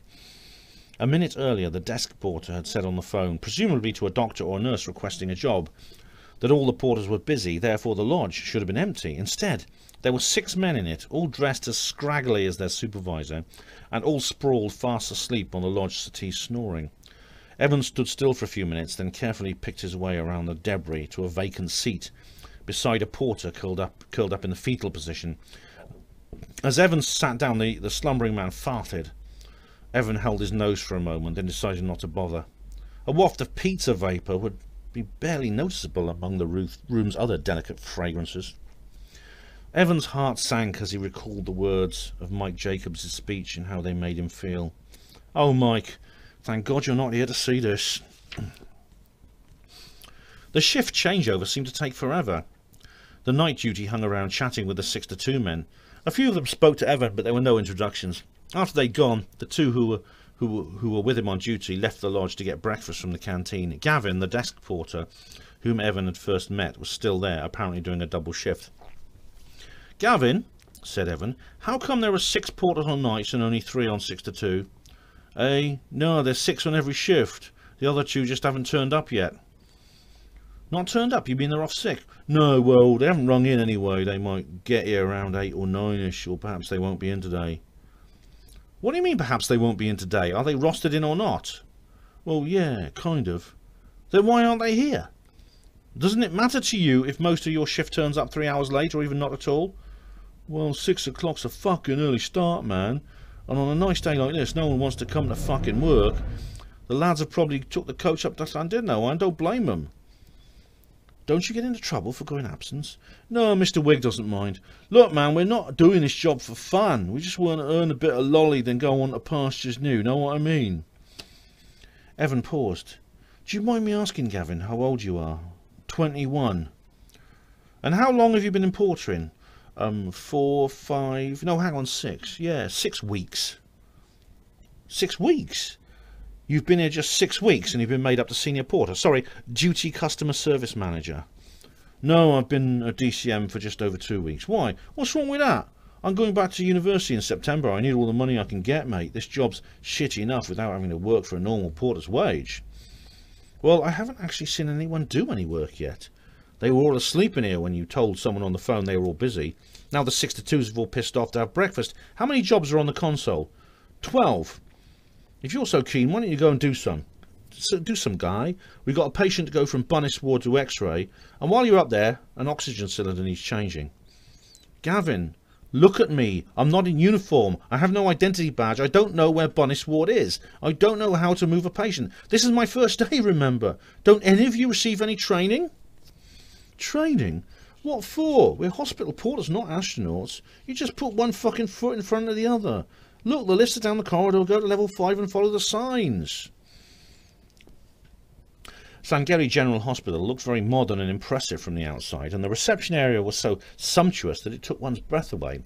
But when the lift doors opened onto level 5, Evan stepped out into a completely different world. The floor was dirty and rough, and the tiles were loose every few feet. Detached grouting stuck up between them like earthworms. The windows were dull with grime, and a layer of dust covered everything. All along the passageway to Bunnis Ward, equipment, old beds, mops, buckets, and rubbish bags had been stacked against the wall, leaving a narrow space in between. The tired-looking nurse on the ward smiled at him and walked in. "Sorry," she said, "there's no visiting at the moment." "I'm a porter," he replied. "I've come to take a patient to X-ray." Her manner transformed in an instant. "Where the bloody hell have you been? We rang over an hour ago. Sorry, but it's not my fault." "It's that bed over there," she pointed sharply. Crystal had ordered him not to make a show of his experience at the job, but this was difficult to do, as he took the brakes off the bed and pushed it off the ward with one of the nurses. She had to give him directions as they wheeled the bed towards its destination, but seemed not to mind, as if she were used to porters who didn't know their way around. He left the patient at the entrance to the X-ray department and headed back to Bunnis Ward to change the oxygen cylinder as instructed. He got a full one from the ward's medical gas store, then remembered he wasn't supposed to know how to change a cylinder. He phoned up Gavin, and the senior porter reluctantly agreed to come up to Bunnis Ward to help him. The young supervisor walked round and round the cylinder, staring at it as if it were a surreal sculpture. He scratched his beard and contorted his face in bewilderment. "What gas is this?" he asked. "Oxygen," said Evan, gritting his teeth and folding his arms. "It says so on the label." Eventually he coughed and said in an embarrassed voice, "I'm sorry, mate, I don't know how to do this." "What? You don't even know how to change a cylinder? Oh, for God's sake!" Evan shut the valve and drained the flow meter of gas. He loosened the bolt and removed it. Then he cracked the new cylinder to clear the valve of dirt and oil and attached the regulator. He opened the valve again briefly to check the pressure, then returned the cylinder to the rack. "Gavin gasped. Gavin gaped. "This is your first day. How come you know how to do that?" Evan turned on him fiercely. "You're supposed to be a senior porter. How come you don't?" "Even though you're not one of my regular staff, you'll be treated as one. I expect you to do the same work to the same standards as any other porter. I have no knowledge of your position in the zone or the nature of your mission in this hospital, nor do I wish to have any. I'm not the slightest bit interested in it. As far as I'm concerned, it's irrelevant. In fact, after today, I'm not even going to mention it again. My only concern is running my department. I'm not helping the zone is helping me. You'll have to work hard, Evan. If you're not, you'll be out. Zone or no zone, you're answerable to the same discipline as any other porter. Is that clear?" "Yes, Mr. Wigg," Evan said. The portering services manager had a wheedling voice that went through Evan's head. He had short, greasy red hair and a little bit of a beard on his chin. He wore a suit rather than a uniform and was in his late 20s. His office was in the administration area on level 3 instead of being next to the porter's lodge, as it had been at the LPGH. Wigg's was an executive office, not a working one. Instead of filing cabinets and wall charts, there was a French impressionist picture and a coffee percolator. Evan was given a set of uniforms which were similar to a waiter's. They had a bow tie and a silver name badge. When he returned to the lodge from his interview with Wigg, he saw that one other member of the shift turned up and was slumped in a chair and snorting a cup of coffee. Then the daytime receptionist arrived, a young local woman named Manon, who looked much more in keeping with the desk than Gavin had.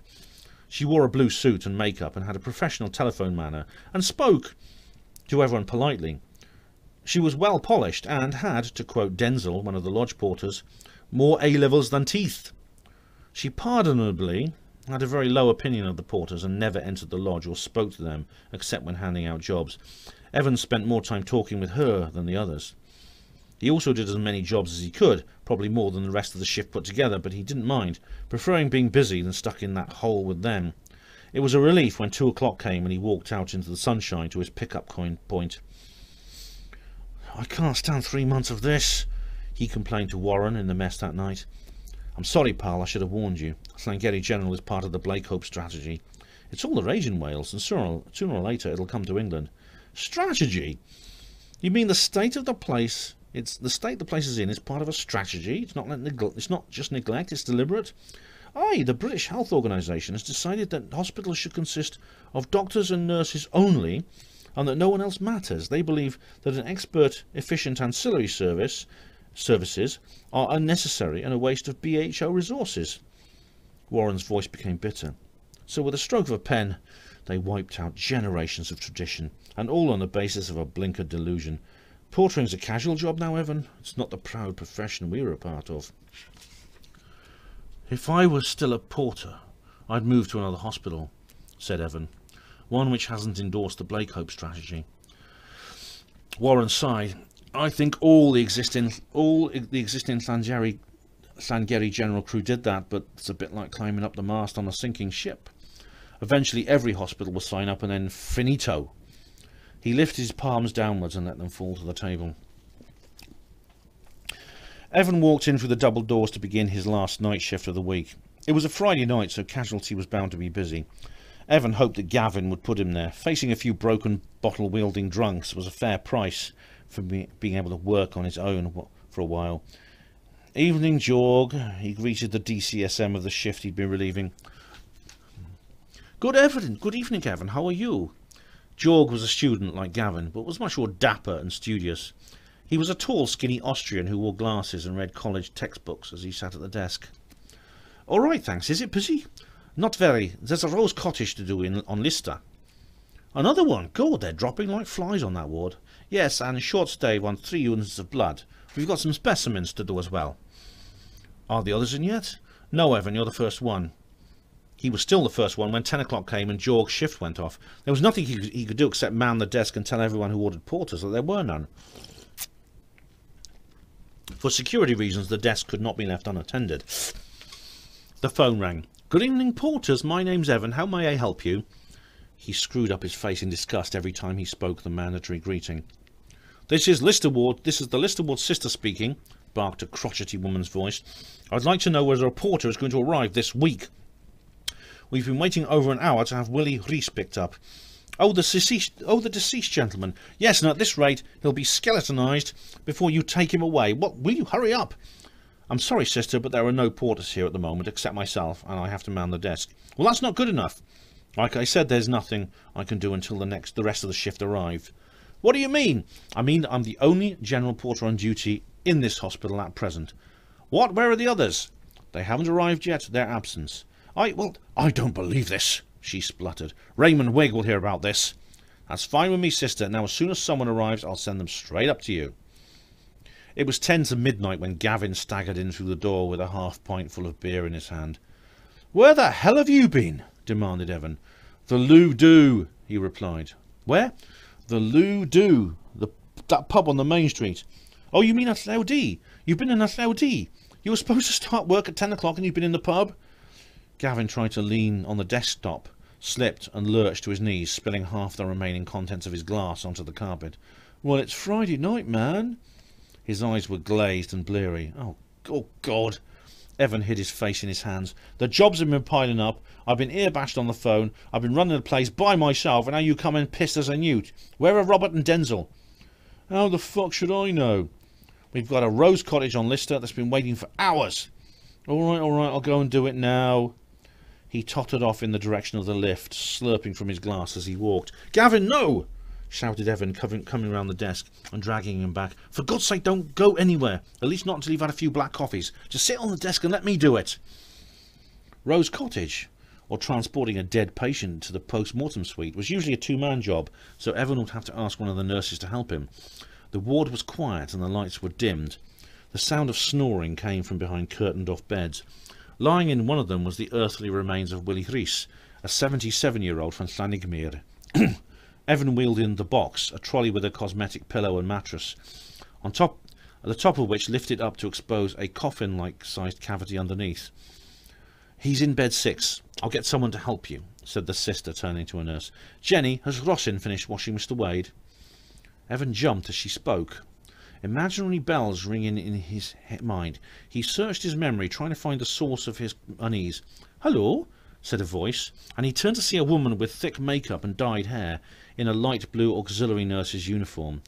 He'd seen someone before. Rossin, of course. She was the auxiliary who comforted him in ITU on Warren's first day in hospital after being shot. She knew he was a zone man. What if she recognised him? His cover would be blown. Hello, are you going to help me get Mr. Reese into the box? Yes, for my sins. Thanks.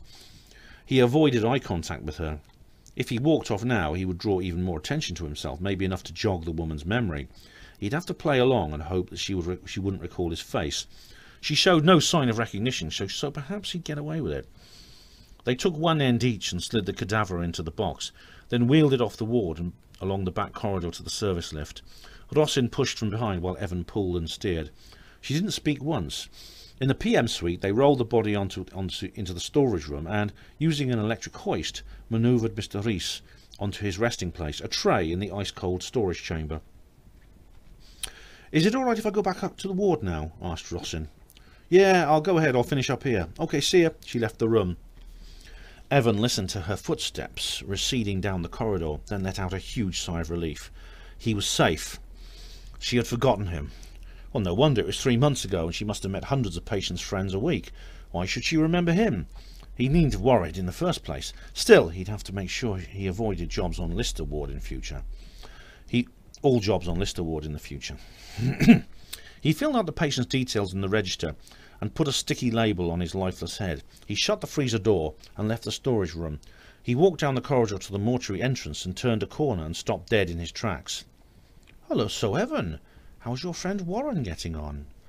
Rossin was speaking Welsh now and smiling impishly. She stood with her shoulder against the wall, her arms folded. Evan stared at her. He tried to speak, but no sound came out. You do remember me, don't you? And that lovely cup of tea I made you? Yes. I recognised you as soon as I saw you, you know. I didn't say anything because I wanted to see if you remembered me. Then I saw that you did, but didn't say anything. Instead, you looked all flustered. Did I? Yes, well, come on then. How is Warren? Fine. He's back at work, running around, just checking over in clinic once a week. He paused. How are you? Not bad, Evan. I miss ITU a bit. The ward's all right, but Sister Thomas is a bit of a dragon. Tell me, what are you doing working here? Evan's brain spun like a gyroscope as he threw together a story. Well, I left the zone a few weeks ago on my discharge date. They tried to get me to stay, but I wasn't having any of it. My CO practically got down on his knees and begged, but I said no. I wanted to get into Civvy Street while I was still young. I was still a bit of a loose end, so a mate of mine recommended me for this job. Good mate of mine, John, he's called. He goes in at Llaudi a lot. Always buys me a drink. Good at playing pool. I applied 2 weeks ago, and here I am.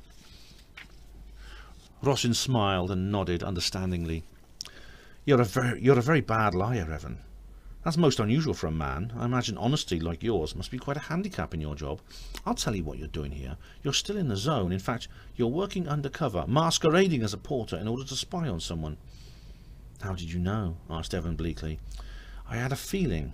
I'll tell you what I'm going to do now. I'm going to go upstairs and get on with my job, and I won't tell a soul. Eh? I mean it. Your secret's safe with me.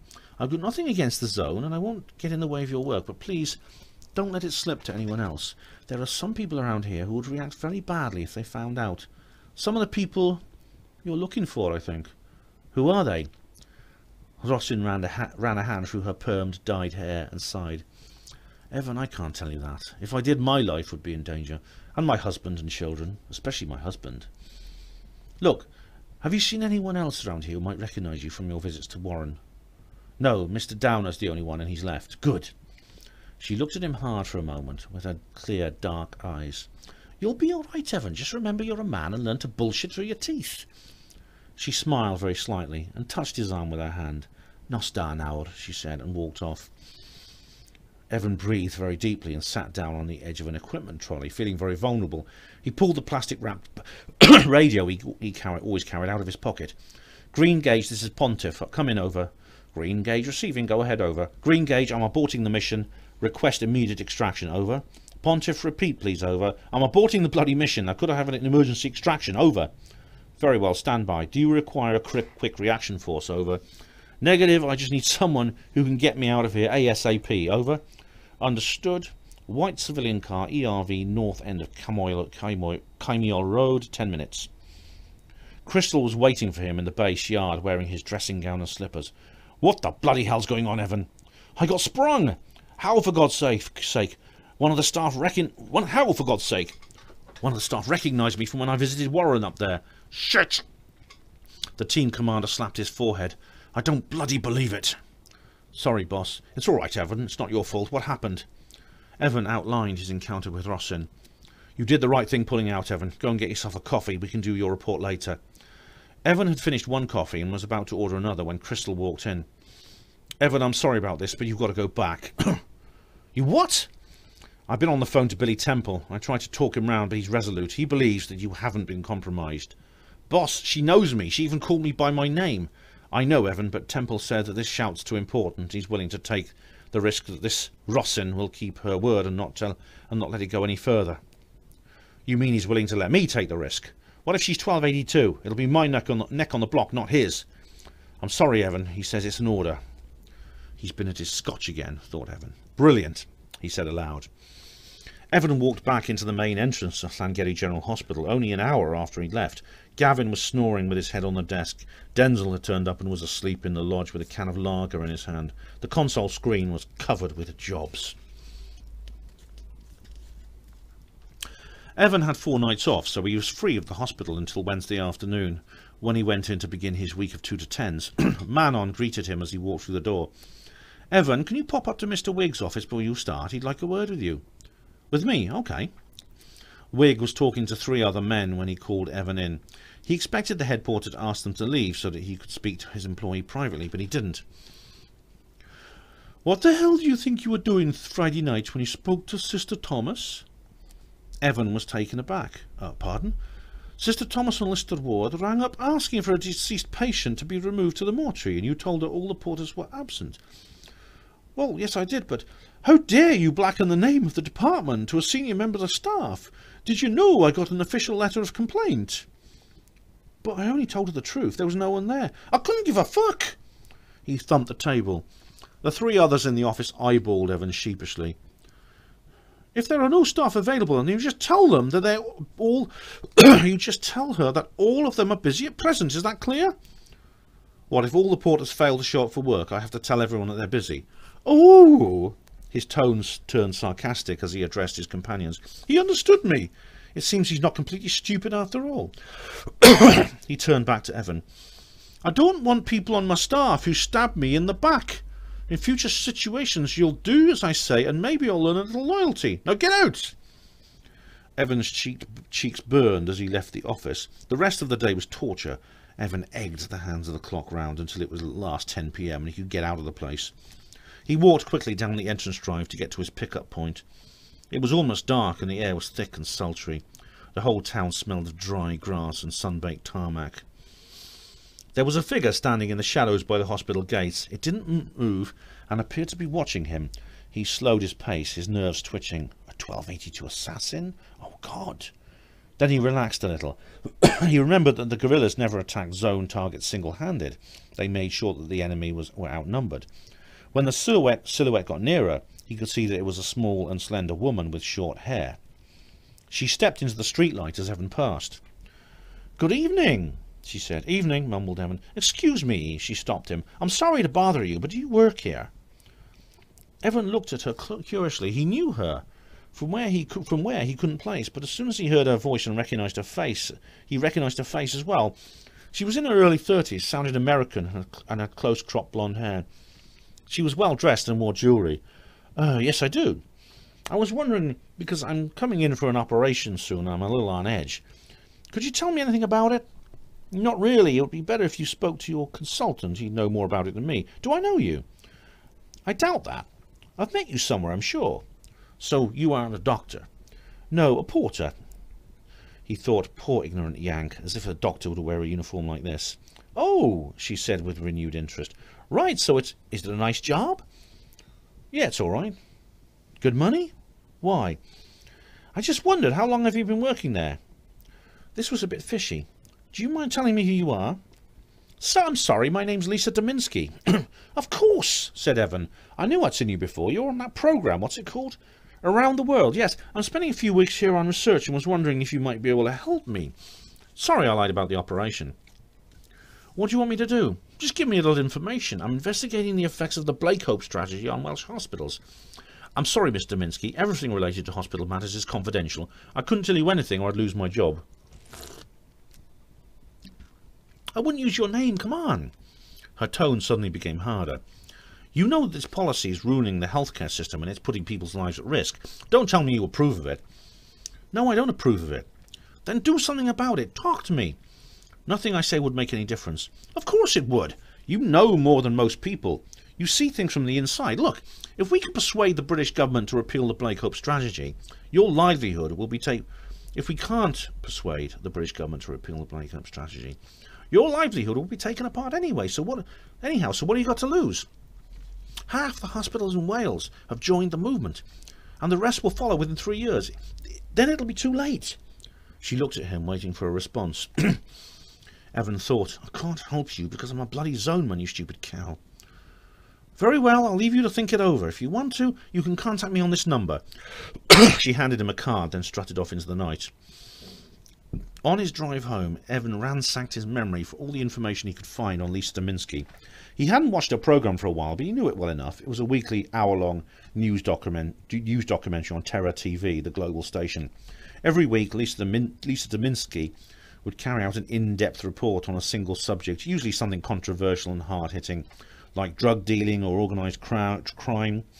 She was a driven woman with nerves of steel, and had nearly been killed several times in her crusade for the truth, either by the villains she tried to bring down, or from execution by one of the many justice committals she'd received for criticising Roland Cooper. She had made it her life's work to root out corruption and injustice within the North American governing states and across the home planet. It made her one of the most famous and popular journalists in the world. She'd been in Wales for a while at that time, covering the war for the news networks. Evan pulled the card out of his pocket. It gave the address of a hotel in Wrexham. He genuinely wanted to do what she asked, but he knew that he couldn't. He was supposed to be working undercover, and he could just imagine Crystal's face if it ever got out. There was nothing he could do himself, and he knew there was no point in trying to get any of the other porters interested. They couldn't be bothered. It was a shame. He would have liked to have seen the Blakehope strategy ripped open and revealed to the world in all its squalor. Oh well, never mind. When he got back to the hut, he went over to the dustbin to throw the card away, hesitated, then changed his mind and slipped it inside his wallet. Saturday, Evan's 4th 2 to 10, 5 p.m. Gavin's voice came over the intercom. Could you go to Lister Ward and take Melanie Jenkins to X-ray? On my way, sighed Evan and stood up. The patient's nurse was a blonde-haired Geordie who refused to look him in the face. The happy and homely atmosphere of companionship and mutual respect that he'd enjoyed at the LPGH was an alien concept here at Sangeri General. Since he'd been at this hospital, Evan had never once had a conversation with a nurse or doctor, and had only ever been barked or snapped at by them. Right, can you go now, please? She said. Evan backed to the wheelchair, holding Melanie Jenkins out into the corridor. The patient was on a drip that flowed through a pump, which altered the dosage or fluid at the touch of a button. As soon as Evan started wheeling her down towards the lift, the nurse walked off. Excuse me, he called. She carried on as if she hadn't heard. Evan apologised to the patient, put the brakes on the chair, and chased after her. Excuse me a moment, please, staff nurse. She sighed impatiently, still not looking at it. What is it? Are you going to come with me down to X-ray? No, I haven't got the time. But I can't take her down by myself. You don't need help pushing a chair, do you? No, of course not. It's just that I shouldn't transfer anyone on a drip without a nurse escorting me. She rolled her eyes to the ceiling. Nothing's going to go wrong. I put it up myself. Now will you get going? But, no buts. I'm too busy. Now go, please. Evan continued wheeling Miss Jenkins slowly down to the lifts. He'd gone about 10 yards from the ward entrance when the pump issued a series of loud beeps. What's going on? The patient asked in alarm. Something's wrong with the drip. What? I'm sorry, I don't know. His passenger looked frightened. Evan parked the chair. I'll just go and get someone who can help. He ran back to the ward. Hello? There was no one in sight. They were all busy behind the bed space curtains. He was just passing the sluice when he caught sight of a light blue uniform and walked in. It was Rosin washing a foot bath in the sink. Hello, Evan. Rossin, there's something wrong with this patient's drip. Come and help quickly. She ran out with him into the corridor and examined the pump knowingly. There's a bubble of air trapped in the line, she said. It's all right, though. The machine shut off the flow as soon as it detected it. What'll happen now? Asked Miss Jenkins. I'll take you back and get Gina to siphon off the air. Evan hung around at the nurse's station while Rossin took her back to her bed and went to find the uncooperative nurse. A few minutes later, the nurse came up the corridor towards him, accompanied by Sister Thomas, a 6-foot-tall, muscular brute of a woman with a small beard and hands like a boxer's. What the hell do you think you're doing? She barked at him. What do you mean? What did you do with that drip to make it fill with air? Nothing. You must have been fiddling with it, you moron.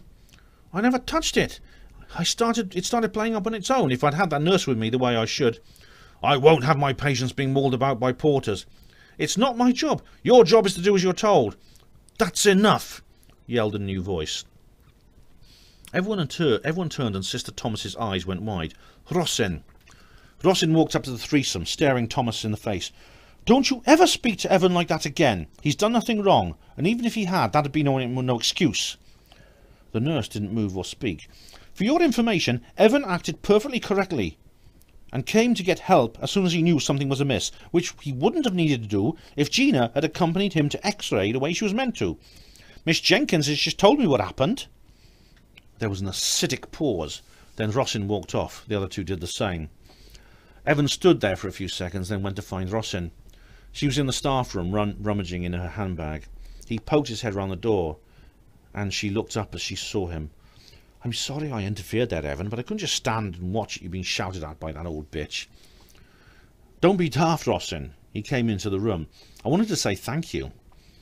Her hands quivered as she did up the zip on her bag. That's all right. Neither spoke for a while. Well, I'll be off then, said Evan. Look, Evan, she said, I'm on my break now. I thought I'd pop down to the canteen for a coffee and a fag. Do you want to join me? Oh, thanks, I'd love to, but I really have to get back to the lodge. There must be a pile of work for me to do. For you to do is right. You're the only one I ever see doing any work. Come on, I'll shout your cuppa. Evan hesitated. Oh, all right, thanks. The canteen was similar in most ways to the one at LPGH, with its acoustic tiled ceiling and baize thin carpet. The double row of wall windows gave a panoramic view of the Dee Valley and the hills, all green in their summer jacket of trees and grass. Rossin and Evan each took a cup of coffee from the machine. They went to the smoke room where they both lit cigarettes. Sister Thomas looked like she'd seen a ghost when he went for her, noted Evan. She wasn't expecting it. The place is very hierarchical. A ward's sister doesn't normally get put in her place by a mere auxiliary. I hope you won't get in any more trouble on my account. Nah, it'll be okay. I'll be okay, she said quickly. I thought you were very brave. You know how big Warren is. Well, I reckon that woman could beat him to a pulp. Rossin laughed, tilting back on her seat. I can just see it. I'm glad you don't let her walk all over you. She looked at him hard. That's the first time I've ever so much as answered the cow back. When I saw her laying into you, something snapped. I hate bullies, Evan, more than anything in the world. Does she bully you? Rossin looked down and took a short, sharp drag on her cigarette. Yes, she bullies us all. In her eyes, auxiliaries are on the same level as porters. We wear a nice uniform, we look and talk like nurses, but really we're just glorified washerwomen. Rubbish, you do a great job. Besides, I hate all this levels business. I believe we're all on the same level. The BHO don't think so. They're all over this Blake Hope strategy like a rash. This hospital's only been signed up to it for a year, and you wouldn't believe how things have gone downhill. All the good porters have left, and they've been replaced by a bunch of lazy dolts. Evan leaned his chin on his hand and looked at her. How long have you worked here? Almost since it opened, 8 years ago. My daughter was one of the first babies to be born in the maternity unit. When I got over having her, I just wanted to get out and do something. I've been in carings before, so I decided I'd get back into it. He wondered whether it would be a good idea to tell her this, but then again, it was a fait accompli. She already knew his secret identity. I was a porter before I joined the zone. She stared at him with a childlike intensity. Were you? I thought you might have been. They said nothing for a while. After they'd finished their coffee and cigarette, they decided to have another. Evan told her a little about himself, that he was born in Wales and moved to Langham Pond, and that he'd never known his father, and that his mother had died when he was 6. Rosin's eyes narrowed with sympathy. She said that she'd lost her own mother when she was aged 9 and been brought up by her father, aunt and elder brother. She came from Llangollen and had moved down the road to Sangeri when she'd got married at 18. She had 3 children, 2 boys, 21 and 19, who left home, and a girl, aged 8. Evan never felt the time passing while he was sitting and chatting with her. It never crossed his mind that he should get back to work, and he never wondered how long she had for her break. He was hardly conscious. He hardly had a conscious thought about anything. "Now then," said Rosin, "shall we have something to eat?" "What now?" "Yes, I'm owed a bit of time off, so I might as well take it. Besides, I'd like to give old Thomas a while to cool down. What shall we have? There's usually several things on the menu." "Oh, I'm sorry, I can't, but I can't," began Evan. He didn't want to tell her about his appetite loss, and that had been about to make up an excuse. Then something extraordinary happened. He suddenly felt a tight ache in his stomach, which spread and grew. He wasn't sure. He was sure that he'd suffered from it at some point before, but he couldn't quite identify it. "What was that, Evan? He abruptly remembered when he'd had that pain before and what it meant, but he couldn't believe it. Surely he had to be mistaken. "Are you hungry?" Yes, Rosin," he said in a different tone. I'm hungry. I'm hungry." He chose lasagna with peas and chips, smothering it in tomato ketchup. He had to force himself not to wolf it down. His unused taste buds reeled from the blow of each mouthful, and his stomach groaned with delight.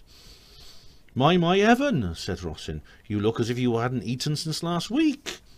Try last autumn, he thought. "I missed breakfast this morning," he parried. "Well, you're certainly making up for it now." The powerful, wholesome flavour of the dish overwhelmed him, and he felt dizzy. He went back for another plateful, and was well into it before Rosin had finished picking at her beef curry with rice. When he'd finished, he sat back contented, yet baffled. His belly rumbled and popped as it warmed up for action after its long dormancy.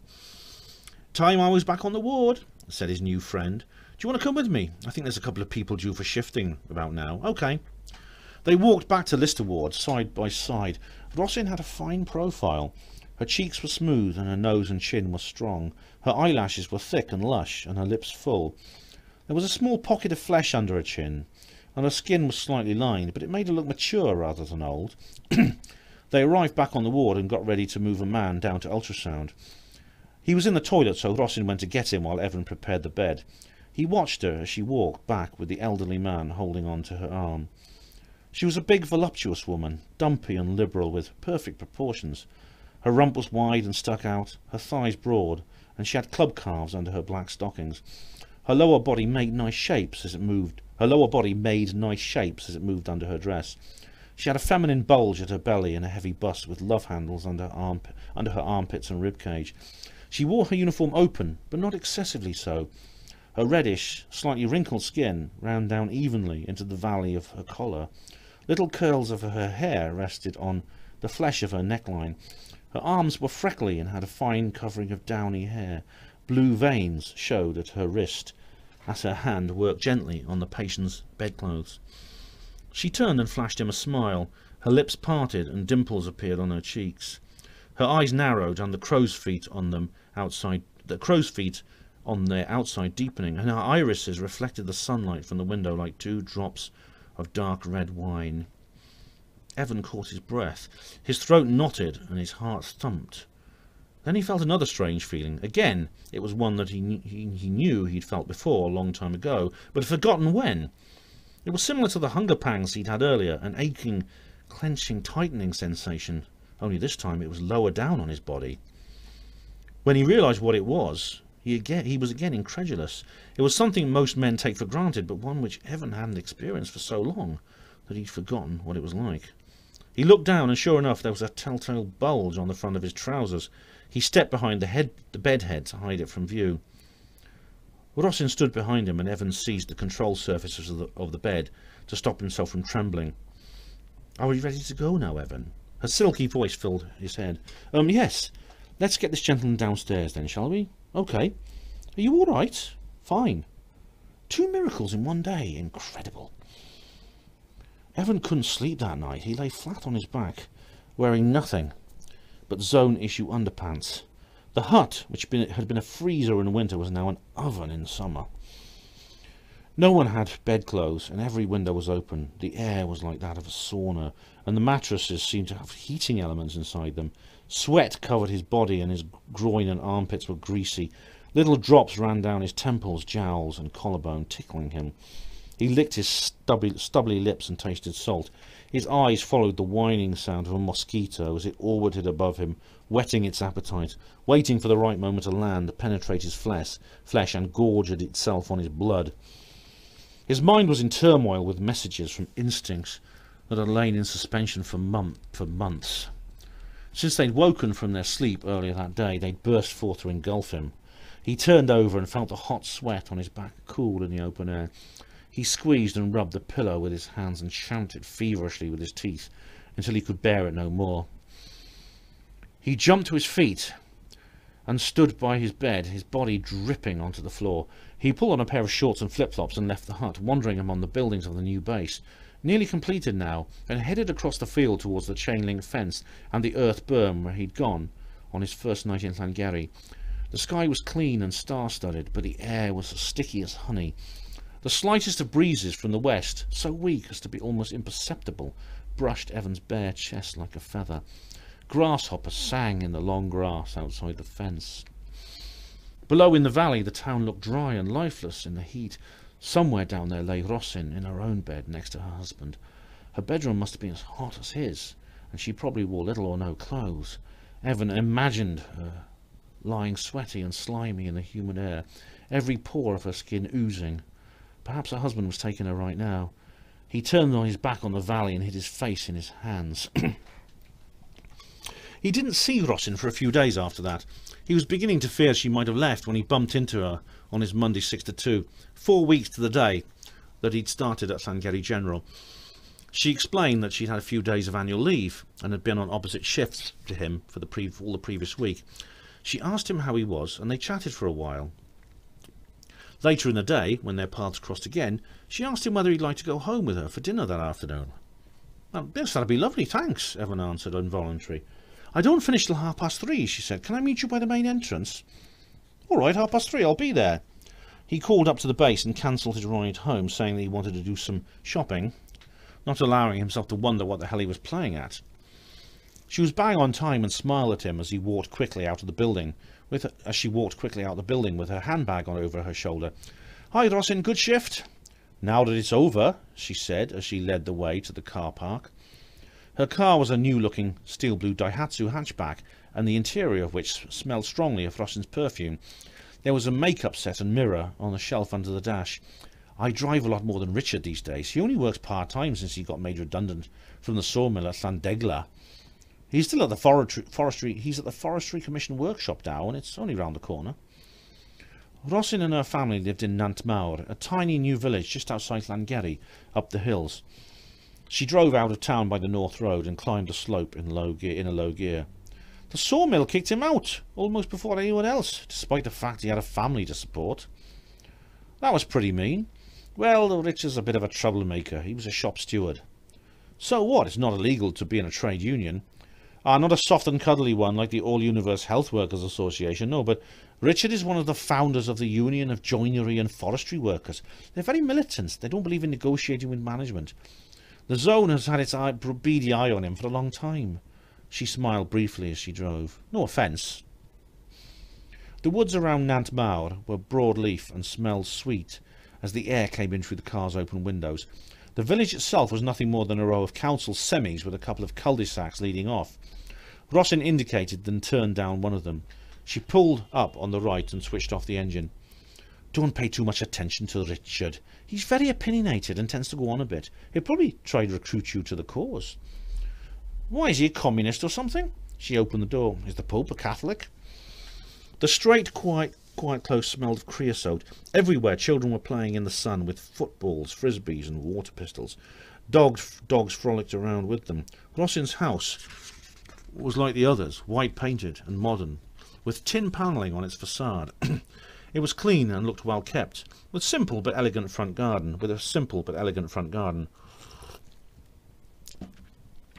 Oh good, Gwyneth's home from school. She pointed to a child's bicycle that was leaning against the wall in the side alley.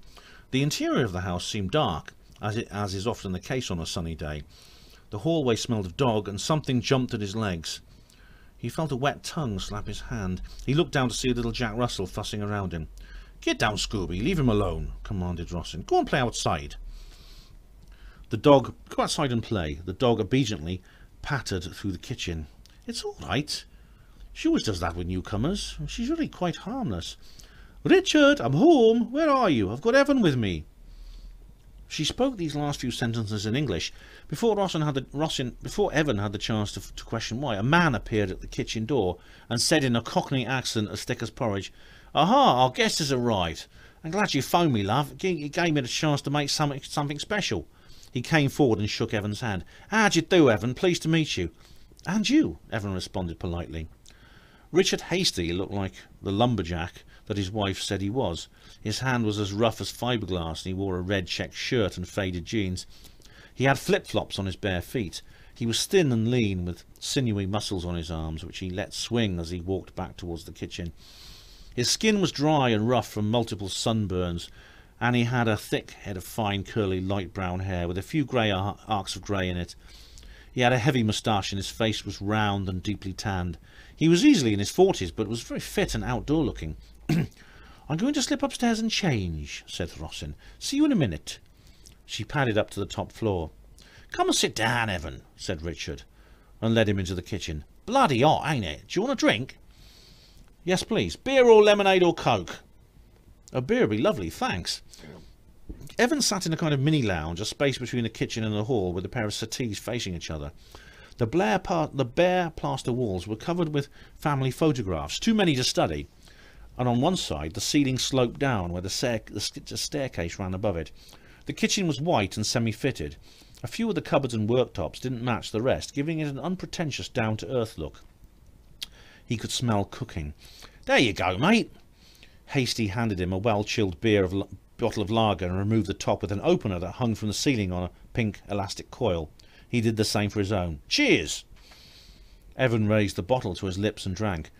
"Ah, just what you need on a scorcher of a day like this," he said when he lowered his bottle. "I mean, winter in this part of the country's bloody awful, and I whinge about it non-stop. Rossin will tell you, but God, I think I prefer the freezing cold to this. Have you lived here long?" Now Evan had to be very careful. How much had Rossin told her husband about Evan's true identity? "No, only since the new year." Do you live in Sangeri?" "Yeah, it's not a bad place if you stay there long enough. Where are you from originally?" "Langham Pond in Bedfordshire." It wouldn't hurt to tell him that much. He'd been going to say Lampeter, but realised that Hasty might know that Lampeter had been part of Free Wales for the last 14 years. The lumberjack raised his eyebrows. "Oh, so you're from the other side like me, the hated English." He laughed genially. "Oh, no, I'm Welsh originally, but I moved to England as a child." "Yeah, you don't sound Welsh at all." "I've been told that." "Can you speak the lingo?" "Yes, all my family are fluent Welsh speakers." I can't speak a fucking word, mate. Rossin tried to teach me once, but I couldn't get my head around it. To tell you the truth, I know about 3 words. Diolch, Borodar, Shemai. Dial, Mr. Hasty. Richard, please. OK, Richard, it's nice of the two of you to invite me here this afternoon. You're more than welcome. I've done a nice dinner, specially homemade lasagna. Rossin told me you're more than partial to it. He winked. Evan blushed. So she told you about it the other day, did she? "Yeah, she said you put away 2 helpings in 10 minutes flat." He laughed. "I've got 100 weight of pasta and 60 pound of mince just in case." Ha ha. Evan laughed with him. It surprised him how good it made him to feel to share a joke about himself. "I promise I won't eat you out of house and home." "Eat all you want, mate. I've got an 8-year-old, so I'm used to big appetites. Besides, it's nice to have you with us. You're the only real friend Rossin has in that carsy of a hospital." "Am I?" "Yeah, she told me all about you." "She did?" "Yep. She says you're the only porter who smiles and talks to her. She's cheered up since she met you." "Oh." Evan felt slightly embarrassed. "Speak of the devil." His wife came down the stairs into the kitchen lounge.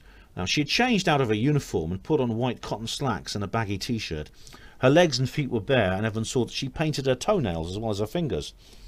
Is this bloke boarding you, Evan? She asked mischievously, and stepped through the kitchen to get her own beer from the fridge. God, you're such a care. Hasty smiled. She stuck her tongue out like a little girl as she took a seat beside her husband. They all had a cigarette from Richard's pack. You've got a very nice house, said Evan. Thank you, said Rossin. We both take it in turns to do the housework, but it's Richard here who does most of the hard stuff. Why, you're the biggest wage earner now, ain't you? Said Hasty. We've worked hard on this place, kept it clean. It's been easier since the boys moved out, but Gwyneth is still a little rubbish factory. We've been here 23 years nearly, is that right, Richard? Yep, 23 in December. The rent ain't bad, just 36 a month, tons cheaper than London. I think that's the biggest reason I decided to move here with Rossin rather than the other way round. How did you two get together, if you don't mind me asking? By potluck, replied Richard. I was on holiday with a bunch of lads from Walthamstow, where I lived back then. We decided on North Wales, stopped off in Colwyn Bay for the evening, opened to have a few bevies and pick up some souvenirs, and look what I picked up. He put his arm around Rossin's shoulders. I was out for the weekend with my sister and auntie. I was out for the weekend with my sister and auntie. She took over the story as if Richard had passed her the buck. They couldn't believe it when I came out of the amusement arcade after 4 hours and told them I'd hit the jackpot. They wanted to know where the money was, and I showed them the bingo card with Richard's phone number written on the back. I've still got it in my drawer upstairs somewhere. I rung her the minute I got home, followed up Richard. Talked non-stop for 2 hours. 3 weeks later, I was living in a bedsit in Llangollen, having just started a job at Llandegla. Sawmill. We got engaged the next day, and the rest is history. I reckon his mum and dad were bloody glad. Why? Asked Evan. They were spending all their money on his phone bills. Who says holiday romances don't go anywhere? Says Richard. It's almost enough to make me turn religious. Oh, that's really saying something, exclaimed Rossin. Richard, said Evan, how did you find Wales when you first arrived? Easy. I turned left at Chester. Normally, Evan would have forced himself to laugh out of courtesy, but somehow today he found the ancient joke genuinely amusing. Actually, at first it was pretty tough. I'd been brought up in North London, 10 miles from the nearest open countryside, and suddenly I was in this little town in the heart of all these mountains. What about the people? Hasty sighed. This area is 70% Welsh-speaking, exclaimed Rossin. Just a few miles away in Llangollen, where I come from, that figure's only 40%. I said we should move there, but you wouldn't have it, would you, love? No way, said Richard, thumping the arm of his chair. I'm not going to be driven out of my own by a bunch of narrow-minded xenophobes. We're just ordinary people, same as them. I just happen to come from a different place from my wife, that's all. Good for you, said Evan fervently. Soon after we moved here, the fascist movement grew. It's always been under the surface. With the rise of Clun-Jones, the situation intensified. We had a terrible time, didn't we, sweetheart? Rossin nodded. We had our windows smashed, kids outside shouting English go home, dog shit shoved through our letterbox. Even people on the street wouldn't speak to us. Once in David's day, when Joe and Eric were just babies, a whole lot of them ganged up outside our gate and burned the English flag. Then they chucked the flaming ashes into our garden. You had it bad too, didn't you, darling? Yes, whenever I went into the shops in Sangeri, they wouldn't serve me. People just ignored me, or they shouted, "Sace lover." How the hell have you endured it for so long? Asked Evan. Well, said Rossin, things got better. They gave up when they saw we weren't going to be intimidated. Eventually, even the kids had a fairly easy time at school, although Gwyneth still gets the odd nastiness thrown her way.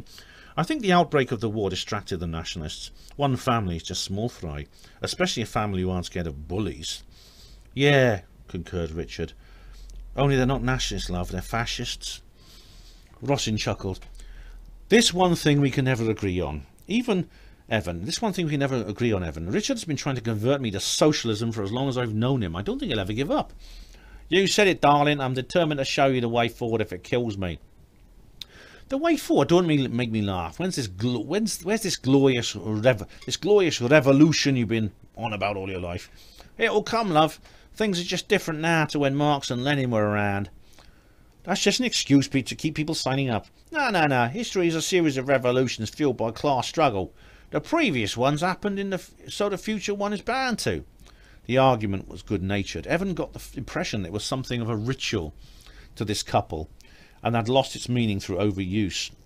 Karl Marx always believed that capitalism would convert to socialism, as it did in the Russian Revolution. That's bullshit, Richard, otherwise we'd be living in a socialist society now. No, and I'll tell you why. What none of them realised, Marx, Engels, Lenin or Trotsky, was how long capitalism would last and how far it would go. During the Industrial Revolution, the new capitalist industry in Europe was controlled by many, many people. There were literally thousands of separate companies.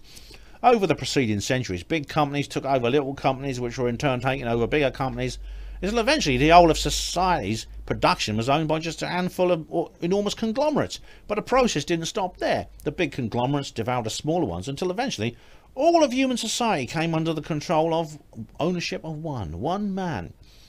Roland Cooper, said Evan. The glorious one himself, and others like him, Shockey, Baker, Severina Dupont, Murky, etc., etc. Roland Cooper's conquest of the universe was simply the ultimate expression of capitalism. He owns everything, the land, the sea, the air, the space-time, you, me, this chair I'm sitting on, everything. That's what the fascists of the Clan-Jonesite movement ignore. Their philosophy is not only immoral, it's illusory. It's illusory. These idiots are convinced that they're still fighting England. Evan nodded. It reminded him of his debate with Uncle Lewis, which, like the Hasties, had lasted for years. Only a united proletariat with clear objectives can defeat Roland Cooper and achieve socialism. Marx addressed the workers of the world. Today, that means the workers of a billion worlds. Come on, Richard, said Rossin. I'll tell you what the future's going to be. No more revolutions, no more stages of history, just more and more of the same thing. Roland Cooper's Nathion encompasses everything. How can we stop him? By taking it back. He won't let us. He'll just carry on conquering planet after planet for billions of years until the second Big Bang, or when God decides he's had enough of it and goes splat with his foot and squishes the whole universe and all other universes and dimensions with it. For fuck's sake, Rossin, there's no such person as God. There's no such person as God. He was invented by the bourgeoisie. They adapted him from primitive superstitions to keep control of the populace. I mean, even in this day and age, people go around thinking it doesn't matter if I'm in shit, if I'm in the shit of this. It doesn't matter if I'm shit on in this life, because God will give me eternal life and bliss after I die. And all those nasty people who shit on me will get their comeuppance on Judgment Day or when they die. Bollocks! God's a fabrication to keep the people in check. The ruling class drug them up on these fanciful illusions so they won't rebel. If we stop wasting so much time looking up at a bloody sky going, oh, the Lord is with me, and concentrated on the real world, a lot more will be done.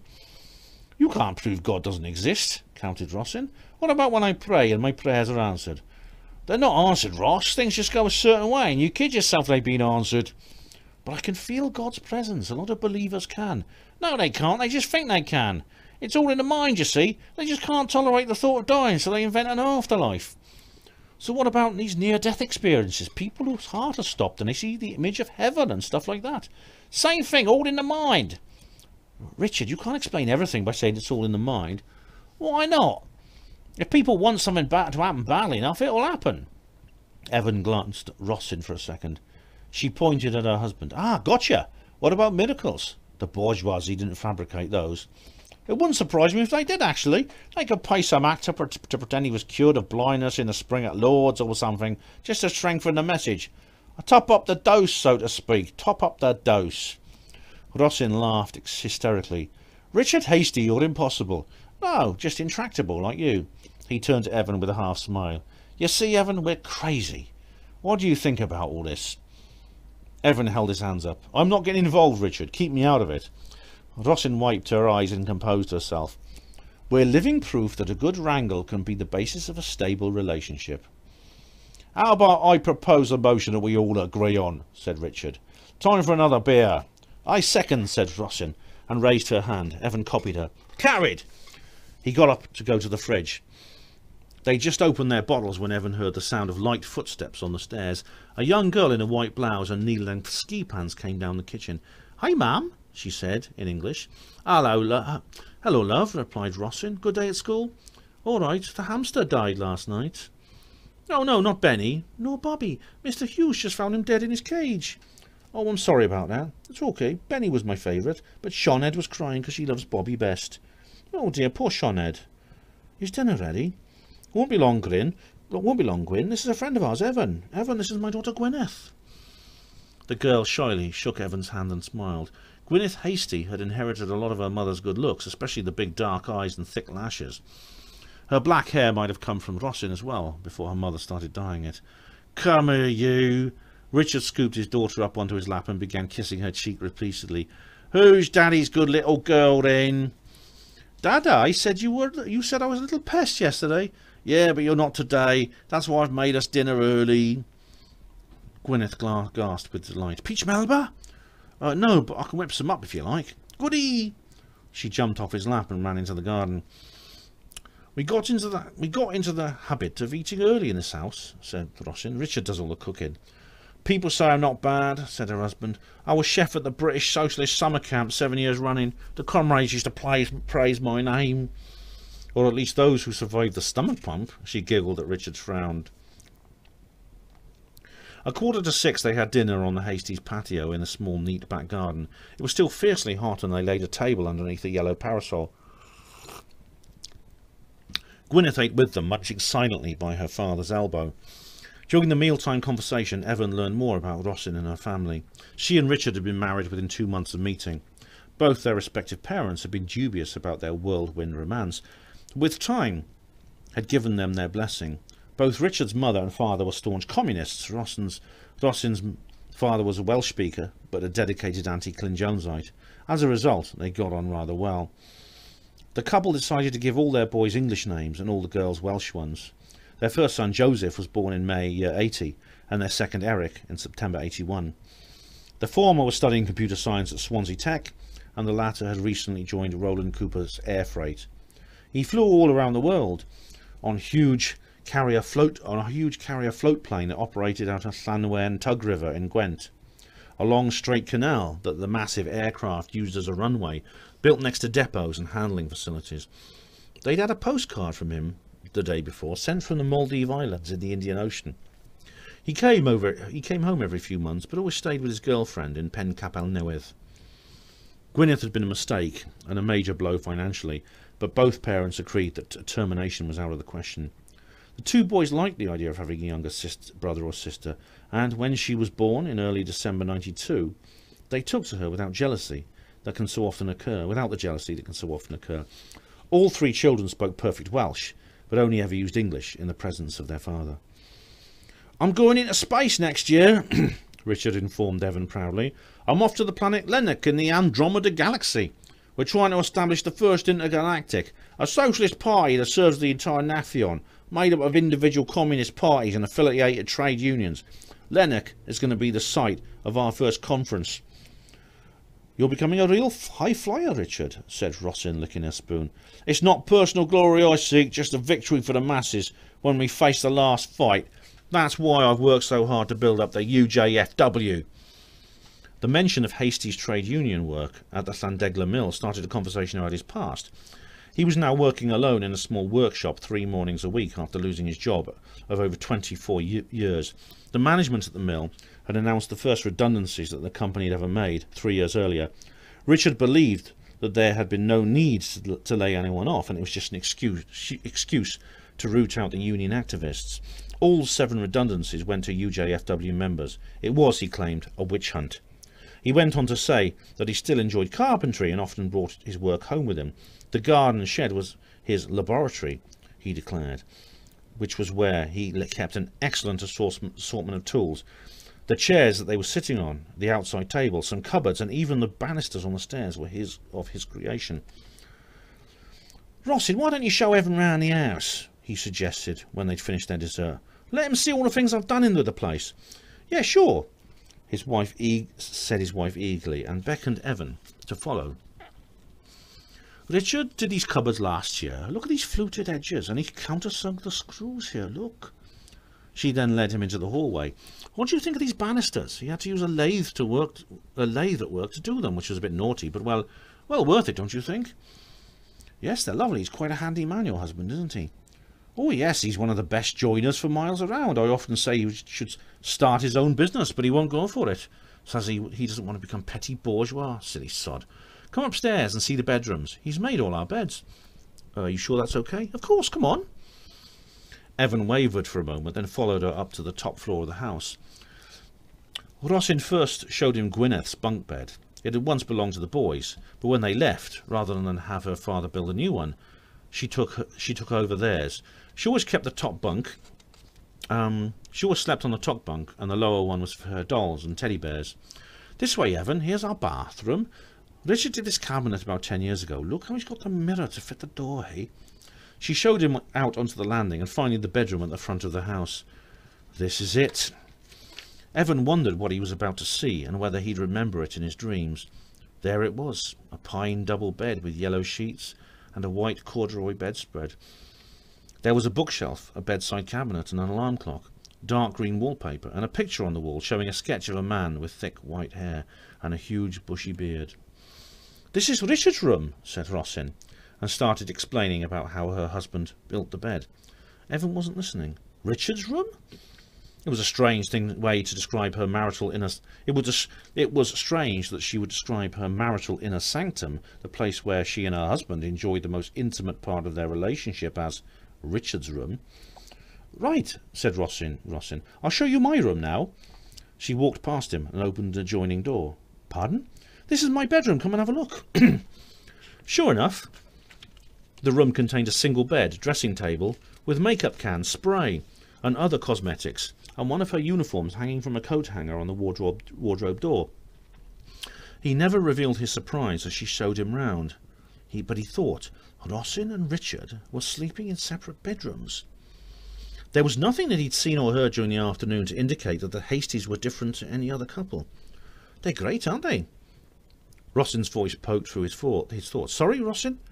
What was that?" "These towel rails on the door, they're mahogany. Richard bought 20 feet of it a few years ago. Bloody expensive stuff. But it looks beautiful with its varnish, and it can last for years." "Yeah, they're lovely." Evan glanced down at her left hand and saw that she wore a normal wedding stack on her ring finger. "That's it, Evan? That's it, Evan? Our home. Shall we go back downstairs?" Richard and Gwyneth were playing a game of volleyball in the garden over the washing line. "Come on, you two, join in," called Richard. "Rossin and me against Evan and Gwyn." Evan's curiosity simmered as he and the Hasty family knocked a beach ball back and forth across the garden. Neither parent had attempted to keep their unusual sleeping arrangements a secret. In fact, they appeared to regard it as normal. Evan stayed until 8 o'clock. He said goodbye to Richard and Gwyneth, who bade him a very warm farewell, inviting him round another time soon. Then Rossin gave him a lift back to the base. "What have you told Richard about me?" Evan asked as they drove through Sangeri. "That you were living in a bedsit in town. I promised that I wouldn't tell a soul, and I haven't. I always keep my word, Evan. Thanks. And even if he found out, he'd never use it. Wouldn't he think of me as a tool of the state or something?" "Oh, no. Richard's very political, but fair-minded with it. He believes that zone men are no different from anyone else. As far as he'd be concerned, you're just an ordinary bloke doing his job like any other." There was a pause. Then Evan said, "I had a lovely time this afternoon. Thank you for inviting me round. You've got a beautiful home, and your family are great fun." She looked at him quickly. "It's been a pleasure, Evan." They never spoke again until they reached the gates of the new base. "There you go." Rossin stopped the car. The sentries at the barrier eyed it inquisitively. "Thanks." He was about to get out when he noticed that Rossin still had her eyes on him. "You know," she said, "I'm a very lucky woman." Evan didn't reply. "Very lucky. I've got a wonderful family, 3 beautiful children, and the best man in the world." "Yeah, I liked Richard," said Evan. "He's a great bloke." She looked pensive and said softly, "He's the best thing that ever happened to me. That's ever happened to me. When I met him, everyone thought that it was just a teenage fling and it would be over within a week. They were wrong. They were so wrong. We've had years of happiness together." "Yeah, I'm glad. He's a really nice bloke." Rossin reached out her hand and laid it gently on his arm, and her touch felt like an electric shock. She leaned her face a little closer. "Thank you for being my friend, Evan. I'll see you at work tomorrow." Evan stood and watched as the little blue Daihatsu curled around in the drive and headed off down the lane into town. Rossin stuck her arm out of the window and waved as the car vanished over the apex of the hill. He meditated for a while, looking over the green valley, framed by the trunks of trees. When he entered the gate, he had a shock. Crystal was waiting there, staring at him with an odd look. "Evening, boss," said Evan cheerily. "Hello, Evan. Pleasant day?" "Yeah, Tar, lovely." The team commander smiled. You certainly sound like you had a good time. Friend of yours? Who's that? Who just dropped you off? That's right, she's someone I met at work. I mean, at the hospital. She gave me a lift. It must be. What's her name? The one who recognised you. Well, what's her name? The one who recognised you. Rossin. Yes, it was. Sorry, let me start again. It must be. What's her name? The one who recognised you. Rossin. Yes, it is. How are you, boss? Did you have a good day? Crystal paused. Evan, no one else knows, do they? You know that you live up here? No, of course not. Is the team back yet? Most of them are yet. Where's the shopping? The what? The shopping. You told us you were going to do some shopping. That's why we cancelled your pickup, remember? Yes, I couldn't find anything I liked. Right. He followed Evan into the compound. Evan? Yes, boss. He looked hard at his WL spec. How much are you having to do with that woman? I just talked to her at work occasionally, and I bumped into her in town this afternoon. You see, in Wales, there are no rules on fraternisation with local civilians. Officially, you can make friends with whomever you like, but I have to tell you that off the record, it is not encouraged. Fine, boss, like you said, there are no rules. Evan matched his steely gaze. Crystal blinked at him and looked away with a shrug. He changed the subject. Have you learned anything today? Nothing so far. It seems perfectly normal. We've had some more information from Billy Temple. Apparently one of the players in the hospital cell is definitely a porter. Can you think of anyone who might fit the bill? Not offhand, no. Well, keep your eyes open. I'm determined that we make a success of this mission. Will do, boss. He strolled down the path towards the business hut. When he'd gone 30 yards or so, he looked back. Crystal was still stood there, watching him. Evan opened his locker. Inside it was almost bare, for he had very few personal possessions. Just his toilet kit, clothes and uniforms. The whole bottom shelf was taken up with the boxes of little green sachets that had ruled his life for the last 8 months. Boxes that he had to discreetly collect every week from the base pharmacy, looking over his shoulder in case anyone was watching him. He picked them up, carried them out of the hut to the toilet block, ripped them open one by one and poured their powdery contents into the bowl. Then he pulled the flush and went back to the hut.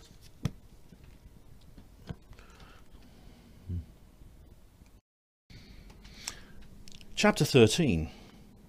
Evan's favourite part of the 4-week rotation was when he'd finished his last 6 to 2 on a Thursday. Friday was his only full day off, but he didn't start his first night shift until 10 p.m, so Saturday was almost a day off in itself. The long Thursday evening and the prospect of a lie-in the following morning always made his heart feel light, but today it felt even lighter than usual.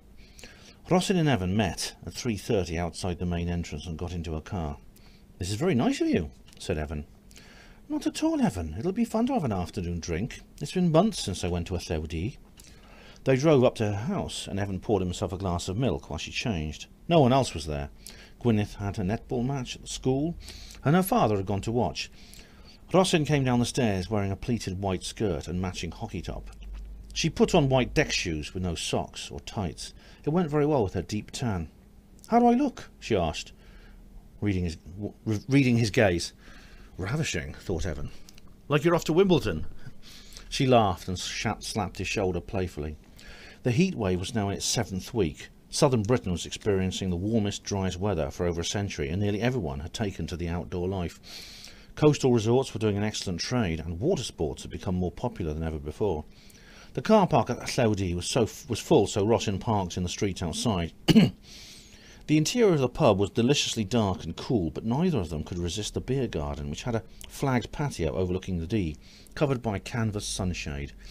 Most of the other patrons were young Englishmen and women in t-shirts and shorts, holidaymakers, Evan guessed, canoeists or mountaineers, defying the war and embracing business as usual to enjoy the best summer of their lives. "Yechida?" Rossin smiled and took a swig of her Budweiser. "And you?" Evan had his usual pint of cider. He gazed over his shoulder at one of the group of youths as they suddenly laughed in unison. One of the men looked at them and waved. "You probably think I'm your mother," said Rossin. I don't look anything like you." "Lucky boy. And those girls over there are lucky too, if that's the company they keep." She looked past him at the young men clustered around the table. Phew, look at the legs on him. Keep your voice down, Rossin. It's all right, they can't understand me. Blimey, how can he be how can he wear shorts that tight? I can see everything through them. That's probably why he wears them. Come on, he wouldn't be interested in an old boiler like me when he's got the pick of those pretty young fillies over there. Why not, eh? Evan stropped himself and looked away, biting his lower lip. Rossin stared at him acutely. What was that, Evan? Nothing, he blushed. Her gaze bored into him, and he turned his eyes down towards the glass. They didn't speak for a couple of minutes until one of the young English girls walked past their table to go to the bar. I know what you're looking at, said Rossin. Eh? I saw you watching her. I wasn't watching her. You were. Why don't you go up and introduce yourself? Evan looked at the girl as she leaned on the bar to order her drink. She was in her late teens, slim and elegant. Don't be daft, Rossin. She wouldn't look twice at me. Why on earth not? He laughed sardonically. Well, look at me. I'm hardly Mr. Universe, am I? Evan, if you think the only thing women find desirable is something 6'4" with wall-to-wall muscles, then you're not only insulting yourself, but the intelligence of all womankind. Certainly you'll never be a model, but have you ever considered that you might have other qualities? Oh, yeah? Evan raised an eyebrow. Yeah, you're the gentle and caring type. The kind of man who gives flowers and cuddles, someone who'll dote on a girl and treat her like a lady. I've never given anyone flowers in my life. I'm talking metaphorically. You're the kind of sincere guy with feelings. Rossin, women don't go for men who are sincere. Nice guys don't pull, it's a fact. What that girl over there and all the women want is a bloke who's tricky, dangerous, masterful and exciting. They don't want a bloke like me. None of them do. Stop feeling so bloody sorry for yourself, she snapped. But when Evan looked at her, she wore her usual cheeky grin. They were on their third round when Lisa Dominski stepped onto the terrace. Evan shrunk back and hid his face as she looked around for a place to sit. He hoped that she wouldn't remember him, but she hadn't become an ace reporter for nothing. She recognised him as soon as she saw the back of his head and came over. Hello there, we meet again. Mind if I join you? Oh no, take a seat.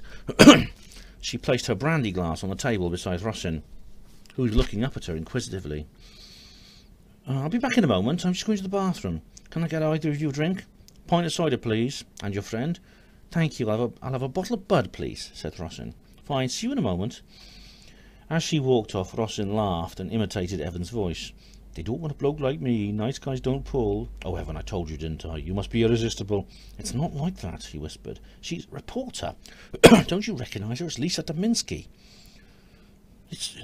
What? Her from around the world? Her from around the world? It can't be. It is. She was sniffing around the hospital a couple of weeks ago. She nabbed me and started asking questions. She looks so different in real life. She did too. She appeared to be trying to remain incognito, wearing a pair of large tortoise-shell frame sunglasses of a type American women are often seen in. She carried a small handbag and a newspaper under her arm like a petty businesswoman. When she came back with the drinks, she sat beside Rossin, facing Evan. I didn't get an introduction when we last met, she said. What's your name? Evan. And your friend? Rossin Hasty. It's good to meet you, Mr. Minsky. I always watch your programme. I think you're wonderful. Thanks, Rossin. So, Evan, I particularly like the one you did about child abuse in those horrible orphanages. Rossin interrupted. Where was that? Italy. That's it. My husband likes it when you chase those people trying to get an interview with them and they run away or slam the door on you. Could I have your autograph? In a minute, Rossin. I want to have this drink first. She took a sip from her tulip glass. Of course, Mr. Dominski. It's a pleasure to be having a drink with you. The journalist forced a smile and then turned to Evan. So how are you? Okay, he replied. What brings you here? I'm meeting a friend. I haven't seen you in Atleti before. No, this is the first time I've been here. I've just driven down from Wrexham. I'm working in Sangeri at the moment, as I said last time I saw you. I'm doing research for 2 shows. I should be in Wales till the end of the month, and I'm going back to the States. When are they going to be screened? Asked Rossin. The 15th and 29th of July. Not long, so we're going to have to work fast on the editing. You're making 2 programmes out of Wales? Yeah. What are they about? The first one's about the Blake Hope strategy. Have you heard of it? Have I? You bet. I work at Sangeri General. Really, Rossin? She shifted in her seat to face her better. You work with Evan here. What do you do? I'm an auxiliary nurse on a medical ward. And what do you think of the Blake Hope strategy? It stinks, she replied simply. It was invented by a bunch of ignorant office wallers who haven't seen the inside of a hospital since they had their tonsils out as kids. I think that people like Evan here aren't important, and the hospital can run without them. As Rossin was talking, Dominski brought a notebook out of her handbag and began scribbling with a gold-plated pen. The BHO couldn't give a shit. I've worked at the hospital for 8 years, and I've seen it degenerate before my eyes. How do you cope without a proper ancillary service? Most of the urgent portering jobs we do ourselves, and the others just happen when the porters get round to it. We keep the ward clean ourselves too. The same goes for meal preparation. Let me get this straight, said Dominski.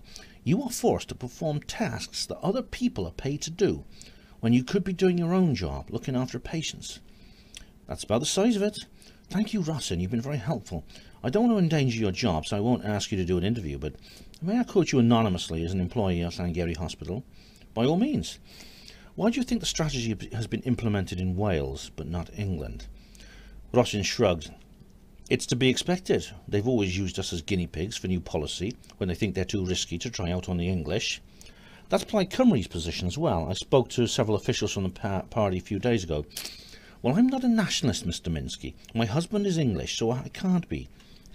And what about you, Evan? She turned to face him. Have you changed your mind about helping me? Evan felt a flash of resentment. The question was laced with moral blackmail. I'm afraid I can't. Why not? I can't. But you want to get rid of the Blake Hope as much as all of us, any of us. You're a porter, man. You've already said you support me, and I won't disclose you as my source. I don't understand. I truly can't help you, Mr. Minsky. I would if I could, but it's out of the question. There is a reason, but I can't tell you what it is. There was silence, then Dominski sighed. Very well, Evan. Do you still have my card? He nodded. Good. I still hope you'll reconsider. She turned and looked up. Aha, my friend has arrived. Evan looked up, and his heart sank. The lean, smartly dressed young man came through the door and whipped off his sunglasses in a single curving sweep. Hi, Lisa. How's my favourite reporter today? Hi. They kissed each other on the cheek. This is Evan and Rossin. Evan and Rossin, this is Connie. We've met. Evan grimaced. Connie. You two know each other? Yes, said Connie. Me and Evan are good pals, aren't we, Evan? Well, bless me, exclaimed the journalist. It's a small world. How do you and Connie know each other? I might ask you the same question, thought Evan. I bumped into him at a pub one night, he said out loud. And got talking and drinking the way you guys do. I can guess the rest of the story. Do you know Rossin as well? This was to Connie. No, hello, he said quickly to Rossin without looking at her. So, Lisa, what would you like to drink? From then onwards, Connie and the reporter did most of the talking, and Rossin never said a word. He talked about himself and the zone, once asking Evan a few lofty questions about his job at the hospital, purely for the purpose of throwing his own exciting career into sharper relief. He was clearly enjoying the fact that Evan was forced to hide his real identity, and, Evan was sure, would go on about it for a long time in the hut that night. Evan maintained his false smile until it ached, and was extremely relieved when Connie and Lisa gave their leave an hour later, and he and Rossin were once more alone. His initial dislike for Connie had deepened since Susie and Esau's court-martial, and this time the rest of the team shared his feelings. The young operative didn't seem at all concerned by this and had become isolated from them, spending all his off-duty going out alone, to where nobody knew or cared. Rossin shook her head. Oh, Juju, Evan, are you telling me you have to work with him? What a repulsive little squit. I could see by your face that you couldn't wait to get rid of him. Yes, thank God he's gone. He's given me a lot of aggravation in the past. He looks just the type. Do you reckon he's shagging Lisa Dominski? Dunno. I do, I can tell. When Evan thought back, he thought there had indeed been a sexual air between the two of them. The famous American personality would have been an ideal catch for Connie. It would be very prestigious to be seen with her. Connie had been living a mysterious life over the past couple of months, so anything was possible. Yes, Rossin. I wouldn't be surprised if he was. I'm disappointed. I would have credited her with better taste. Don't be too hard on her. Connie has a way with women. He mesmerises them. Well, he wouldn't be able to mesmerise me. I realise why you couldn't comment to Lisa about the Blake Hope strategy. She thinks I'm a real porter when, actually, I'm a zoneman. As the saying goes, if I tried to explain, you wouldn't understand. Story of my life. Evan finished his pint. Another one? Rossin hesitated. No, thanks. I don't feel like one either. He just remembered something else about Dominsky, and it worried him, though he didn't know why. She looked at him with her chin resting on her hand. "Is there anything else bothering you, Evan?" "Oh, it's nothing." "Come on, you can tell me." "Well, you remember when Lisa was telling us about what she was doing in Wales?" "Yes, researching a programme about the Blake-Hope strategy." "No," said Evan. "She's here to research 2 programmes, only one about the Blake-Hope strategy, the first." "So? So she never told us what the second one was about, did she?" "So what? It's probably an expose on the embezzlement of government pig farming subsidies or something?" "Maybe." "Why are you fretting about it?" "I'm not fretting, Rossin. I'm only curious. It's probably nothing. Forget it." They left Athlowdy and went back to the car. "Let's go somewhere else," said Rossin. "Aren't we going home yet?" She stared straight ahead through the windscreen. "Not yet." "Right, well, there's Tafarn Coil Hain, but I don't feel particularly suicidal today, do you?" He chuckled. "You choose." Rossin entered something into the autocruise. The engine started and the car moved. "Where are you taking us?" "Somewhere I want to show you," she said softly. "Somewhere special." He asked her that question again several times on the journey, but she refused to spoil the surprise. They drove east along the main road to Llangollen, then the fields of the Dee Valley. The fields of the Dee Valley were dry and yellow behind the interminate hedge that bordered the road. They passed numerous cars with their windows open, full of happy people. Evan caught glimpses of the river through the gaps in the briar. It was low and placid from the drought. Ramblers and dogs could be seen by the bank. High above, in the sapphire sky, a group of hang gliders wheeled and soared. Llangollen was a town that rested comfortably in the undulating contours of the vale. It served as a base camp for many of the mountaineers, pony trekkers, canoeists, and other sportsmen who played in what was left of North Wales. The car turned right and climbed a steep hill. It stopped when it reached the top, and Rossin had to update the autocruise programme. They continued, entering a small sparse forest where the lane came to an abrupt end. Rossin drove the last few yards manually so they could see the view at its best. "Quite a sight, isn't it?" she said. "Oh, yes." The spot had been cleared long ago, probably so that people could enjoy the view that Rossin and Evan were now seeing. A rocky slope that was not quite steep enough to be called a cliff lay below them. Several miles of valley could be seen on the other side. At the foot of the slope was the town, and the far side was bumpy with woods. To the east was a set of playing fields, and above them, crossing the Cwm from edge to edge, was a multiple arch stone bridge. Evan watched as a large vehicle, possibly a lorry, crawled along from the southern to the northern side. "Why is that lorry driving so slowly, Rossin?" he asked, pointing.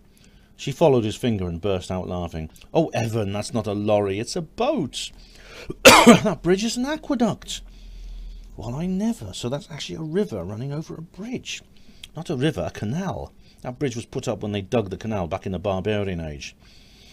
"That means it must be very old." "Many thousands of years old, but it's still standing." "They must have built it well. It used to carry barges full of coal from nearby mines to the foundries of the Black Country. Many of them had no engines and were drawn by horses. It's only used for pleasure craft nowadays." "You seem to know a lot about it." "I grew up here, Evan." "Whereabouts did you live?" "There." She pointed to a house on a side street beside the playing field, which looked similar to the others. Brown painted walls and a slate roof. "I was born in Llangollen Community Hospital and lived in that house until I moved in with Richard. I had a bedroom at the front with my sister and my brother, and I had a bedroom at the front with my sister, and my brother had one of his own at the back. Lucky bugger. My dad had the biggest room though, which he shared with my mum till she died. Then a few months later with my Auntie Vanny." "Your dad got it together with your aunt?" "Yes." She laughed when she saw Evan's expression. "I know, it does sound like one for a women's magazine, doesn't it?" "My wife died and I fell in love with my sister-in-law. Actually, we came to accept it as completely normal." "Did he ever marry her?" "No. Mum's death made him superstitious. He thought that as long as he never married Auntie Vanny, he'd never lose her. They're still there in that house now, you know. I doubt they'll ever leave." "What about your brother and sister?" "My brother works for a building society in London, and my sister lives around the corner. Both are married with children, so I've got nieces and nephews. I don't see much of them except at Christmas, but I go and see my dad and Vanny every week or so." She panned her vision right across the front of the car to take in the whole view. I've been coming up here since I was a little girl. I used to spend hours up here with Richard when we first got together. This is truly our place. There's nowhere else like it. The majesty of the Bedouins and the Eglwysig. She laughed again. I sound like a holiday brochure. There was a place like this in Lancan Pond, said Evan, dreamily, picturing it in his mind. It was called Lancan Pond. The town was named after it. It was a beautiful lake in the middle of some woods, and there was a path that went all the way round it, right by the shore. If you felt like it, you could walk round and round it all day. There were ducks and geese, swans, water lilies, frogs, everything. It was loveliest in summer. I used to go there after school or when I was playing truant. I once took my friends there, but they tried to ruin it. I did go then once with another friend, but that was many years later. Another friend? What was her name? How do you know it was a her? She shrugged. Dunno, but it was a her, wasn't it? Yes. So what was her name? Michaela. He hadn't believed that he'd ever speak that name again. Rossin looked at him for a few moments in that expressionless, pensive way that was so unique to her. Her eyes blinked slowly in her dusky face. A collection of minute sweat droplets had gathered on the tenuous hair of her top lip and the cleft between her chin and mouth. Do you want to tell me about it? He didn't reply. I'm sorry, Evan, I don't mean to pry. No, Rossin, it's all right. He took a deep breath. Michaela was a girl I met in a pub 4 years ago, and I got on very well with her, and we became good friends. She was lovely and beautiful and everything I've ever wanted, but unfortunately, she didn't feel the same way about me. I'm sorry, Evan, she said. Well, that's life, and strangely enough, that's how I came to be here. How do you mean? The bloke I used to work with had been in the zone. Well, it was Warren, actually. He was due to go back into active service, and he'd been trying to get me to go with him. I declined at first, but when Michaela rejected me, I agreed on impulse to join him. Rossin looked amazed. Do you think it was the right decision? I don't think it was a conscious decision at all. I was being carried along by events and forces beyond my control. My whole life has been like that. They were both silent for a few minutes. A fly buzzed in through the car window and circled them a few times before exiting on the other side. I knew from the moment I first met you, said Rossin, that you were hiding or suppressing something terrible. A pain or secret heartache. I could see it in your eyes. You seem to see things about me that even I don't. She looked away. Very often it's other people who can tell you more about yourself than you can. And what can you tell me about myself? That there's a lot of hurt inside you. Of course there's hurt inside everyone, but it affects you differently because you're the kind of person you are. Most people turn inwards for their strength and learn to survive on their own resources. You're different. You turn outwards and try to find your strength in other people. People who aren't always there. You need other people. You need them because you're so loving. It's your greatest quality and your worst flaw. That's why you're so lonely, Evan. Evan didn't say anything. He stared at her like he'd never stared before, unable to take his eyes off her. Do you mind if we make a move now? She said in a different voice. I want to have a closer look at the aqueduct. They took a high road through the hills that was lined by ridges and undergrowth, making it impossible to see anything. They parked on a dusty lay-by and got out. Rossin knew her way well and led her friend along little footpaths through some fields. It was cooler now, and the light had changed from blazing daytime to long summer evening. It was richer in colour and more comfortable on the eyes and skin. Evan detected the tangy, fertile scent of water, and before he saw it, he detected the fertile scent of water before he saw it. The canal was low and thirsty, and it ran in a straight line across a meadow of tufty, parched shrubs and bushes dotted with the odd tree. They walked along it for a while to a point where the fields began to slope downwards, and then they came to the aqueduct. There was something unworldly about the sight of it, as if the canal were not crossing the vale, but rising into the air. It ran as straight as a bullet, lined by ancient stone barriers which drew together in the distance by perspective. From where they stood, it was hard to see the means by which the waterway was supported, and it felt unnatural for Evan to be looking at it, passing over empty space in that way. With another splendid view of the Coombe below, and the huge sky of Wales above, it gave him a twinge of vertigo. "Isn't it beautiful?" said Rossin. She squinted as she looked through the setting sun. This is my favourite place, my place. I've never shared this with anyone. Thank you for sharing it with me, Rossin, said Evan sincerely. They remained silent, soaking in the atmosphere, until a black dot appeared at the far end of the bridge. It approached too slowly to show any motion, like the hands of a clock, but when it was halfway across, Evan saw that it was a narrowboat, a pleasure craft, based on the design of the old barges. I used to come here to escape, said Rossin, when things at school or at home got too much for me. I'd get on my bike and I'd just ride up into the hills. I'd sit here for hours, watching the boats going to and fro. Here everything seemed simple and my mind was clear. I could talk to Mum up here, tell her about everything that was happening in my life and ask her to send down some advice. She stepped over to the edge of the canal and sat on the grass, with her legs dangling over. Evan followed and sat beside her. She picked at a dried flower that grew in the gap. I don't like seeing it like this, she said, all arid and parched. I want to see it lush and green. You will, Rossin, said Evan. It's bound to rain soon, and then it'll burst back into life. She turned and nodded, giving him a half smile.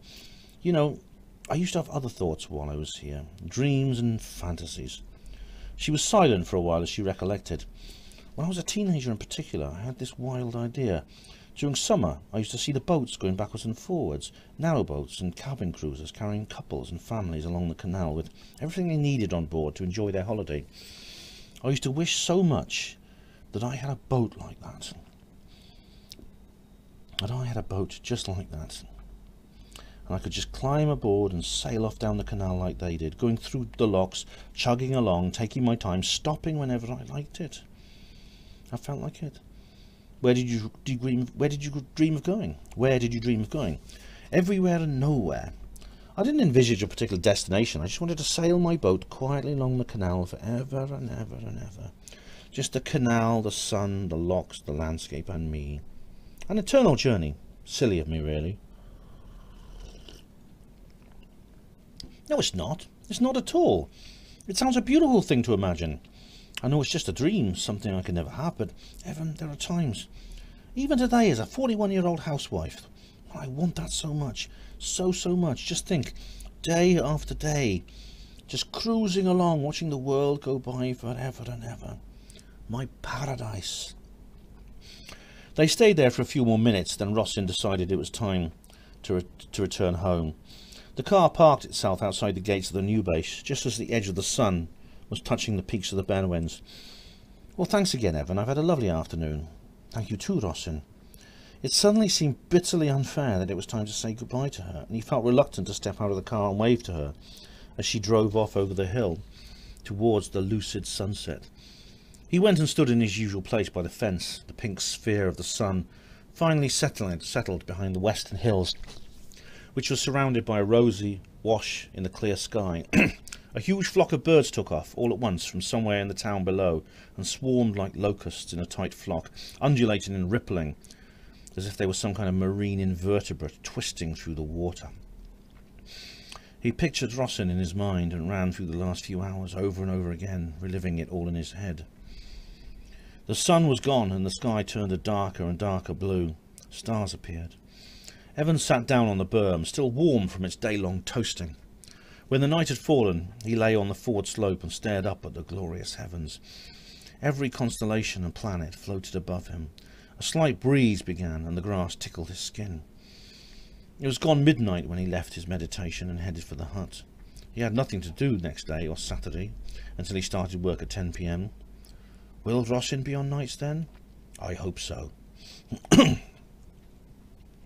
Evan left the hospital on Thursday morning and walked through the heavy rain to meet his pickup. The heat wave had broken the afternoon before. The ridge of high pressure that had been hanging over the British Isles for the past month had finally moved off, and rain clouds rushed in behind it, much to the relief of everyone. When Evan got back to the base, he bade his driver good morning and headed for the hut where the rest of 6D were just getting up, except for Connie and Stu, who had been working through the night. It had been busy, and Evan was looking forward to a long day's sleep.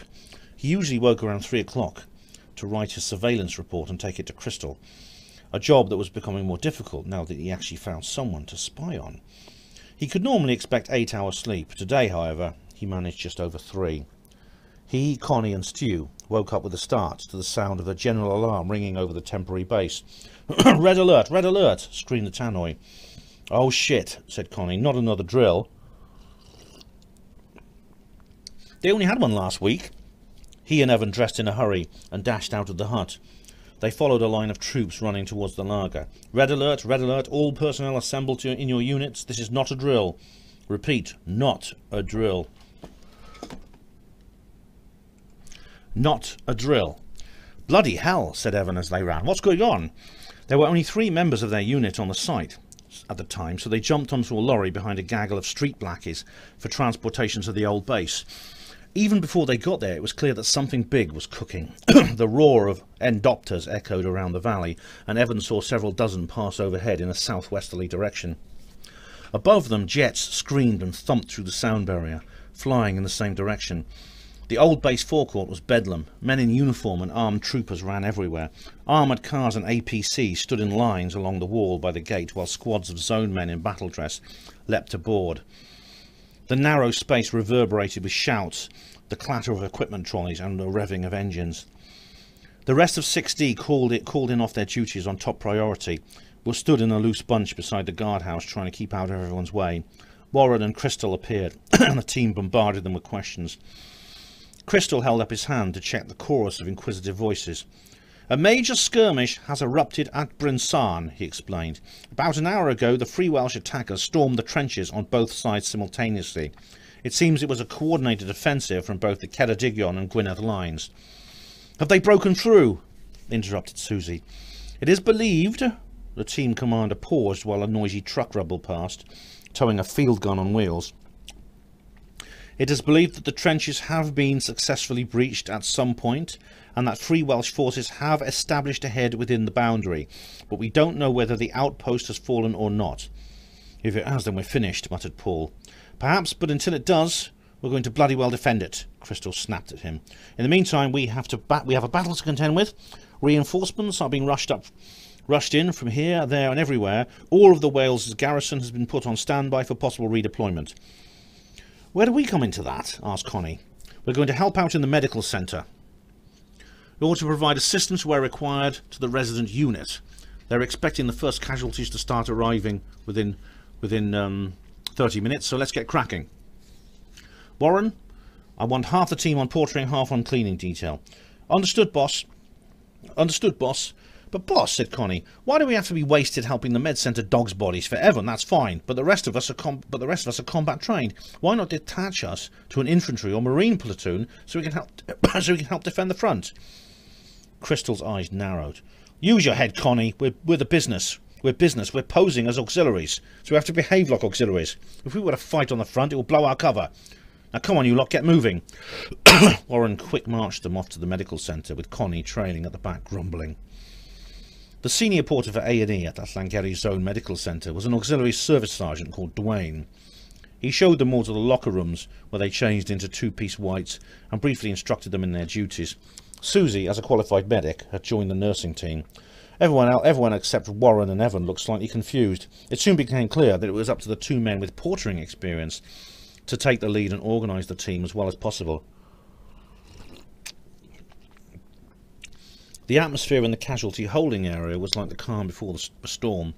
Unlike Sangeri General, the zone hospital was designed with an A&E, with the A&E on the roof of a 5-storey block next to an endopad. A few miles away, a battle was being fought, which would soon start to bleed injured soldiers. All the medical staff, boosted by extra helpers, were huddled around the entrance under a windbreak out of the rain. How long will they be? Asked Paul. The first medivacs have started, said Dwayne. It won't be more than 10 minutes. We have an emergency triage system here. Aha! The tune of a powerful engine rose above the noise of the chatter. It grew to a great whining roar as the grey sky was cut off by the oval-shaped endopter. Great sheets of water were hurled up and away by the downdraft of the aircraft's internal rotor blades. They dashed against the windbreak, distorting the view of it, lowering itself onto the landing pad. Go! Shouted Evan, slapping Evan and Stu's napes. Evan ran from the shelter into the rain and the deafening noise. The warm, stifling breeze from the aircraft's exhaust hit him. The endopter was painted bichrome DPM, but had a large white square prominently displayed on its flank, with a bright red cross in the middle. A pair of curved doors swung open below the tail, and Evan found himself helping a pair of medics to lower a trolley to the ground. On it was a man wrapped in a waterproof blanket so that only his muddy face showed. He was fully conscious and his eyes were screwed up with pain. A nurse ran beside them as they wheeled him into the hospital, taking down observations reeled off by the paramedic. As soon as the patient was secure in a cubicle, they returned to the endopter. It took off immediately and headed back to Bryn Sarn to pick up another passenger. The next one arrived 3 minutes later. This time, the zoneman was hurt more badly. He was covered in drip lines and monitor cables and his teeth clenched an endotracheal tube. His face was bruised and blood-stained. He went straight to the resuscitation room. As Evan left, he saw a doctor giving him cardiac massage. He never found out what happened to that patient because he was yelled at by a nurse to run and fetch some uncross-matched blood from the transfusion lab. More endopters passed each other in the air above the hospital.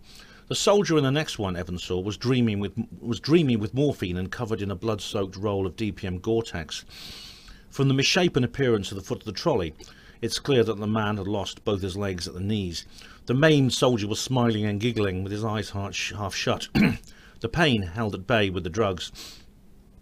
Within an hour there were two or three endopters at a time arriving at Sangeri base. They stacked above the medical centre, hovering patiently 100 or so feet above the roof, taking turns to land and offload their human cargoes. A couple of hours after that, the staff were beginning to tire, but there was no way they could stop. The influx of admissions was endless. There was no time to wonder what was going on at Bryn Sarn. Saving lives was all that mattered, and they didn't always succeed. Evan saw Connie in the hospital regular wheeling a shrouded body out of resus and into the cubicle set up as a temporary mortuary. The porters began to receive rotating breaks through the afternoon. Evan stumbled into the lodge and collapsed into a chair, sipping from the glucose drink given to him by someone from the catering corps.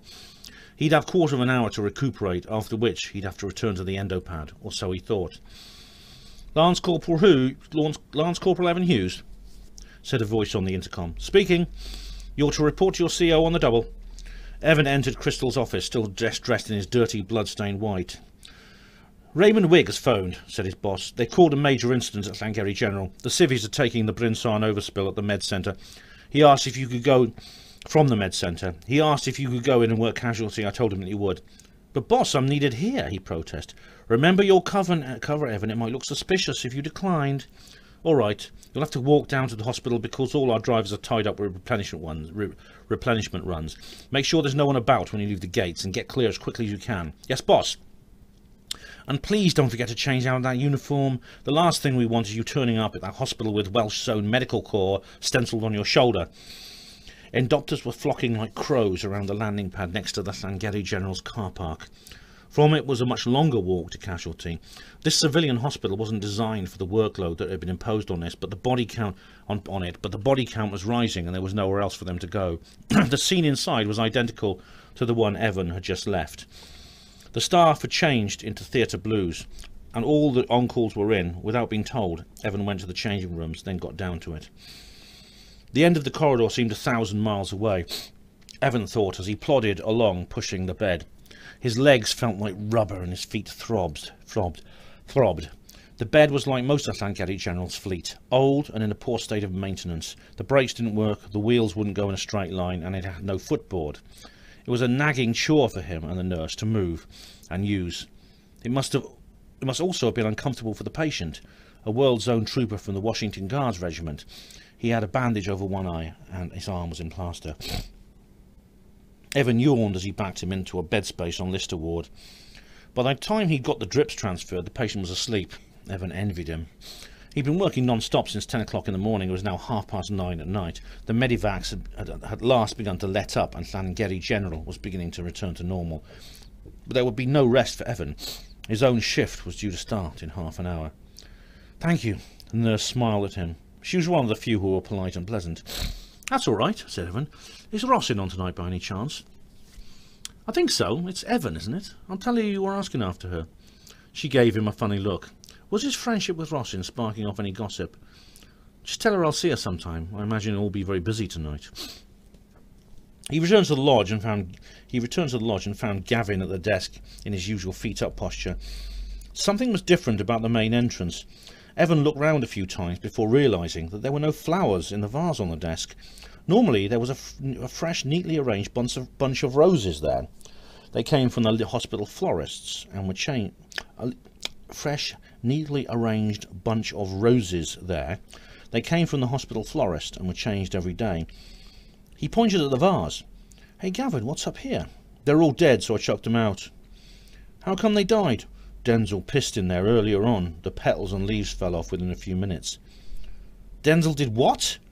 "He pissed all over those roses. It was a bet. Howie dared him for an 8er. "Oh God. Well, I hope he cleaned the vase afterwards." "Oh yeah, one of the domestic supervisors made him." "I'm bloody glad to hear it. Why didn't you get some more roses from the florist? You've got the key." "I can't be bothered, man. Anyway, that's Manon's job. Let us see to it in the morning."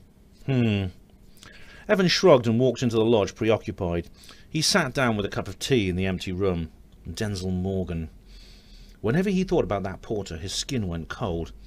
Up until a few weeks earlier, Evan had spent his time in the hospital just keeping a general eye out, not shadowing anyone in particular. Then his suspicions were sparked for a certain member of his own shift, Denzel Morgan, a surly young man with deep-set beady eyes and an intimidating stare. He had a severe, unfriendly demeanour, often going silent and brooding for hours, answering everything in a snappy, monosyllabic way.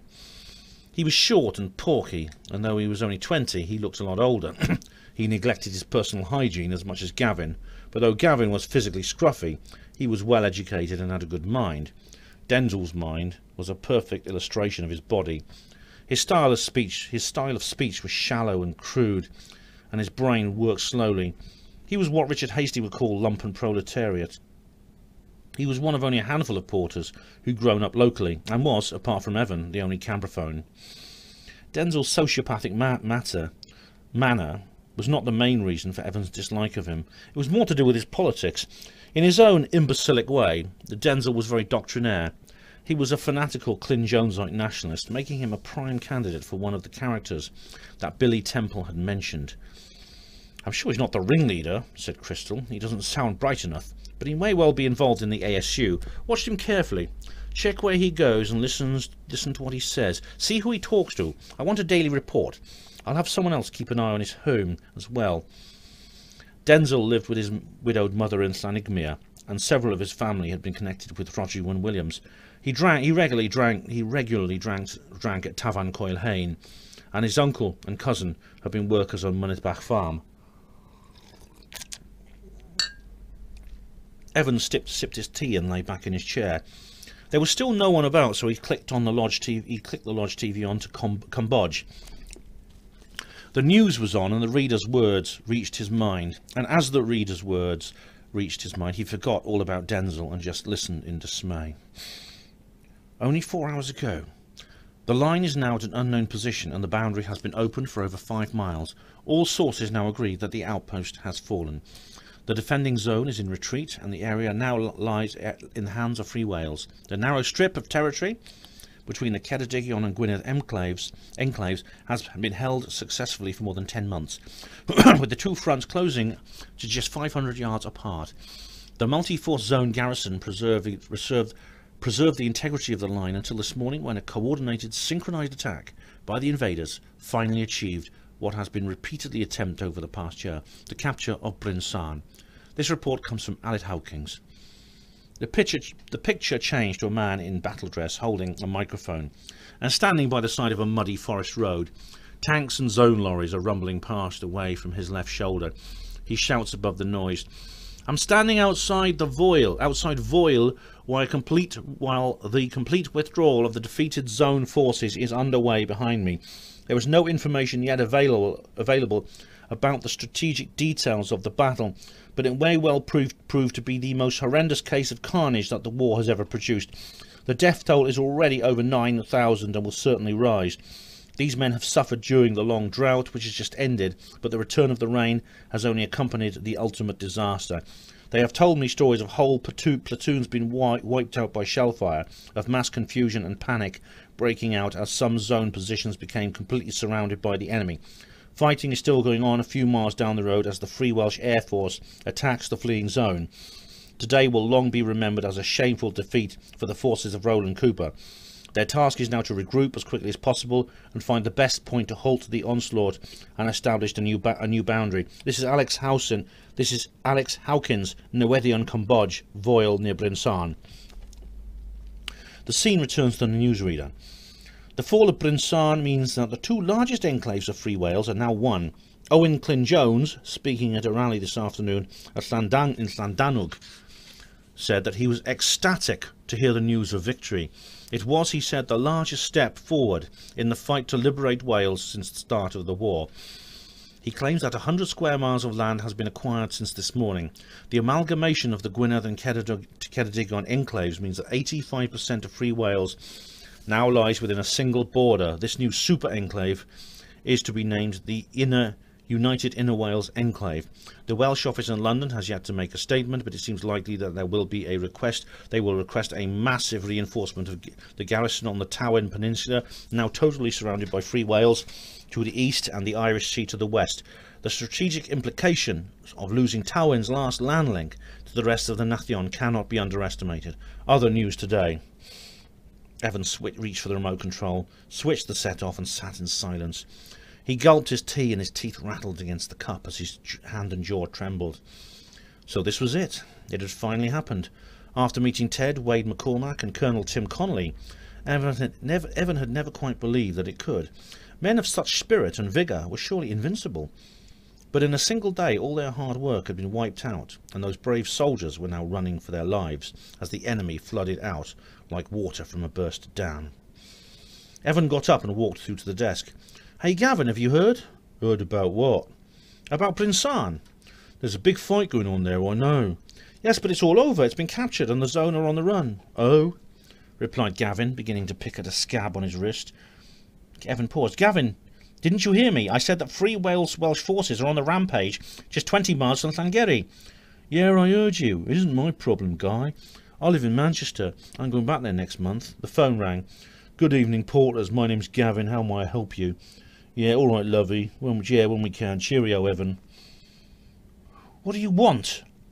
"What do you... Oh, sorry, cheerio. Evan? Evan? What do you want?" "Pop up to Kenningham Ward. They got a patient with patient's notes to go to CCU." Evan strutted off without a word.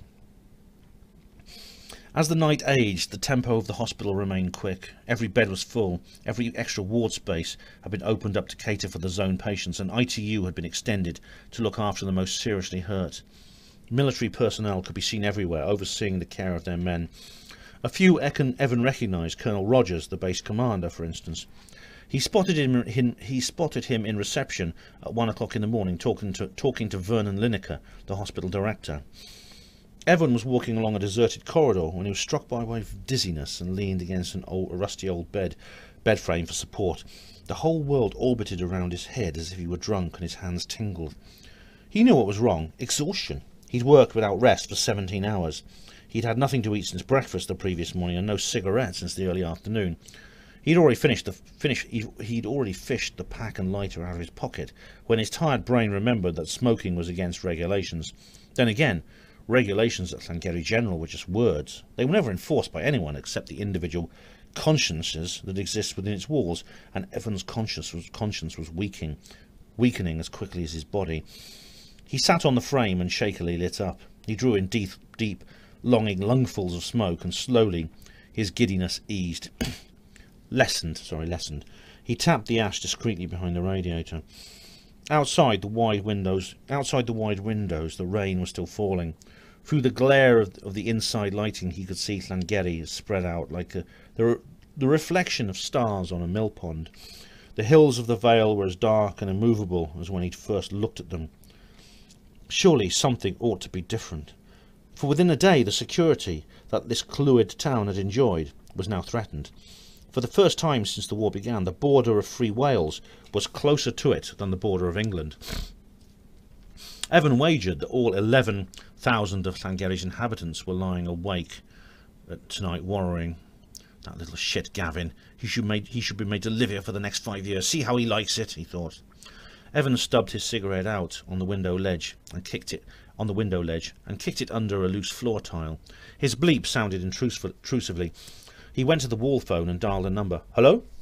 It was Gavin. "Evan, can you go to Rose Cottage?" "Why? I thought Denzel and Robert were down there." "They are, but they need another pair of hands. There's still a few stiffs from the battle coming in, man." "Okay." The sight which met his eyes in the PM storeroom was so shocking that it stopped him dead in his tracks. The cold store was full, and the floor that was normally left clear was covered in cadavers wrapped in sheets. He walked into the room, respectfully stepping between them, and opened the register. A list of names had been entered, names that he didn't recognise. He counted the bodies on the floor. 19, plus 37 in the fridges. 56. 56 heartbroken mothers, 56 heartbroken fathers. How many children would never see their daddy again? And that was just this hospital. All because Roland Cooper and Owen Clint Jones were squabbling over a tiny scrap of the Earth's surface. Evan turned his back and rushed out into the corridor. "Can you give us a hand, please, mate?" The zone man walked towards him, and he was bareheaded, dressed in soiled DPMs. "Yep, okay." He followed him to the back door. "This is the last lot." His voice was neutral and matter-of-fact, though his face was gaunt and bloodless. They went past the transfer area and outside into the yard where a blue-painted zone ambulance was parked. Through the open doors, Evan could see 4 rolls of blood-stained DPM canvas. "Get a few trolleys, mate," said the zoneman. Evan returned to the transfer area and saw a row of similar soggy bundles to the ones he'd just seen in the ambulance. He wheeled 4 trolleys outside. They used a pole stretcher to get the first man on. One of the zone medics peeled back one end of the canvas to expose a pale, dirty face, eyes closed, as if asleep. Lines of dried blood and mud were spread on his cheeks, as if deliberately like war paint. He reached for the body's throat and lifted a metal tag on a chain around its neck. The other medics got a notebook and pen. "Corporal Macaulay Payne, WZ Infantry, 3979 C of E, AB 39117128. He pulled the canvas back over the face and went to the next one. "Major Dennis Princeton, WZ 1st Cardiff Guards, 1471 Baptist XL for 132550. Evan watched on without a word, subconsciously standing to attention. "Corporal Edward Horn, World Zone Marines, 10-67 C of E, KU 843-10075. As Evan heard the litany, he had a slippery thought that he'd met this man somewhere, but didn't take it seriously. Then he looked at the dead Marine's face for 5 long seconds. "Oh my God, Ted!" He wanted the face to change, for it to become somebody else's, but it didn't. Even without the helmet, and after 6 months since their brief acquaintance, the pictures of his memory fitted like the final piece of a jigsaw. Ted, who had taken him under his wing during his day at Bryn Sarn, who had protected him with kindness and unselfishness like Evan had never known, who had so looked forward to being transferred away from the outpost for a much-deserved rest, a transfer that he would now never receive. His miserable life at Bryn Sarn had been his last. The last body uncovered. Colonel Timothy Conley, World Zone Marines, 14559 RC PQ 1592668. "Are you all right, mate?" Evan turned and ran into the holding area. He blundered along the corridor and collapsed, leaning against a wall. He trembled and sniffed for a few more minutes until the shock had passed. Then he heard the sound of laughter. He kept silent and listened. 2 voices were talking animatedly from a nearby room. There was a second silence, then a high-pitched scream of merriment. Evan tiptoed along the passageway, rotating his head to get a bearing on the source of the noise. He stopped by the big double doors of the PM workroom and placed his ear to the surface. 2 voices inside that were familiar, Denzel Morgan and Robert Arthur. Denzel: "Look at this fucker." Robert: "Ugly little shit, ain't he?" Denzel: "Well, he is now." They both laugh. "It's a wonder he weighs enough to detonate a mine." Hysterical laughter. Robert: "Give us a hand with his trousers." "Fucking hell, look at his legs. Reminds me of spare ribs." Denzel: "He must have been blown 50 feet in the air. I bet the rest of him is mincemeat. Look at all the blood, man. Open his mouth." Robert: "Why?" "I want to see down his throat. Pass that torch." Pause. Fucking hell, you could see the light shining through the back of his neck. Robert. He must have been killed instantly. Denzil. Nah, I reckon he died in agony. I bet he thrashed around, screaming and gargling his own blood. Laughter. Robert. Just imagine it. Denzil. Wish I'd been there. Robert. Come on, let's get this one wrapped up. Their voices dropped too low for Evan to hear for a minute. Then there was a loud guffaw. Denzil. Get a load of that. Robert. What's all this? Denzil. His guts, man. God, he's nearly blown in half. He's like a filleted fish. I wish I was in the zone. They get to see this. They get to see all this actually happening. Robert. Lucky bastards, fucking hell. This one's my favourite. Denzil. He's got a tiny dick. Laughter. Oh God, why can't they have a few more battles? If I'd known we were going to do this tonight, I'd have brought my camera. Robert. Hey, I wonder if there are any female zone men in this pile. Denzil. Cool, let's have a look. Evan opened the door and stepped into the room. The whole chamber reeked of blood and death. The two porters, dressed in white PM overalls, turned and looked at him. On the right side of the room was a pile of wrapped-up corpses like the one he'd seen in the storeroom. On the left were ones swathed in field shrouds, as they had been in the ambulance. Denzil and Robert were doing something to a naked body on the slab in the centre of the room. Under the slab was a heap of ragged, gory DPMs and a pile of clean, folded sheets. The two porters had been given the task of stripping and cleaning the dead zone men and wrapping them up in shrouds. Denzil frowned as he looked at Evan. So you've come to give us a hand, have you? About fucking time, too. For Evan, what happened next was like watching a film on a screen.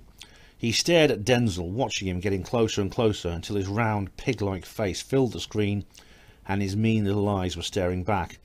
A fist slammed hard into Denzil's cheekbone. The porter reeled from the blow and toppled onto a heap of blood-soaked battle dress.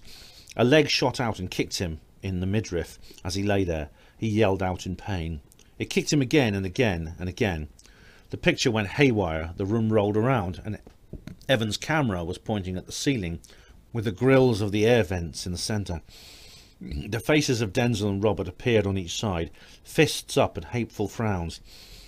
They lunged at him simultaneously, and there was a short period of confusion. Fists and boots whirled around, shouts, screams, and flashing shadows. Then, as suddenly as a TV changes channels, it was all over, and Evan was looking sideways at the doors. Denzil and Robert were both walking away, laughing and sticking their middle fingers in the air at him as they left and slammed the door. He heard a voice wailing sadly and realised that it was his own. Reality returned, and it consisted, in the most part, of pain. His stomach and chest ached, his face was covered in throbbing sores, and his mouth and nose were numb. He wiped his lips, and blood appeared on his hands. It hurt to move from the punches that he'd both inflicted and suffered. He tried to get to his feet, but just rolled back onto the floor. He unbuttoned his shirt and winced as he forced his bruised hands into action. His trunk was covered in grazes from the savage kicks the two porters had given him. He managed to get to his knees, and then flopped forward again. Eventually, he succeeded in climbing to his feet and walking. There was only one place that he wanted to go. Evan, what happened to you? Rossin led him into the Lister Ward's treatment room and pulled the shutters down on the windows. I'm sorry, Rossin, he said, getting the words past his swollen lip with difficulty. That's all right. What happened? Did someone bug you?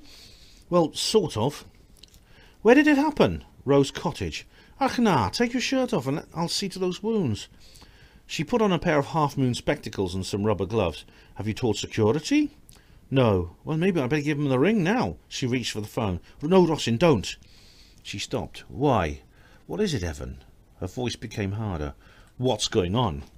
It was my fault. I started it. You started a fight? She put her hands on her hips. That doesn't sound like you. I did. I lost my temper. Rossin poured antiseptic over a pot of swabs and started dabbing his grazes. Go on. Evan jumped from the sting of iodine. It was Denzil and Robert. They attacked you? No, I attacked them. He explained what happened in the mortuary, omitting no details. She listened quietly and neutrally, her gaze shuttling back and forth between his eyes and the job she was doing. She didn't interrupt him or speak once until he was finished. You're not to blame, she said, with her back to him at the icebox.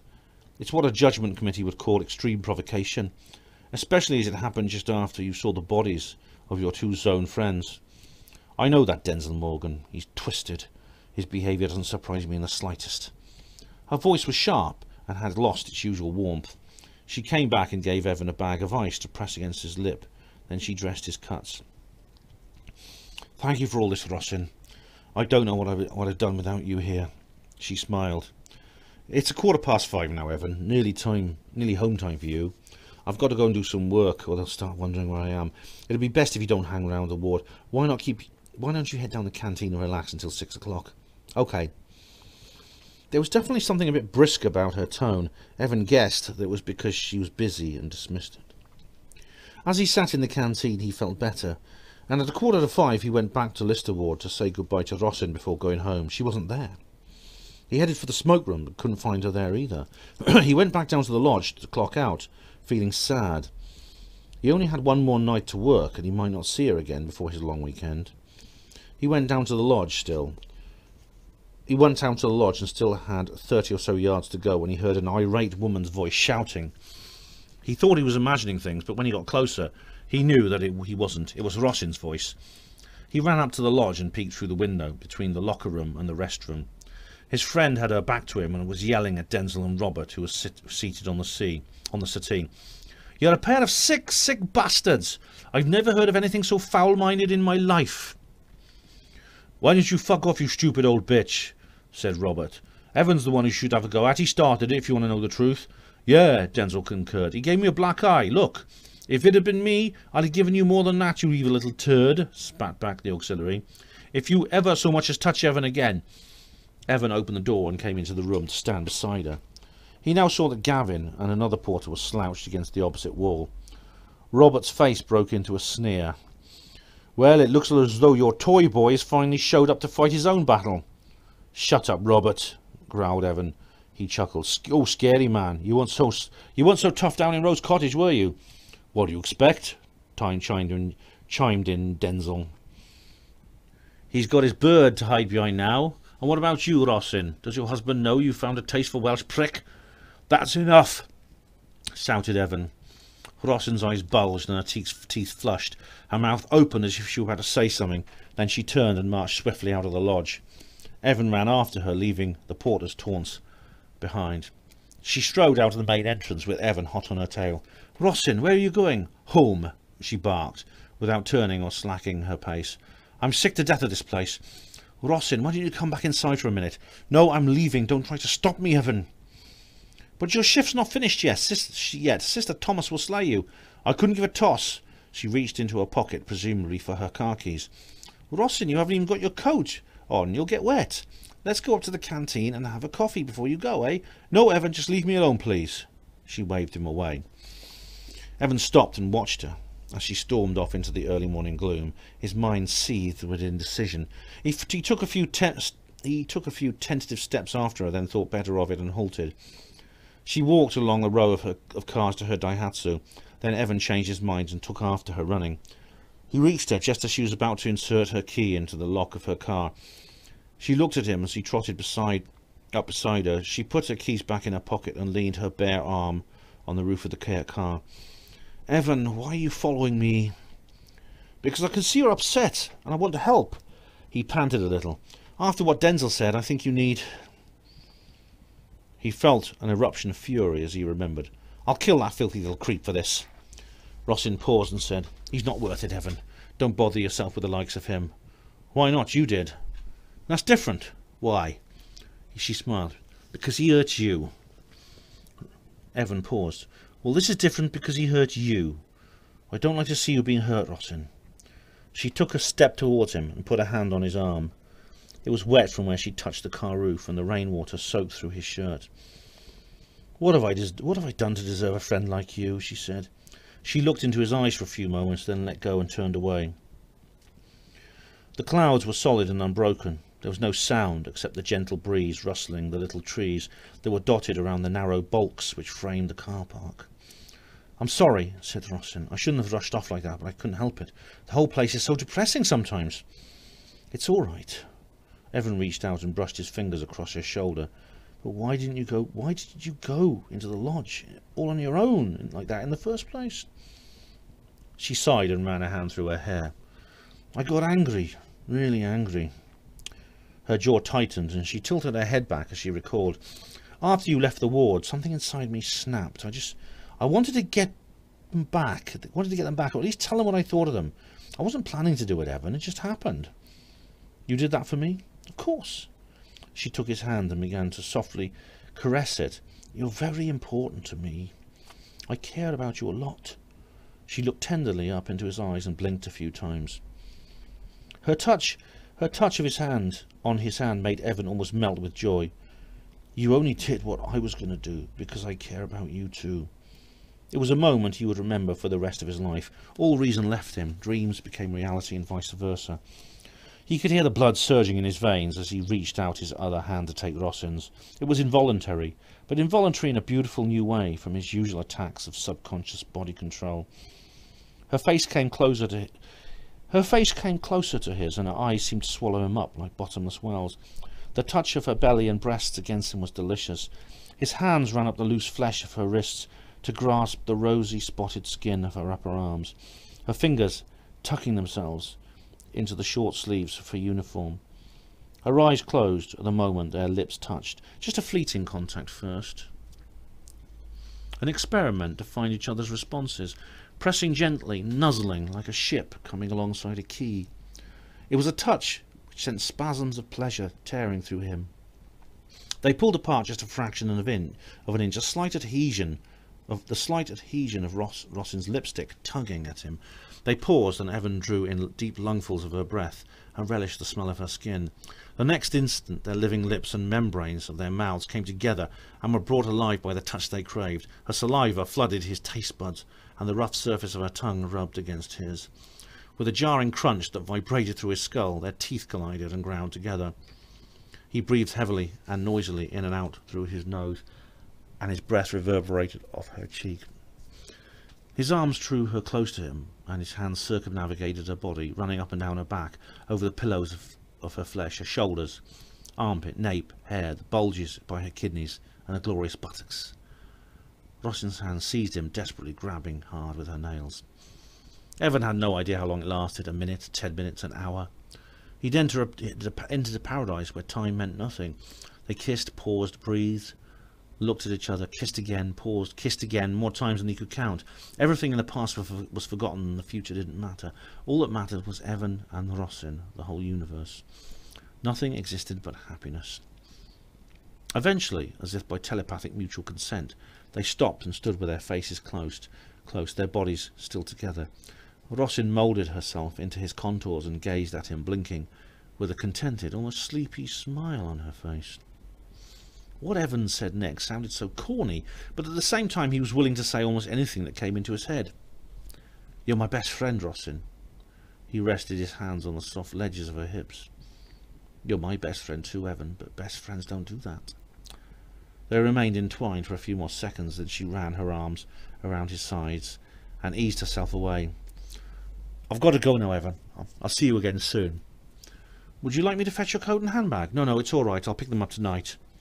She unlocked her car and got in. Bye, Evan, she said. She shut the door and started the engine.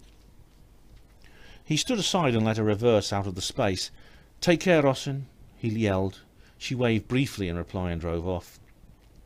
Evan walked slowly back towards the main entrance. He didn't want to rush. He turned his head from side to side, taking in his surroundings in every detail. He wanted to remember them.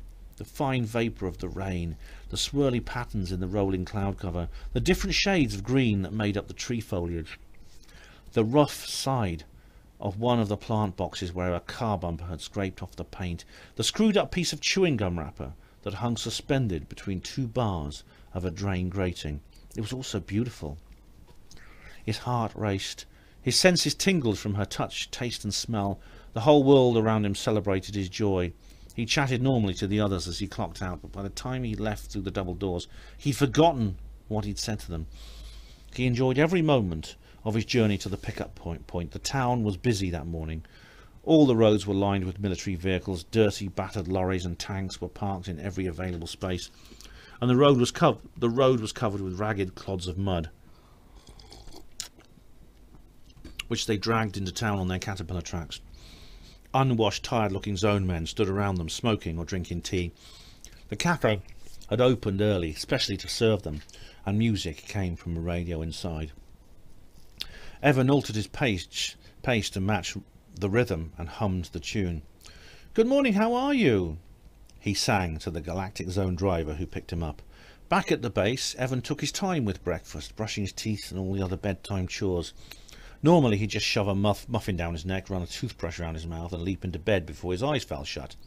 But this morning he wanted to enjoy the experience of being alive. The rest of 6D were just getting up as he entered the hut. He greeted them before getting into his bunk. "What's up with you, mate?" asked Warren. "Found a pot of gold or something?" "No, Warren. I just feel all right." He closed his eyes, and a wonderful, restful dreaminess came over him. He relived the ecstasy of that morning, and drifted off into a sleep of blissful dreams. "Oh, Rossin, Rossin."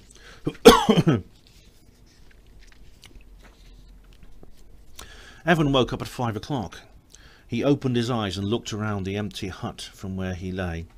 He pushed back the covers and jumped to his feet, as alert as if he'd been awake for hours. It was raining hard outside, and drops pattered loudly on the roof. They fell with impertinent plops into the buckets laid about on the floor under the leaks. He moved over to the window and looked out. Little streams of water coursed down the pane, drops chasing each other over the liquid lattice until they merged into a small puddle on the window ledge, which grew bigger and bigger, bulging outwards, as if the water were wrapped in thin plastic film. When one corner of the puddle reached the edge, about 3/4 of it cascaded off in an instant and fell to the muddy ground. The window quickly fogged over with Evan's breath. He stared through the growing haze until the outside world disappeared. A drop rolled down the inside of the pane, creating a tiny crack where he could see through. He raised his index finger and drew a capital letter Hroi in the murk. The water displaced by his finger formed more drops, which trickled over the letter like wet paint. He laughed at himself and wiped the image away. He couldn't believe that it hadn't all been a dream. He had kissed Rossin, and she'd kissed him back, the most beautiful woman in the world. He'd only ever kissed one girl before, his girlfriend Jenny, when he was 17. In a way, he thought, a kiss was a much more intimate thing than sex. One can copulate with practically anybody, a total stranger, or even someone you hate, but you can only give a kiss to someone for whom you feel genuine affection. After Michaela, Evan had never believed he would feel like this about anyone else. But then again, this was not like it was with Michaela. With Rossin, it was a whole new plethora of emotions that he'd never experienced before. He looked at his watch just before 5:30. He looked at his watch just before 5:30. 5 hours until work. Half of him felt that he couldn't wait. The other half savoured the anticipation. He mooned about the camp for the rest of the afternoon, chatting to the others and taking it easy. The atmosphere of the temporary base had always seemed so dreamy and monotonous, but today it was a place brimming with thrill and hope. He ate his dinner with his teammates in the hut, watching the hands of the clock float round to 9:30. Then he waved them goodbye and went to meet his ride into town. It darkened very quickly under the dull sky, and Sangeri General Hospital was lit like a cruise liner by the time Evan walked up the drive. He stopped by the entrance to the car park and looked in. That was where it happened. Only 16 hours ago, that was where the miracle happened, he thought. He ran his vision along the row of cars and saw the blue Daihatsu hatchback parked under a light. She's there, he thought. He ran through the front entrance and clocked in. He asked Gavin if there were any jobs on Listerward, and luckily there was. An IV fluid top-up. Evan headed to the pharmacy store, loaded a few boxes of normal saline onto a pallet, and wheeled it to the lift. His system shivered with excitement as he watched the floor numbers pass. He began to rehearse in his mind what he would say to her. Maybe he should have brought her a bunch of flowers or something, but it was too late now. His throat was dry as he entered Lister Ward. He couldn't see any sign of her, but somehow he could feel her presence. He opened the door to the clean utility room and began unloading the boxes. He had just finished when he spotted her walk in from the bed bay to the nurse's station. There she stood, talking to someone out of sight. She turned and stared towards him, and at the same time noticed him. He felt calm as he approached her. Her expression was completely neutral. Hello, Rossin, how are you? Hello, Evan, she replied deadpan. Could I have a word with you, please? Yes, certainly. In the staff room. She led the way quickly into the seated, carpeted room behind the nurse's station. Evan followed. She told him to sit down, then sat opposite him. She acted nervously, twitching in her chair, picking at the knees of her tights. She looked down at the floor and sighed. Look, Evan, about what happened this morning. It was wrong, a mistake. It should never have happened. What? It was a stupid thing to do for both of us, just a wild, foolish act. But I thought you wanted to? I didn't, Evan. Neither of us did. I'm sure you'll see that way when you think about it. Evan struggled to digest her words. All the feelings he'd been having for the last 16 hours flashed before him. Rossin, don't you like me? Of course I like you, Evan. She looked at him with an awkward smile. I like you very much, but not in that way. You're a friend, a very good friend, but nothing else. I know you have feelings for me. I think you've let them get a bit out of control. You need to get a grip on yourself. Rossin, I thought you really wanted me. Oh, Evan, please. She stood up sharply and began pacing the floor. Listen to yourself. I'm a married woman, for God's sake. I have a husband, a family. You've even met them. How can you imagine, after seeing Richard and Gwyneth in my home, that there could ever be anything between us? You know what they mean to me. They're my life. But no buts, Evan. This morning never happened. End of story. I'm a wife and a mother. My family's all I have. She paused. I'm sorry, I should have made it clearer to you before all this. She stopped by the kettle and started shoveling coffee into a mug. Evan stood up and quietly moved towards her. Rossin, I did want to kiss you this morning, and I think you did too. I wasn't imagining things. You didn't push me away. You didn't shout at me to get off. You liked it. Didn't you, Rossin? Well, Rossin? Evan. She poured the milk with a trembling hand and ran the other through her hair. Answer me, Rossin. I need to hear your answer. She sighed deeply. Yes, I liked it. So then it doesn't change a thing. It doesn't invalidate what I just said. She turned to face him. I admit that I'm attracted to you, but I'm married to Richard, the man I love, and the father of my children. If Richard is the man you love, then how come you're not sleeping with him? There was a pause. She flushed angrily. I beg your pardon. Well, you have your own separate bedroom. I don't think that adds up to a normal husband-wife relationship. My relationship with my husband is none of your business. She pushed past him and sat in the corner with her legs crossed, sipping her coffee and breathing hard through her nose. She glanced at him balefully, then lowered her head, as if she were about to weep. Her frown relaxed, and she looked up at him again. Sit down, Evan. This time she let him sit beside her. She put down her cup and shifted in her seat before beginning. Everything I told you about Richard is true, about how we met and fell in love, about how we got married. But he's the only man I've ever loved, and the only man I ever will love. But feelings don't always stay the same. Sometimes, for no apparent reason, it just goes cold. There were no fights or rows, no affairs, no divorce hearings, no custody cases over Gwyneth. For that, I'm eternally grateful. She closed her eyes and leaned back on the chair. 2 years ago, we mutually agreed that we'd start sleeping separately. I moved into the spare room, and that's how it's been ever since. I'm still Joe, Eric and Gwyneth's mother. Richard is still their father. We still live together in the same house with our children, and in a way we still love each other, like close friends or something else. We're still a family. She looked at him wide-eyed. A loving, loving family. Do the children know? Well, of course, we could hardly keep it from them, even if we wanted to. We told them the situation right from the start, and they can understand it completely. They have no fear or insecurity in their lives. We've seen to that. It's a life that may seem strange from the outside, but from the inside, it makes perfect sense. Like my dad and Auntie Vanny. Do you understand, Evan? But what about you? What about me? What about your own life? Evan, I'm happy. My family are happy. My children are confident and secure. Richard and I separated with not one iota of bad feeling. How many people can be that lucky? I have my memories. Richard has given me years and years of joy, a joy that nothing can take away from me. And I can't relive, and I can relive over and over again that joy. I've had many times of my fair share of happiness in this life, Evan. I thank God for it. I have no right to demand any more now from him. I'm quitting while I'm ahead. I hope you understand how I feel now, Evan. Evan hesitated, then said softly, I do, Rossin, but I know that you want me yourself, but you just can't have me. I'm sorry. But Rossin, Evan, quite apart from anything else, I'm 41. I'm old enough to be your mother. Now, I'm sure there's a nice young girl out there for you somewhere. Oh, shut up! Rossin jumped to her feet, reeling a little. She put her hand on the doorknob, then paused and turned back. There's something else I've got to say. I don't think it would be a good idea for us to see each other any more. What? It's for the best, Evan. I'm sorry. I should never have let it go this far.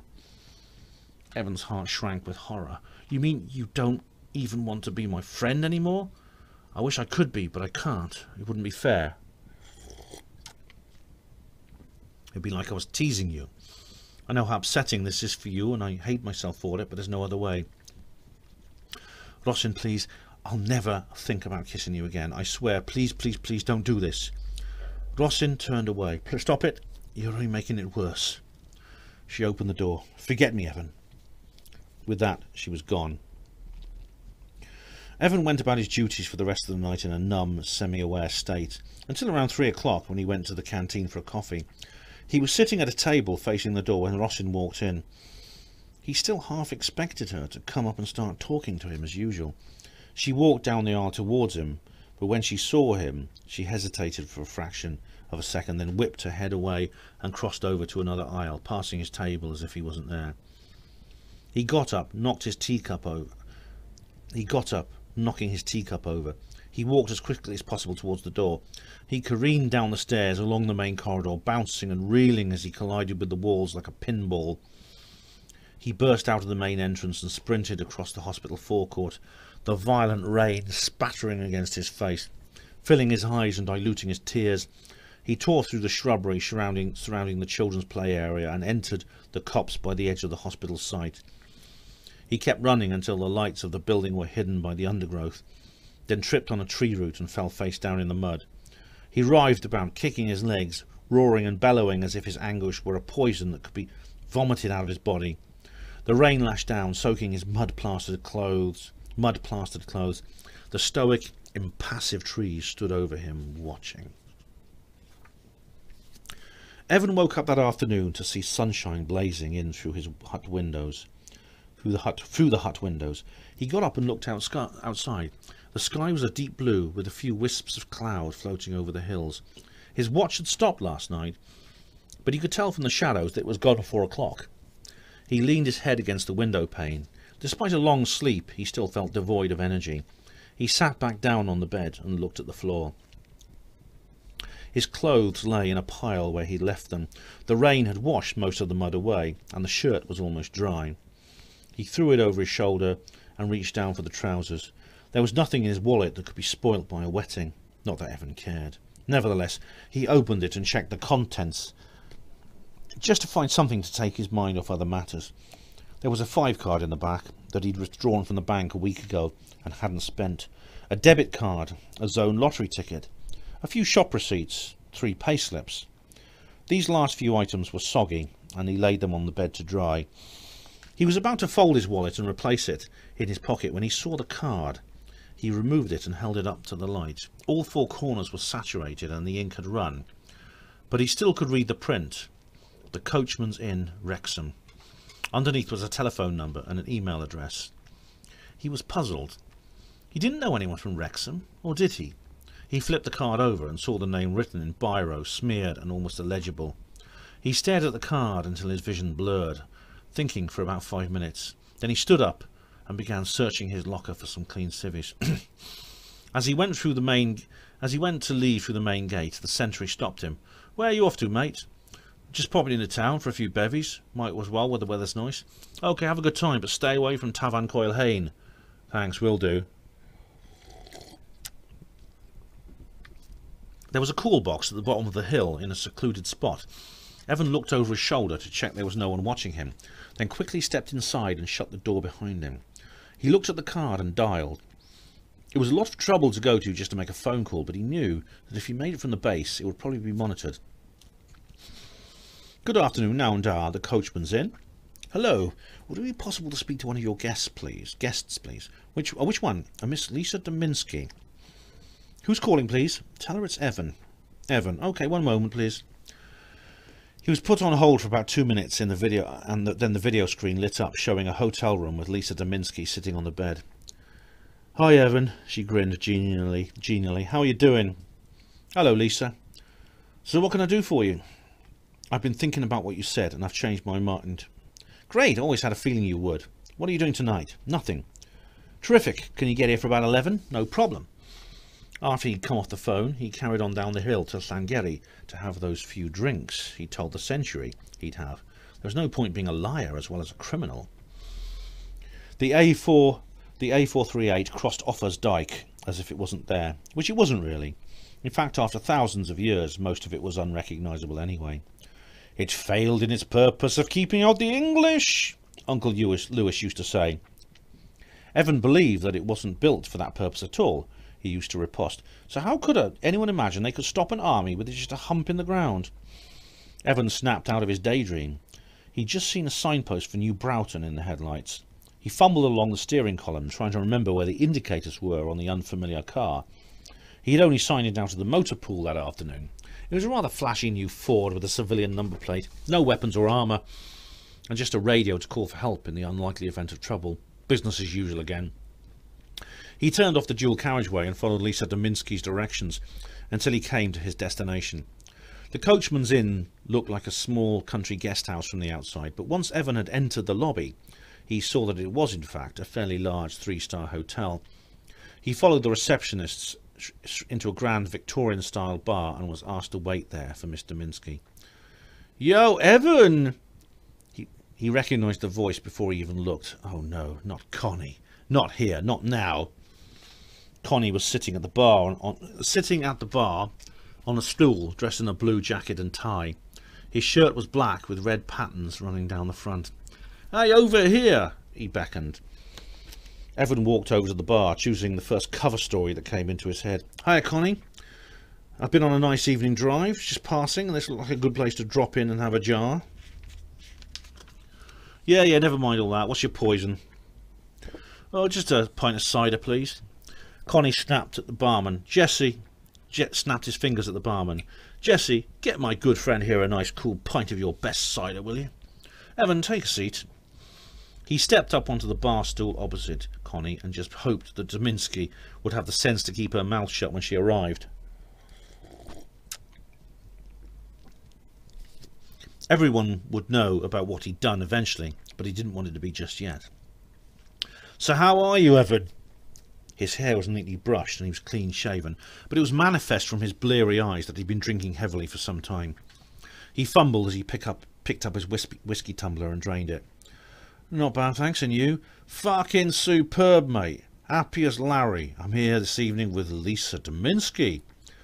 Oh, the lady I saw you with in a Saudi. Yeah, Jesse. Yeah, it was. Jesse, a J&D soda for me, if you please. So you're meeting her again? Again, and again, and again. Yes, I've seen her quite a few times. Almost every night, in fact, for the last few weeks. He tittered and squinted at the glass the barman placed in front of him. Of course you know who she is, don't you? Yes, she presents around the world. The same. And she's mine. Yes. I, Matthew Constantine, have been sleeping with Lisa Dominski, famous journalist and TV personality. Do any of the team know about it? No, I don't think so. Oh, good. I didn't think you'd tell them. I almost had a private word with you about that in the pub the other day, but then I thought, no need. Evan's not the type to gossip. You're a good lad, Evan. He raised his glass and then leaned forward and said in what was probably a louder voice than he intended, that means, of course, that I can let you into a few more secrets, like the kind of thing she does when we're in bed together. He winked. I don't want to know, thank you. Evan looked around and saw that Connie's conversation was attracting the attention of the other guests. Why not? Jealous? No. Get away. If I told you what she was like, you'd be straight into the toilets giving yourself a good rub down. Well, I'd pop upstairs and experience it firsthand, excuse the pun. I tell you, mate, she's the best shag I've ever had, and that's saying something. I'm not interested in your personal life, Connie. Not interested? Not interested in carnal information on one of the sexiest women in the world? I don't think she's sexy. Connie paused. What? I said I don't think she's sexy. Sure, she's glamorous, but that's not the kind of thing I go for. I pass women on every street corner I fancy more than Lisa Dominski. What, like that old trout you were with in the pub? What was her name? Connie must have been a mind reader to have located that chink in his armour. Rossin, said Evan, shield down. Yeah, she was very street corner, wasn't she? I can just see her in a rain scarf pulling a shopping trolley. Has she taken you out for a romantic night at the bingo yet? He laughed. Rossin's beautiful, said Evan quietly, fighting back a wave of sadness. Oh, Evan, his dream girl, a fat middle-aged taff bint who cleans out the shit houses at the local hospital and whose dress size is probably larger than her IQ, while her salary slips into third place. Don't talk about her like that. How are you going to stop me? He mocked. You can't, can you? He leaned back and raised his voice. Rossin is a dog. What's wrong with you, Connie? Why do you keep treating me like this? I've never done anything to hurt you. He paused. I'm doing you a favour, Evan. It's all in Darwin, you see. I'm a survivor and you're a loser. Evolution theory states that you and your kind will become extinct of your own accord. Well, I'm merely accelerating the process a bit. It's for your own good, really. I'm putting you out of your misery like a starving runt. You ought to thank me. The shield came up again. I'm not scared of you anymore, Connie. I've got my friends in the team, and this time they're on my side. They hate you, you know. He shrugged. So? Don't you mind that your colleagues hate you? They'll never forgive you for what you did to Susie and Esau. Did what?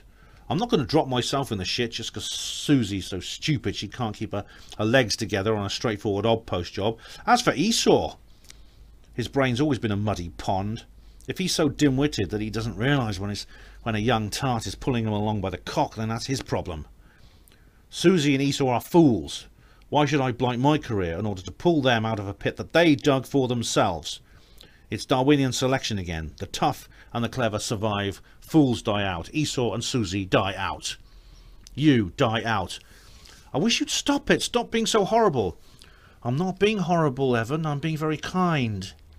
Connie's smile showed true benevolence. For instance, I haven't told anyone on the base why you've come here tonight. What? You know why I'm here?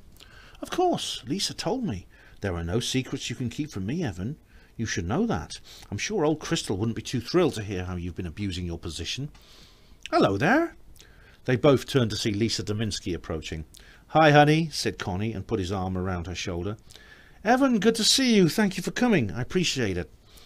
I'm giving Evan a bit of coaching, said Connie, preparing him for the ordeal of being a victim of Lisa Dominski. She laughed. That's very considerate of you, Connie, but he's not one of my victims. He's on our side, aren't you, Evan? Yeah. Are you ready to begin? Evan looked at Connie. Yes, I'm ready. Let's go. She led the way out of the bar, into the lobby and upstairs to a passageway. Are you absolutely sure you want to be interviewed on film? I can almost quote you, even by name if you like. I'm positive, Lisa. I've thought about it and I've decided. You do realise that you might get into trouble. At work. The BHO regards what you're about to do as a breach of confidentiality. I know that, and I'm willing to take the risk. They stopped outside a bedroom. I admire you, Evan, said Dominski, and opened the door. The hotel room had been jury-rigged as a studio. The main lights were out, and on one side had been lit by spot lamps mounted on stands, while the other was in darkness. There were 3 men inside, all American. Evan was introduced to Hal, Dominski's director, who instructed him to sit in an armchair that was placed against the wall in the focus of all the lights. A camera on a tripod faced him, and a boom microphone hung over his head. Lisa sat on the bathroom chair, and Hal handed her a clipboard. Okay, Evan, he said, we're ready to start rolling now. Just relax and speak naturally. Don't look at the camera or any of us back here. Just keep addressing Lisa. She's going to be asking you a number of questions. Just answer them as honestly and simply as you can. Don't be afraid to pause and think about your replies. You okay? Fine. Good. Stand by. 5, 4, 3. Evan felt no trepidation as he talked to the journalist over the next half hour. He listened to everything she asked. To the journalist over the next half hour. He listened to everything she asked and spoke cogently, but his mind was drifting the whole time. He thought about Rosin and the way she'd changed him. Despite everything, he would never regret knowing her. Her friendship had strengthened and inspired him like nothing else in his life. He wasn't afraid of Connie, he wasn't afraid of the zone, he wasn't afraid of the hospital, he wasn't afraid of the future or the past. He wasn't afraid of anything.